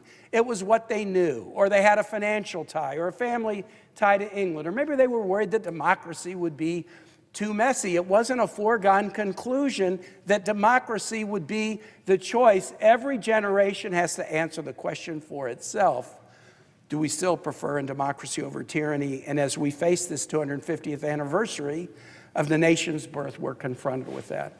I've handed my colleague a photo. I had hoped to have it on a poster, but the photo was taken today. And I didn't have time to turn it into a poster. But I want to ask my colleague from Oregon to describe what it is you see in that photograph. Well, thank you for the question. I thought when you were going to hand me this, I was going to have a Rorschach test or something of that nature. But I knew within seconds what this was. As soon as I realized it was machinery and not parts of a bridge. But this is the demolition at the White House to prepare for some $300 million ballroom. At least that's what I'm nominating as my answer. And I would yield you a question if you would like to follow up. I would love to ask a follow-up question if the senator would allow. I will indeed. Question. You know what a metaphor is. A metaphor is something that not only stands for itself, but it stands for something else. As you look at that picture of the White House being demolished today, at the very time as you were standing on this floor talking about authoritarianism hurting the institutions that were put in place 250 years ago, what is your feeling about the true significance of this demolition project going on at the other end of Pennsylvania Avenue? You're asking such a cerebral and philosophical question here as I'm in the 20-whatever hour days. But here we have evidence of the president tearing down a symbol of our republic and building a symbol that is really a symbol about authoritarian power, about a government that serves the rich. Just the fact that we're spending money on a $300 million ballroom, which I can't even imagine how it could cost that much, when at the same time the president will not come as requested by the minority leader in the House and the minority leader in the Senate and sit down and work on, and I'm sure they were willing to go to him, and sit down and work on the fact that we are facing 20 million people who are going to have their health care costs doubled. But instead of addressing that, the president's tearing down part of the symbol of our republic, a president, and building a symbol of a king. With that, Mr. President, I yield, and I thank my colleague from Oregon for this important conversation and for your stamina and patriotism. My stamina is getting a little shaky. Oh, and I see my colleague from California standing behind me, so I will get out of the way. And I would ask if you would care to ask a question. Yes, would the senator yield for a question? I will yield for a question. Thank you. I thank the gentleman for yielding and for your extraordinary speech and all that you have elucidated today, and for your powerful advocacy on behalf of our democracy. I think there are any number of signs of when a democracy is in trouble, when a country is descending into a kind of dictatorship. And books have been written about this subject. No one account, I think, can comprise all of the elements of the deterioration of a democracy, but there are certain telltale signs that I think we are seeing all too clearly. And my question goes to some of the things that we are witnessing that I think are hallmarks of the decline of a democracy, and that ought to be sounding a three-alarm fire for the American people. And let me begin with a few of them. First is the misuse of the military at home and abroad. When a president begins to use a military for impermissible purposes, when a president deploys American forces in violation of the law to American cities, when a president assembles top leadership, flag officers, generals, admirals, and tells them that our cities are to be military training grounds, that there is an enemy within, it is as sure as anything a sign of a democracy in trouble, of a democracy in decline. When troops are repelling from Black Hawk helicopters, not in Somalia, but in Chicago, it is the most visible sign of a democracy in trouble. This is, as we all know, in violation of the law which prohibits the use of our military for domestic law enforcement purposes. Likewise, the misuse of the military abroad without the authorization of Congress, another sign of the deterioration of our democracy, when a president arrogates to himself the power to blow ships up in the Caribbean or now in the Pacific without any authority, in violation of law and constitution. It is another sign of the president arrogating the military power to himself, to the person of himself, not to the Constitution, not to his core responsibilities, but to himself. Number two, among the dozen or so most virulent signs of the decline of our democracy, of the risk of an authoritarian regime taking hold in this country, are the attacks on our universities. We see this in Hungary and elsewhere, when rulers start to attack the independence, the academic freedom of our universities. It is a sure sign of a democracy in trouble when a president tries to dictate by withholding federal funds, the lifeblood of research universities, withholds those funds unless an academic institution agrees to adopt its cultural agenda or to fire certain faculty or to allow it to have some kind of a monitor, some kind of a big brother overseeing what takes place in our universities. It is a sign of a democracy in decline. Number three, when an administration, when a ruler goes after the right of representation by attacking lawyers, law firms, legal professionals, and saying, "Thou shalt not represent this cause which is deeply unpopular to me. You shall not take on this client who is antagonistic to me. You shall not hire this lawyer who is a personal enemy of mine." That is antithetical to the history of our democracy and all democracies. John Adams, prior to becoming president, took on one of the most unpopular cases in American history, representing British soldiers who participated in the Boston Massacre. And why did he do that? Why take on such an unpopular cause? Because he understood the importance to a democracy of the right of representation. Number four of the signs that our democracy is in deep, deep trouble is the abuse of the Justice Department to go after the president's enemies and to protect his friends. It is in actions like in the state of Virginia, the firing of a U.S. attorney who believes that a prosecution is not warranted, notwithstanding the personal injunction of the president that thou must prosecute these people. That prosecutor is fired and another brought in to implement the president's will to go after his enemies. But it is also likewise a sign of the loss of democracy when the powers of the Justice Department can be used to protect the president's friends. When a Justice Department can be told, "You shall not look further into the $50,000 in bribe money taken from a top White House official. Close down that investigation. You shall look no further into the corruption of the mayor of New York. Close down that investigation because that mayor is useful to the administration politically." That is as sure a sign as anything that we no longer have an independent Justice Department, but one in the thrall of the White House. Number five, suppression of free speech. Suppression of free speech, something not just in any amendment, but in our First Amendment, when an administration uses its power to coerce an ABC to pay him personally, or coerces a CBS to pay him personally for the right to continue its broadcast license, or for the opportunity of its parent to have a merger.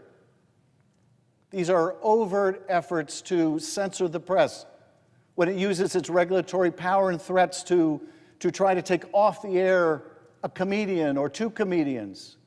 It is a sure sign of the loss of press freedom. And equally, we see in other repressive regimes an effort to concentrate power, to concentrate the media itself in the hands of friendly oligarchs, or to create a kind of state-run media, which we are deeply at risk of, and we see in the development of TikTok and the coercive power of the government to decide who the future owners of TikTok will be, to make sure that they are of the same political persuasion as the president, or we see reflected in the oligarchic control of Twitter, now X, or we see in organizations that are buying up stations like Sinclair and using its mass power for the purpose of censorship. Next, in a declining democracy, in a budding autocracy, we see the demonization of vulnerable communities. And what could be more visible in America today than the demonization of immigrant communities by this administration? The demonization of the other, the false portrait of people who come to this country as all murderers and rapists and drug smugglers. The demonization of some of the most vulnerable people in America, also in the LGBT community and the trans community. We see this time and time again in history, in countries becoming dictatorships, that they build their power on the backs of people they dehumanize. We're seeing at home another powerful sign of a budding authoritarianism, of a growing authoritarianism, and that is the use of propaganda, the use of taxpayer money for propaganda. You see banners with the president's glowering face now on public buildings in violation of law. You see Kristi Noem doing Hollywood-looking produced ads that are played at airports, falsely blaming Democrats for the shutdown, political propaganda paid for by you, the taxpayer, or highly produced immigration videos featuring Kristi Noem thanking the president, more political propaganda. Another sign of the decline of our democracy, of the growth of our authoritarian regime, is the corrupt use of government power for self-enrichment. This we saw from the very first days of this administration. The meme coin dinners, in which the premises of the White House are used, but private donors are encouraged to buy the president's meme coin, a cut of which the president gets, using the power, the prestige of that office, sometimes even the venue of that office, to enrich himself. The receipt of aircraft, $400 million aircraft from Qatar, a nation that has a keen interest in U.S. policy. The president acquiring a plane in plain violation of the Emoluments Clause, soliciting private donors for ballrooms, the real estate deals in the Gulf, the rampant conflicts of interest, the crypto money coming in from the Gulf to the first family, the use of government power and position for corruption and self-enrichment. Another powerful sign of a democracy in decline is the usurpation of Congress's power of the purse. The illegal withholding of funding, the impoundment of funding, the illegal rescission of funding, the illegal termination of grants, and I would say beyond that, the mass firing of federal employees, the lawless firing of federal employees, the use of Congress's power to appropriate money, one of the most important powers, arguably the most important power we have, now taken by the administration, and without a fight in this body. Certainly not a bipartisan fight. That is surely a sign that we are losing our democracy.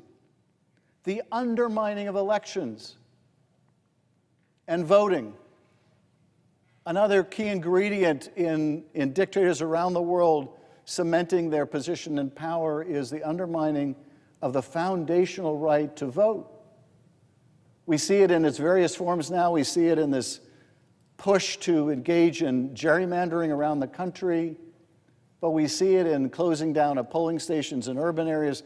We see it in efforts to suppress the vote of certain communities. We see it in the purging of voter rolls. We see it in affirmative efforts to discourage people from voting. We see it in the demonization of election workers, the interference with election boards. And finally, although the list is much longer, I would end with this: the attack on truth itself, the attack on facts, the attack on science, the purging of people from our scientific agencies, the rampant falsehood, the fire hose of falsehood coming out of the White House and our agencies, daily provable, palpable falsehood, eroding the very idea of truth and fact. If you can persuade people that nothing is true, then what are we to use to decide who should govern? If there is no shared experience, then how do we decide what policy should be? How do we avoid just falling back on political tribe or worse, political violence? If there is no truth, if there is no fact, if there is no accountability. And so, Senator Merkley, I thank you for shedding a light on the risk to our precious democracy, the risk to this incredible inheritance from our founders. Because part and parcel of saving our republic, part and parcel of saving this country is to understand the dangers so that we can confront them. Future generations are going to ask what we did in this hour when our democracy was most vulnerable, when our parents and their parents went off to world wars to protect our democracy. Our task is far easier on the one hand, but no less important on the other. And so I ask you, are you seeing these same signs I'm seeing of the danger to our democracy, of the degradation of our democracy? And what do you feel we can do to save this inheritance? Well, I so appreciate the question from my colleague from California. And I must say this was a pretty comprehensive list you put forward. And I was checking them off in the order that issues that I've been raising over the many hours through the night last night. And but I think the one that I didn't have that I actually agree with very much is your final point, the fire hose of falsehoods.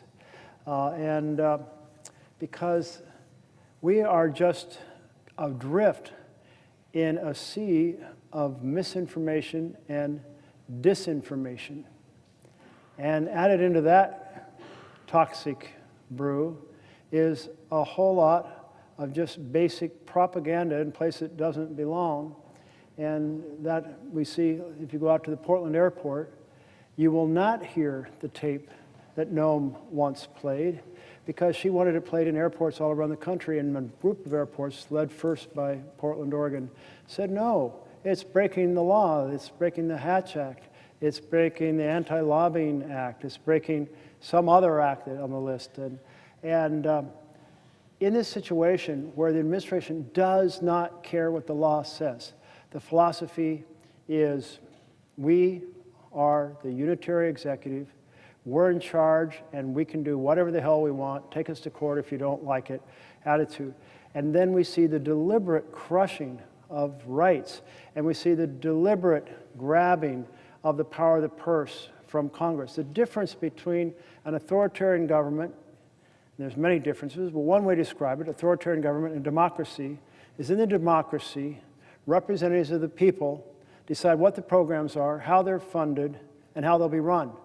And in an authoritarian, all those powers of what are the programs, how much money will go into them, how they run, transitions to the executive, the all-powerful executive.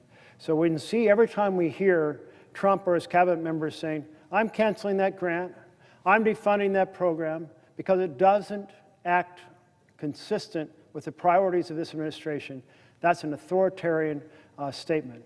And we are deep into this authoritarian crisis.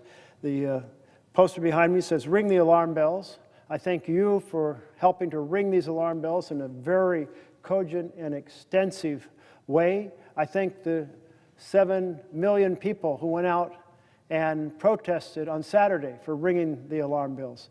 Because what we know is if we do not confront tyranny in its first year, and if we do not find a way to have a strong rebuttal in the next election, then it becomes entrenched. And it is our responsibility, our oath to the Constitution, to not let that happen. Thank you. And I notice we have a colleague from Vermont on the floor. If the colleague might be interested in asking a question.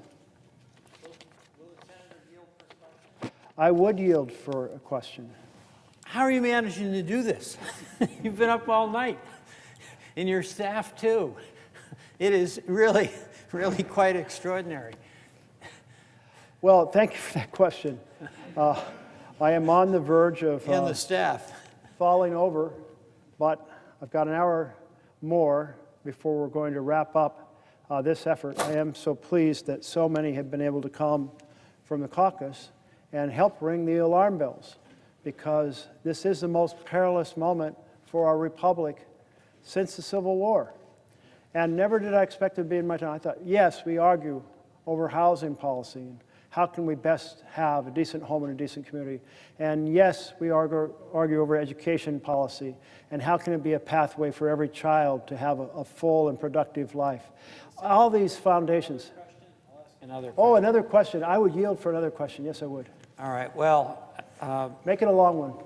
I'll make it a longish one, but I want to join in my colleagues in expressing to you our gratitude for this incredible physical effort that reflects not just your intellectual engagement, but your deep passion in the care you have for the Oregonians that you have been serving so well for so long. It's really been, just for me, a wonderful opportunity being a new member of the Senate.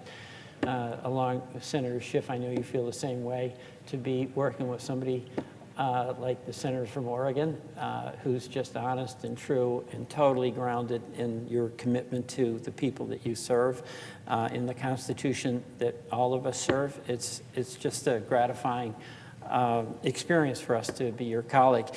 You know, one thing that I want to talk about was tariffs and who has the authority to impose tariffs and what the implications are.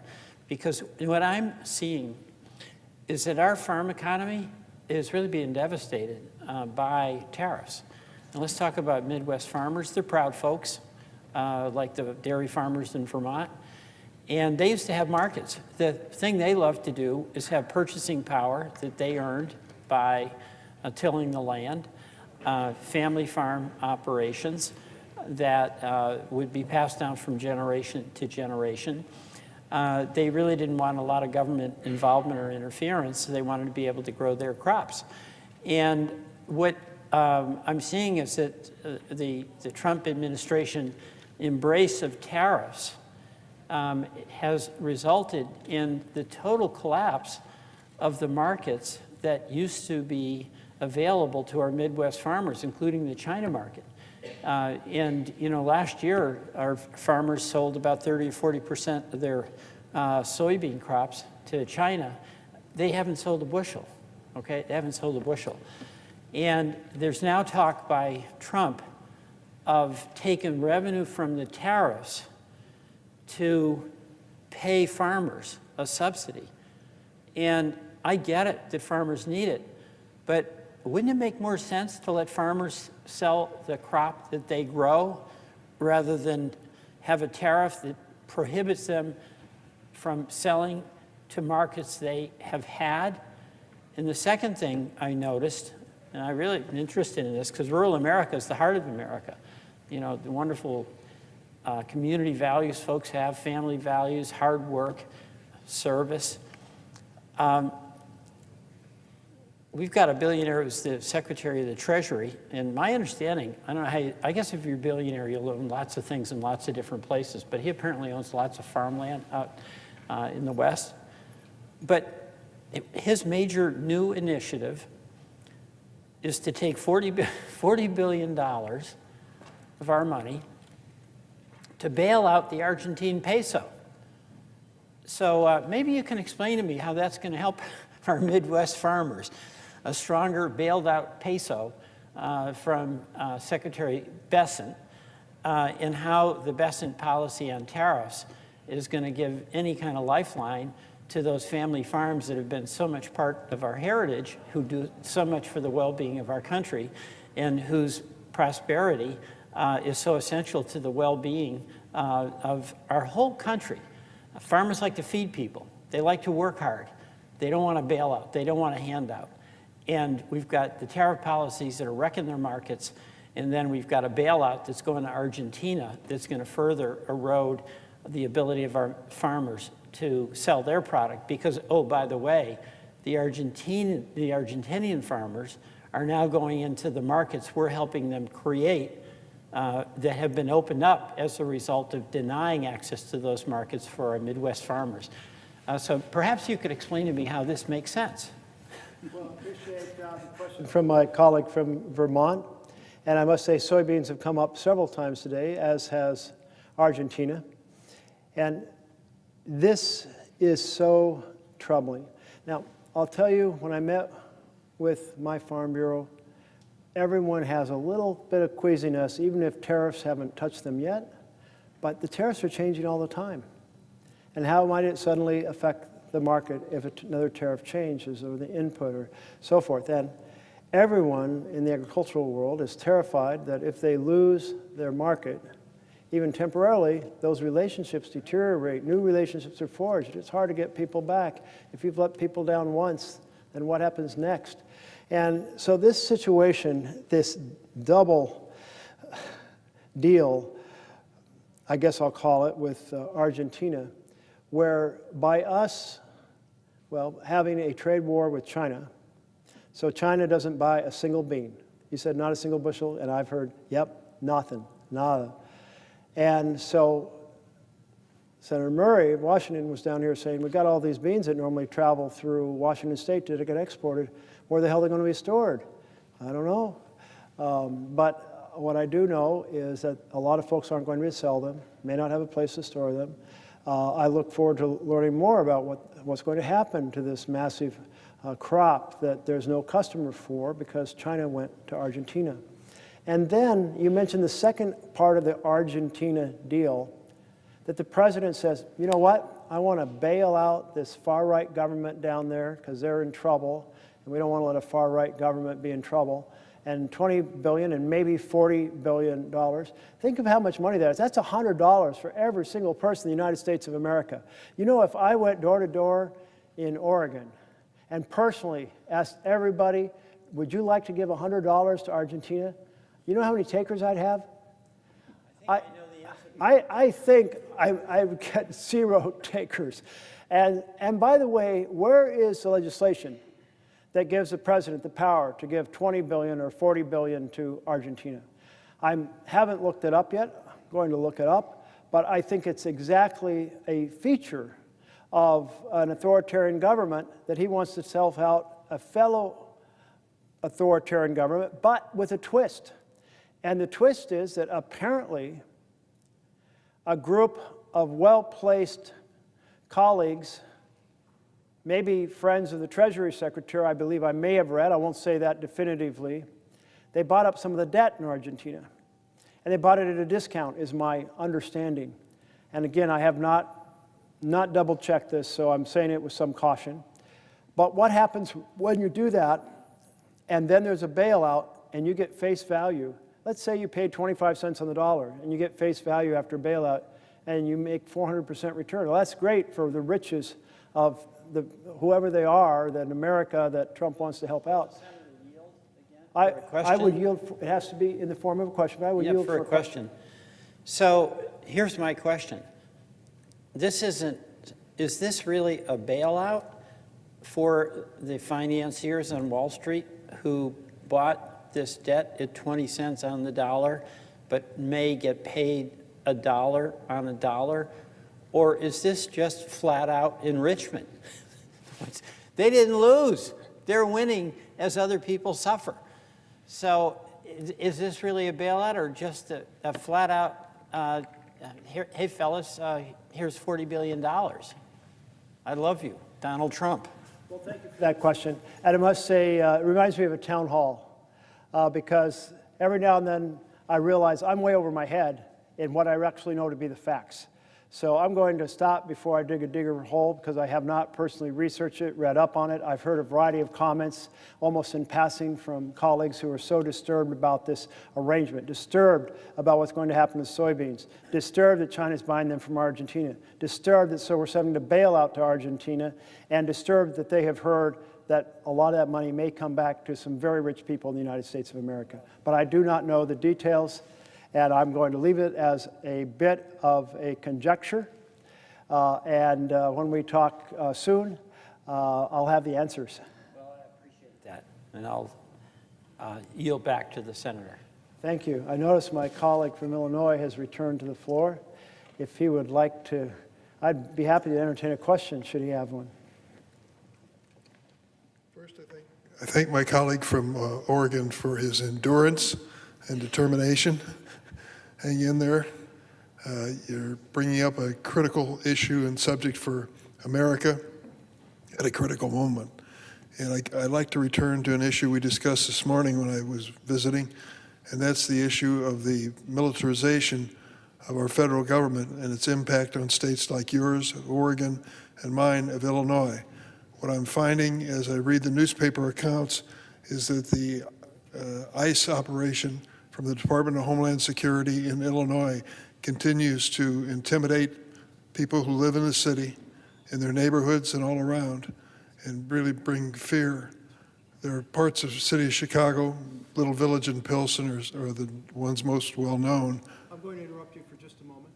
Because the protocol team is not sure whether you asked me if I would yield for a question. That's a legitimate point. Will you yield for a question? I will yield through the for chair. a question. Thank you. So the point I'm trying to make is that there are areas of the city of Chicago, and I'm sure in your state of Oregon, where the intimidation factor has reached a point where people are worried about literally going to church, going to work, taking their kids to school.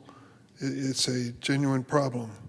Just last week, an individual took his child to daycare, left the motor running in his car, and took the little toddler into daycare, came out the door and was arrested and detained and removed from that scene specifically while the motor was still running in his car. That's the kind of thing that is happening. It isn't as if they're targeting criminals. They're after people who look like they're Hispanic. And there are many who live in our city, and I'm glad to have them. They're wonderful people. So I'd like to ask in your state, what kind of intimidation, if any, has taken place through this military operation of the president? Well, thank the senator from Illinois for the question. And as you're telling this story, I was thinking about a story from Oregon in which a woman who has been there for a long time, she has legal status in the United States. Her mother visits from Honduras, and her sister lives in Canada. So there is a park on the border between Washington State and Canada where people can go into the park, meet, they have to leave by the same entry they came in. And they've done this before, and so her mother gets to be with her, and then with her sister, the three of them, and 4 children, 7-year-old triplets and a 9-year-old, I believe. And so, and the children are U.S. citizens. So they do what they've done before. They go up to meet the Canadian sister in this park, and while they're hugging, she gets arrested. Arrested why? For smuggling her sister into the U.S. But they're in this park that is set up for that purpose. And she is still being held. The children were released, and they are with a family friend. And the grandmother was released, the mother's mother. And but the mother, Jackie, the mother of the 4 American children, she's still being held. And we keep protesting, writing, calling, and she's still being held. The case against her was dropped. Why? Because you can't arrest somebody for hugging in a park set up for that purpose. This is my understanding of the case. But think about how that story says everyone's at risk all the time. Everyone's at risk. And so there is fear and trepidation. And individuals who have their documentation are afraid that they may make a move that may lead to some extended family member or someone else who has documentation being arrested, just like this woman had documentation. And so it's a regime of fear. And the argument Trump made was that when someone is here and undocumented and they do a violent act, they're going to be deported. And I don't think many Americans would argue with that. But we should also recognize that our immigrants commit violent acts at a lower rate than native-born Americans. Like portraying immigrants with this false story of criminals, rapists, murderers, and so forth is simply, well, to quote a district judge on a different topic, untethered to the facts. And we are in a deeply disturbing period where more children are being separated, communities are being terrorized, and I think how you have brought forward time and time again that we needed to resolve the status for Dreamers in a more solid way and put bills forward, and we just fell short time, and how many times? 6 times? I'm not sure, or more. And this body can't even come together and address children brought here through no fault of their own, who know no other country, who speak no other language, who grew up here and are productive citizens, many of them that when we first started, I was first aware of it, so long ago that they might have been little kids. Now they may be out of high school, out of college, fully employed in the community, and still we haven't resolved their status so they can be kind of feel fully productive members of our community. If the Senator would yield. I will yield for a question. Over the course of my service in the Senate, one of the things that I was proudest of, still proud of, was the formation of the so-called Gang of Eight, 4 Republicans and 4 Democrats who sat down to write a comprehensive immigration reform bill. Senator McCain led the effort on the Republican side. Senator Schumer joined me with others on the Democratic side, and we produced a measure that had support of business and labor and Democrats and Republicans, brought it to the floor of the United States Senate and passed it with over 60 votes. It was a glorious day. It was a day of great celebration. What was it all about? It was all about the 11 million undocumented people in the United States coming forward and registering with this government, who they are, where they live, and they pay a fine for coming to this country without documentation. They then don't automatically become citizens, but they are allowed to work. They wouldn't be deported, and they can live a normal life, paying their taxes and doing what people who live in this country do normally. It was an attempt to try to regularize the situation, to account for the 11 million, and to say that that was going to be an accounting which would give us some stability in this country on the issue of immigration. And the fact was, it would have done just that. And unfortunately, it was never taken up by the Republican leadership in the House of Representatives. So we passed it here in the Senate. It included the DREAM Act, and it was a step forward. I contrast it today to what we're faced with. Full-scale battles and war going over immigration in cities across this country. It's unnecessary. There are ways to resolve this fairly, humanely, and in an American fashion. And I hope the senator from Oregon agrees with me. It's time for us to sit down and do this. Hiring more ICE agents is not going to resolve the issue of immigration. Having a law that is enforceable and rational and humane and American in its nature is the best way as far as I'm concerned. And I ask the senator for his reaction. Well, thank you, Senator. I do not only agree, but I so admire what you accomplished, and it's so frustrating. Why can't we accomplish that again? And I know one of our members worked hard with a colleague across the aisle to do a bill that may have been a slimmer version, and President Trump, then candidate Trump, said, don't take that immigration bill forward last year, because he wanted to keep this as an election issue. If people want to keep chaos rather than to solve problems, how are we to address a better path forward for our nation, a more productive path? So I hope what you accomplish can be reinvented. I'm not sure that I have any confidence that it is possible, maybe harder now than it was then, but let's try. And you have my full backing in that effort. I'd like to just make one last comment, if And I I'll can, yield for a question. in the nature of a question. Just a few feet away from where we're in the chamber is my Capitol office, and on my credenza behind my desk is my mother's naturalization certificate for all to see. I'm a proud immigrant. She came to this country at the age of 2. Her mother did not speak English, but brought 3 children on a boat from Germany to Baltimore and ultimately to Illinois, where I grew up and my mother spent her life. It was an indication of the American dream as far as I'm concerned. Her son not only got a government job, but was elected to the Senate. And so good things happen. But I think it's a story of immigration, a story repeated over and over again by families, that coming to this country determined to succeed makes us a better nation and always has.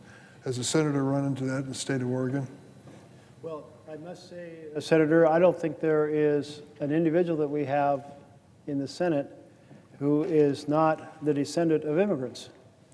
And so shouldn't we all be able to identify with our family stories and bring those to bear to solve this challenge and actually restore a framework? I think about, like, just let me take one piece of this.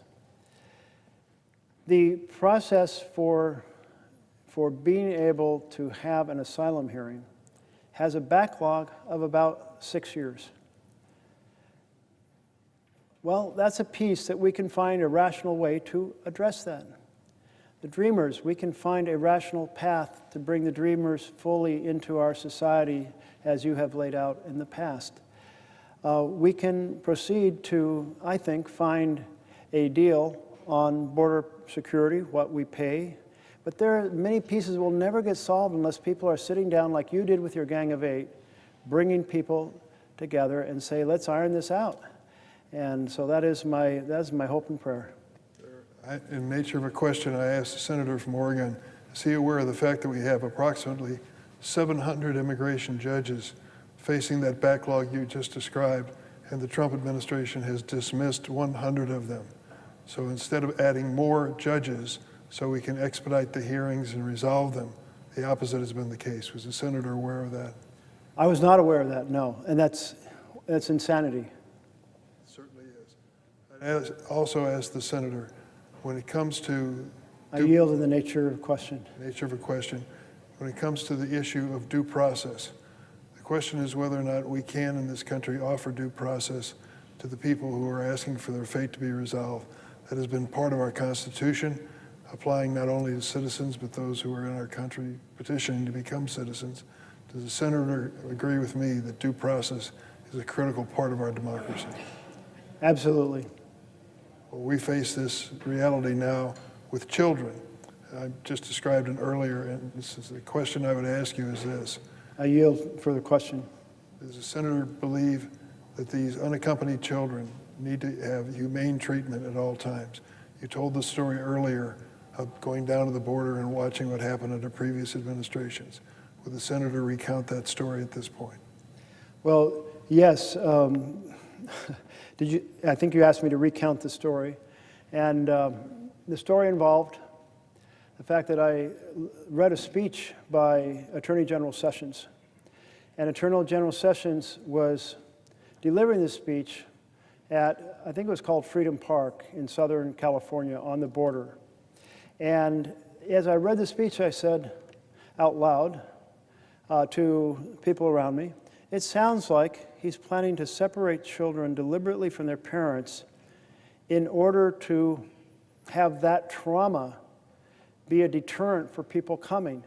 And I said, there is no way any American administration, not blue, not red, would ever deliberately harm children as a political policy strategy.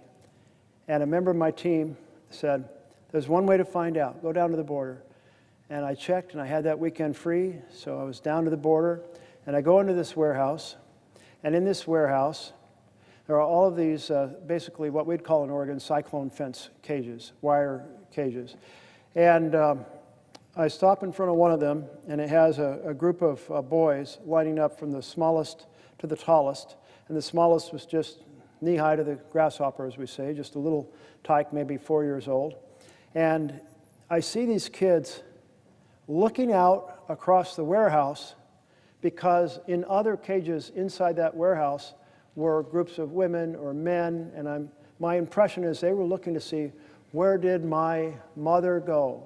Where did my father go? Where is my sister at? And I said to the Customs and Border Protection agent, I said, were these children separated from their parents? And he said, yes. And I said, where do you do that? He said, we bring the family in through that door. The door was maybe 25 feet away. And we say, children, come with me. Parents, go with that person. And boom, separated. And they stay separated. And what happened as that unfolded is administration, this is under Trump 1, said they were keeping careful records of the children to be able to have a reunion with their parents. But they were not.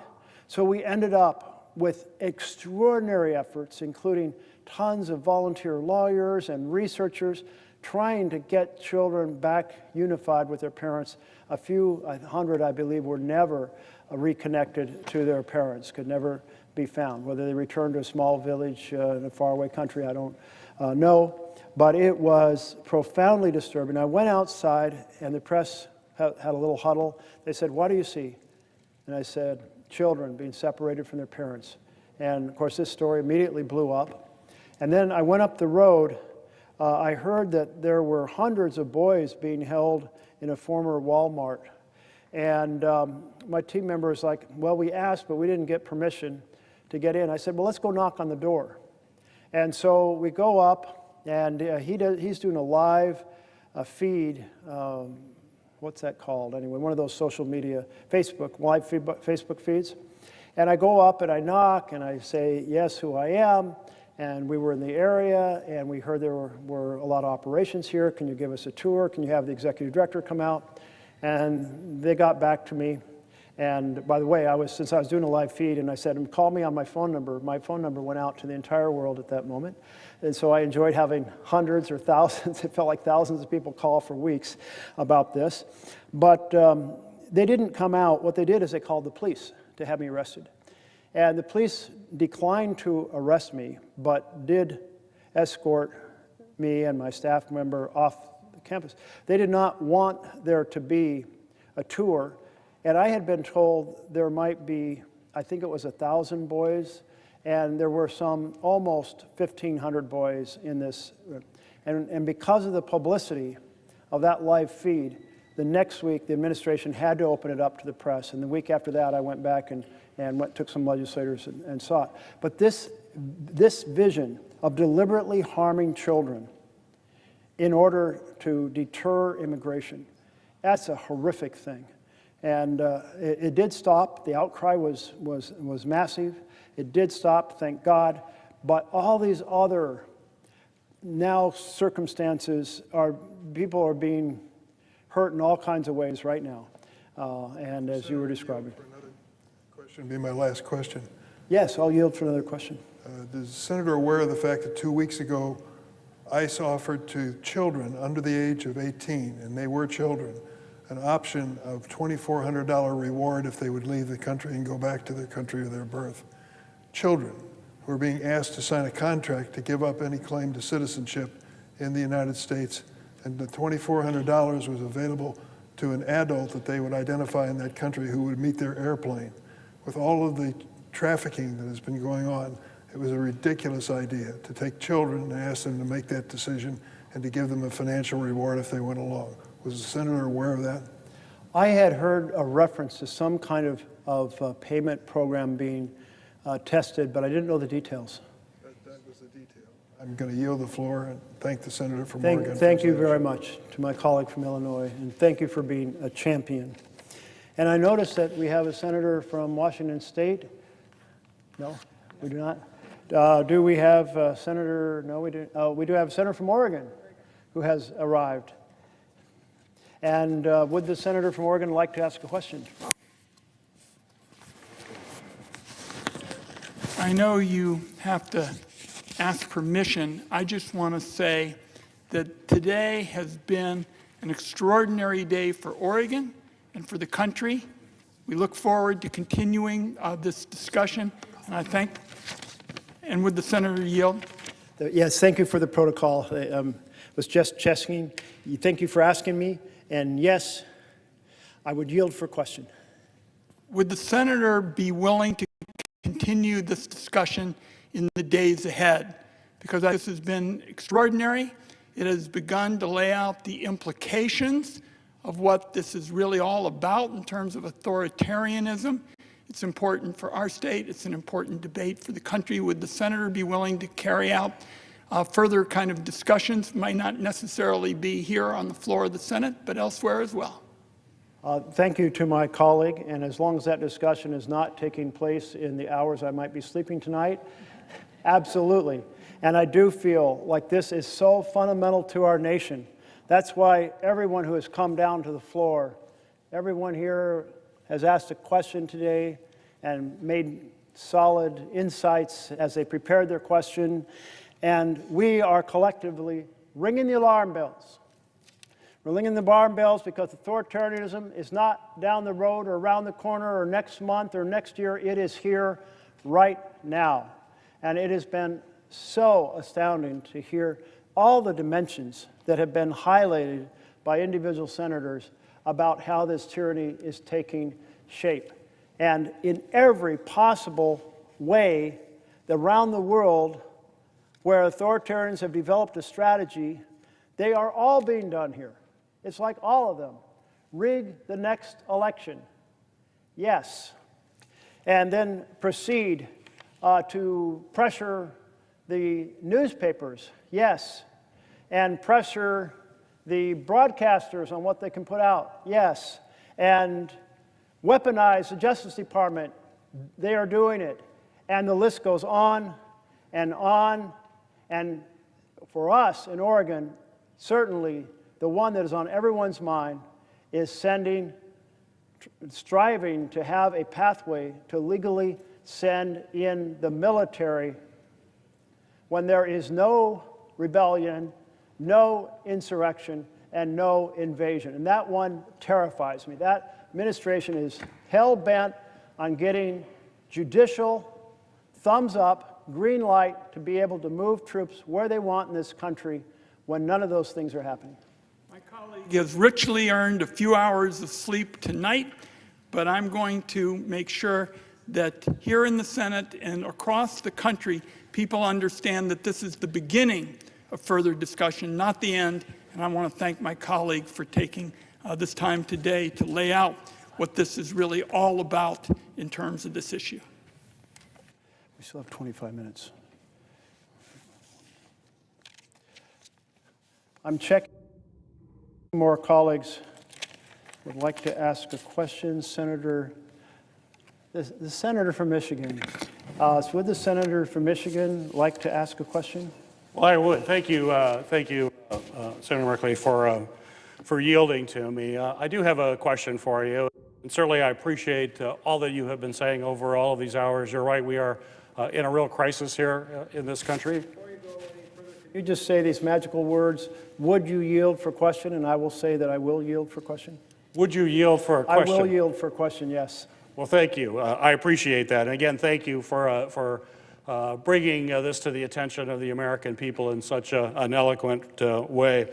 First, I'd just like to ask my colleague about how President Trump is pursuing dangerous and authoritarian practice of basically picking winners and losers in government.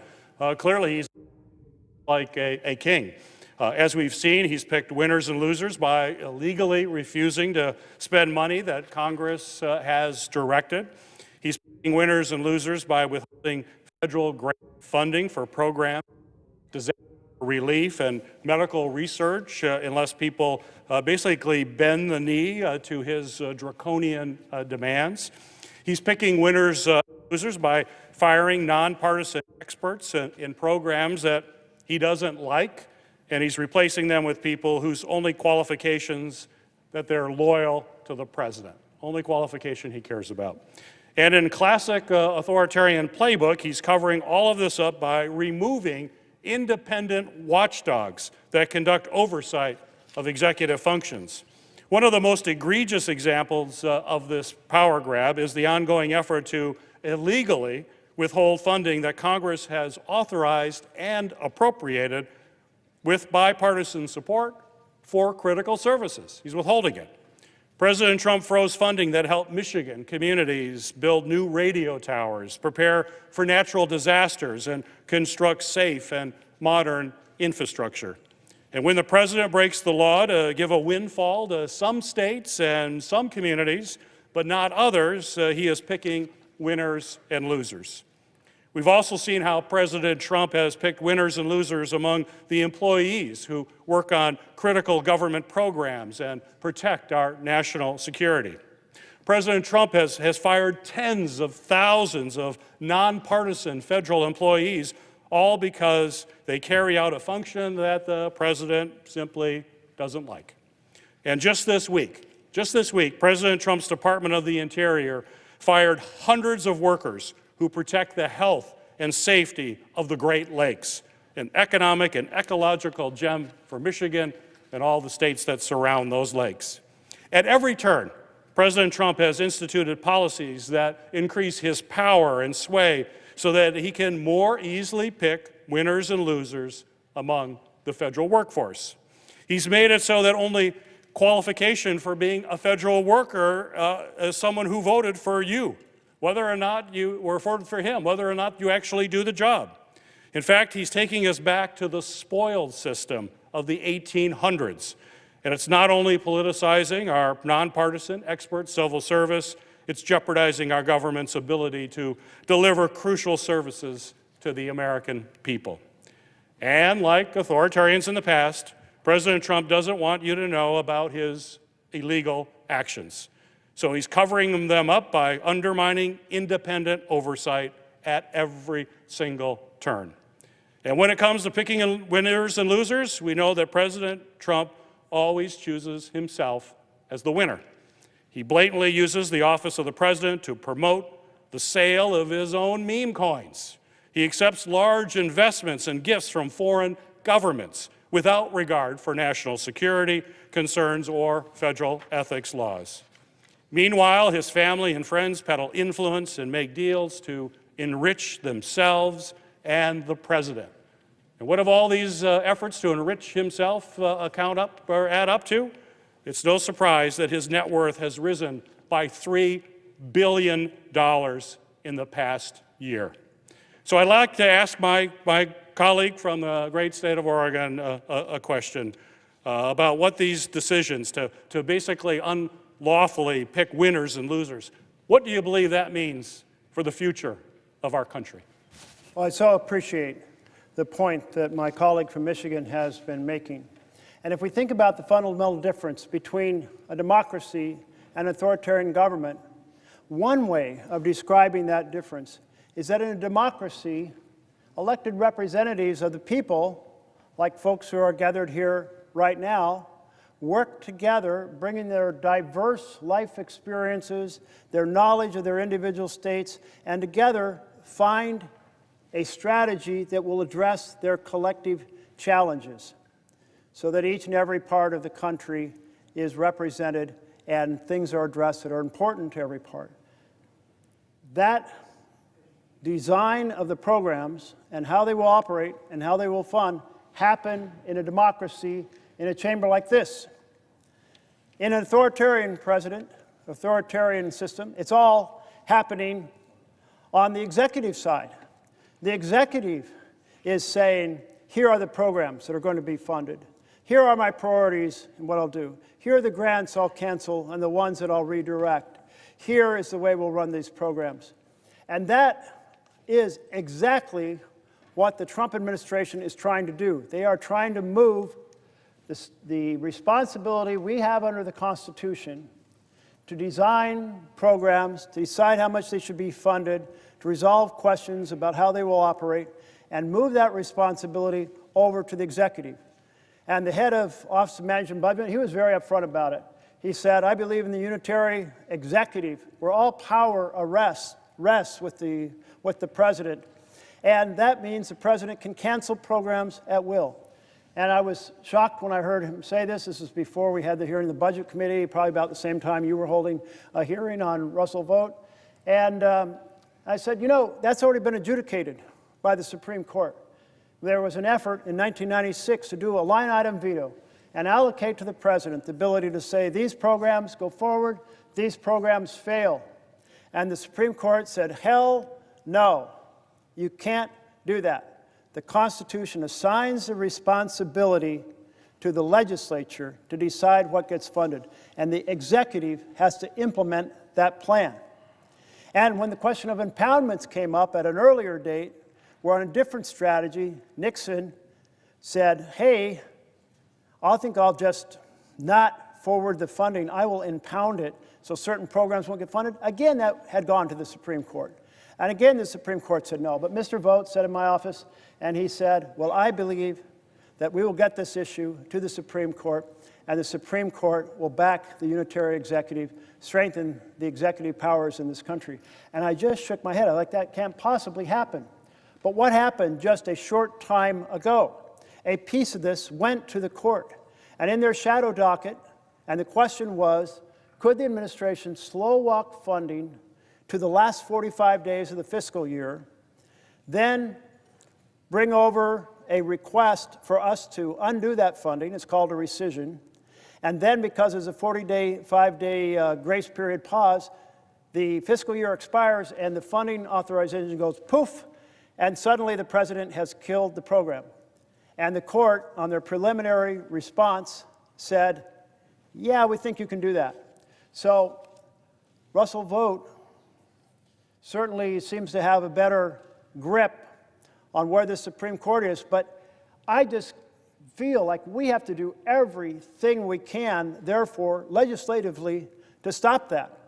Our spending bills need to say that if we have a bipartisan spending bill, that decision to undo that program can only be done by a bipartisan bill in the future, which is the way we do rescissions now. We have money that's left over from a program or this program, and we say that money can be brought back in, it's not needed, but we do it in a bipartisan manner, not in a manner that gives the power of the purse to the President of the United States. And this is a collective effort that all of our Republican and Democratic colleagues should be involved in. I mean, collectively, we need to be defending our role in the Constitution, and this is central to the separation between authoritarian power and a democracy. I've been on the Senate floor to ring the alarm bells for a long time, somewhere around 6:25 yesterday. And I want to thank people who have been here with me the whole time, people who made this happen. My team, Merkley staff, who I see a few of them, and quite a few of them are here. I'm so pleased, and I appreciate their support. The Capitol Police, who had to stay through the night. The Democratic and Republican floor staff, who had to stay and go forward without being, if you will, the center of attention. They had to, make sure everything went right, and they did. The Senate pages who have come and gone through the night, but I think it's pretty cool that you were here. Every now and then when I was a little lonely, I'd look over, I'd see some heads peeking around the corner over on this side. That was great. The page program is extraordinary.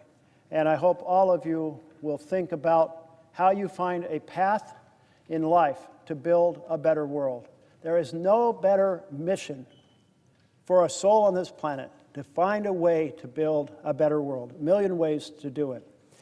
The Senate doorkeepers, thank you. So appreciate you all. Senate parliamentarians, oh my goodness. I don't know what kind of flowers I can possibly bring but I will be in your debt for a long time. Thank you. The presiding officers. So many of my colleagues from across the aisle had to come, and I know how hard it is to sit in that chair. I did my 100 hours in that chair, plus quite a few, and I know it's awfully hard to be there and not even be able to respond when maybe someone disagrees profoundly, and yet you are here making it possible that I could carry this conversation, ringing the alarm bells about authoritarianism. Couldn't have been done if you all hadn't come and held the floor. So thank you. And all of you colleagues who came to give a little dissertation and ask a question, and sometimes a longer dissertation. And I was like, thank you, thank you. I appreciate that so much. We are in the most perilous moment, the biggest threat to our republic since the Civil War. President Trump is shredding our Constitution. Our nation has spent 250 years striving toward a vision of equal justice. Of course, we had our Declaration of Independence. It took a few years to get our Constitution that we now have in place, 1787. But we have been striving towards this vision in which everyone is empowered in this country. And I always think about how the foundation of the law is carved into the facade above the Supreme Court pillars, and it says equal justice under law. You know, the very first political act I took was when I was a junior in high school.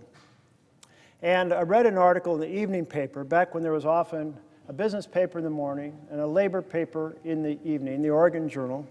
And the article said that Agnew, Vice President Agnew, had been convicted of bribery, convicted of taking $100,000, the article said, and he had been given a fine of $10,000. And I was like, what? For the rich and powerful, they get to keep 90% of their proceeds? So I fired off a letter to the Oregon Journal and said, this is not right in a nation that values equal justice under law. And they printed it. They're long out of business. I'd like to get a copy of that, but long out of business. But the vision Trump is putting forward is unequal injustice. It's a huge assault on the foundation for our nation. And what we have is a nation in which the founders, and many of you spoke so eloquently to this, a nation in which the founders said, we do not want to have a king. We want to have government that flows up from the people, not down from a monarch. And so they put together their best ideas. They wrestled with it at the Constitutional Convention. They went through many versions of what the Senate would look like and even what our terms would look like. At one point, 12 years. At one point, lifetime. Right now, I'm wishing it was a little less than 6 years myself. But the challenge we have is that that vision of a separation of powers, of checks and balances, is being steadily destroyed by President Trump. In the book that I was using as kind of the framework for discussing these issues, it says most people, even today, think it's still republics die with men wielding guns. And it is essential we understand that that is not the way most republics die today. Most republics die because someone is elected who starts working systematically to reduce those checks and balances. And then perhaps they're aided by a rubber stamp Congress. And perhaps they're aided by a Supreme Court that vests more power in the executive with key decisions. And of course, it takes that aggressive authoritarian personality. And we've got all three. We are fully in the authoritarian moment right now. The president believes that he is the king of this country and that he can control everything regardless of what the law says or what we send him. And we have to collectively, and it should be a bipartisan effort, collectively say, Hell no. We took an oath to the Constitution, to the vision of government by and for the people, not government by and for the powerful. And we're going to keep fighting to restore that vision. And today, so many of you highlighted so many pieces of what's going wrong in our country in terms of the erosion. A president who wants to tell universities what they can teach and is using research grants over their head. A president who wants to tell law firms who they can give pro bono help to and has forced them to various firms to chuck up $1 billion to be done for pro bono work on the places, the organizations Trump wants them to spend it. A president who is using every tool available to try to get the court decisions that will allow him to use both the National Guard and the troops to be able to go where in the country he wants them domestically, even if there is no insurrection, no rebellion, and no invasion. A president who is weaponizing the judiciary to go after person after person after person, coming off his enemies list. And whoever it might be that's next, one of us may be next. One of our colleagues has certainly been publicized by Trump as being on Trump's enemies list. And this is just not to be allowed in government by and for the people. The crushing of due process, and I appreciate the comments of my colleague from Illinois about due process and all of the challenges regarding immigration and due process. And let's find a way to finally pass an immigration bill after coming so close so many times. And Senator Durbin, I know you are retiring, but let's get the immigration fix done before you leave us with all of your expertise. Your group of 8 that you put together before you did incredibly fabulous work, and this is way past due that we have that foundation of law with many of the pieces of improvements for justice. We saw on day one of this administration Trump down there in the rotunda with the billionaire standing behind him. And from that moment, it was apparent that's what his government was about, by and for the wealthy and the powerful. And if we had any doubts, then it was resolved when he put forward his version of a bill, which he called the Big Beautiful Bill, and we often called, many of us, the Big Ugly Betrayal. Because only an authoritarian president who believes that the people answer to him rather than him being accountable to the people would come up with a strategy of decimating the health care through the ACA to fund tax breaks for billionaires. Only an authoritarian president would say, let's demolish Medicaid, and between Medicaid and ACA, have 15 million people lose their health care, 235,000 projected in my state. Only an authoritarian would say, let's cut child nutrition to fund even more tax breaks for billionaires. And then, of course, on top of all that, put forward a plan that runs up $30 trillion in debt, additional debt over 30 years. Probably the most fiscally irresponsible bill ever to pass through this chamber. And that $30 trillion of additional debt will so compromise our efforts to take on the foundations for ordinary families, for health care, for housing, for education, for good-paying jobs. The 4 foundations that give a family a chance to stand on their feet and thrive. So we all have taken an oath to the Constitution. So let's all work together in every possible way to ring the alarm bells, because it is a fact that if we do not ring the alarm bells, well, the longer you are in an authoritarian state, it becomes more and more entrenched. And so we have to fight it in every possible way. I'm so proud of the 7 million Americans who took to the street in every one of our states at those 2,700 different locations all across the country to say no kings. They were ringing the alarm bells. They were saying that it is absolutely unacceptable to have an authoritarian government. And that is the largest demonstration in U.S. history. And for each one of those 7 million, they have families, they have friends who knew that they were doing this, who are becoming educated about the challenge that we're facing right now.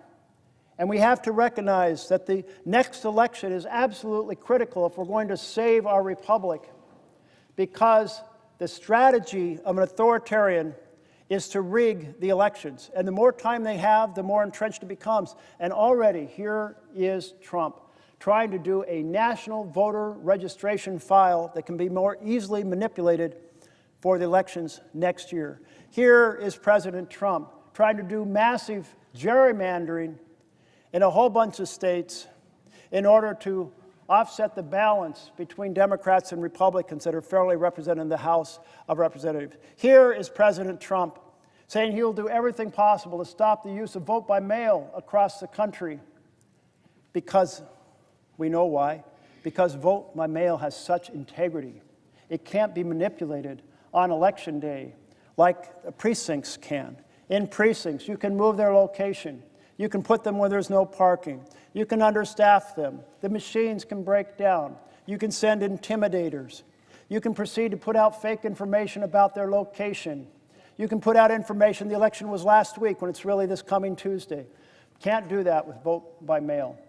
And when we have the majority, we must pass the For the People Freedom to Vote bill and lock down the integrity of our elections, so we will not worry for a generation about the people having a fair voice in our government by and for the people.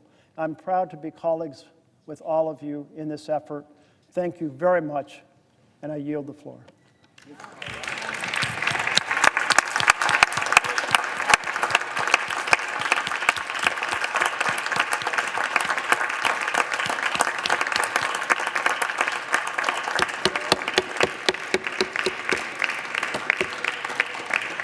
Mr. President. Recognize the Democrat leader.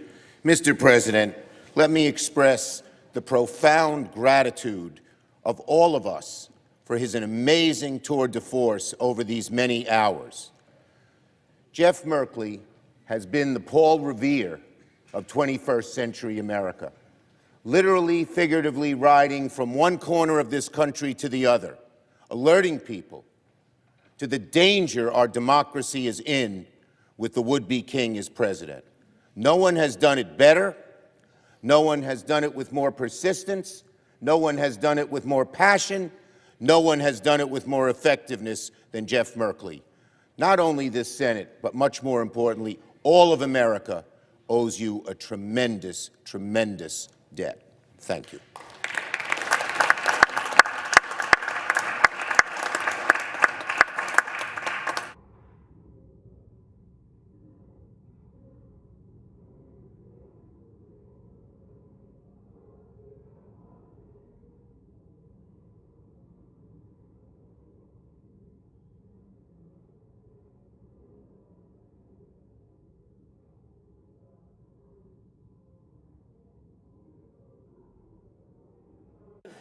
I recognize the Republican whip. Thank you, Mr. President. Mr. President, Can the Senate one of order, our please? colleagues just spent over 22 hours. One of our colleagues just spent over 22 hours on this floor reading from a book, reciting poetry, one poem at least 4 times, and talking about renovations currently going on at the White House. It was 22 hours of what I can only describe as rubbish. I come to the floor today to ask a simple question. What did Democrats actually accomplish? The government's still closed. Capitol police officers and Senate support staffers who were here for the entire 22 hours are still not getting paid. So let me read, Mr. President, from the record and into the record, an article published today in the Daily Caller written by Adam Pack. The headline is this. It's entitled, "Democrat Forces Unpaid Capitol Police to Stay Up All Night So He Can Rail Against Republicans." Let me tell you the title again. Democrat forces unpaid Capitol Police to stay up all night so he can rail against Republicans. The article goes on. Democrats are refusing to pay support staff and Capitol Police during the government shutdown, but still force them to work overnight Wednesday so a lawmaker could rail against the Trump administration from an empty Senate chamber. Do we have order, Mr. President? Can you please take your conversations outside the chamber? Please take your conversations outside the chamber. Thank you. To repeat, Mr. President, I said Democrats are refusing to pay support staff and Capitol Police during the government shutdown, but still force them to work overnight Wednesday so a lawmaker could rail against the Trump administration from an empty Senate chamber. The article goes on. Democratic Oregon Senator Jeffrey Merkley took to the Senate floor for, as they wrote this, a 14-hour-long, now 22, and counting screed against President Donald Trump beginning early Tuesday morning. The article continues. His overnight talkathon, which was still ongoing at the time of publication, forced floor aides and Capitol Police to work throughout the night despite staffers missing their first full paycheck due to the funding lapse on Monday. And Capitol Police poised not to receive their salary later this week. Merkley blasted Trump's decision to deploy National Guard to Portland, Oregon over the objections of state and local officials during his marathon speech. It goes on. He also denied that violence had occurred outside an Immigration and Customs Enforcement facility in Portland, despite at least 195 rioters being arrested outside the building since June.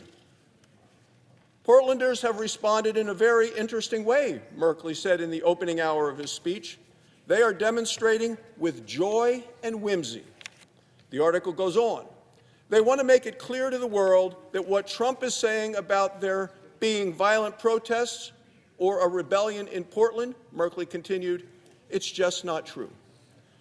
Democrat New Jersey Senator Andy Kim also joined Merkley on the Senate floor in the 10 p.m. hour, praising the Oregon senator for shining a light on the Trump administration's alleged authoritarianism. It's important that we don't underestimate the fragility of our democracy, Kim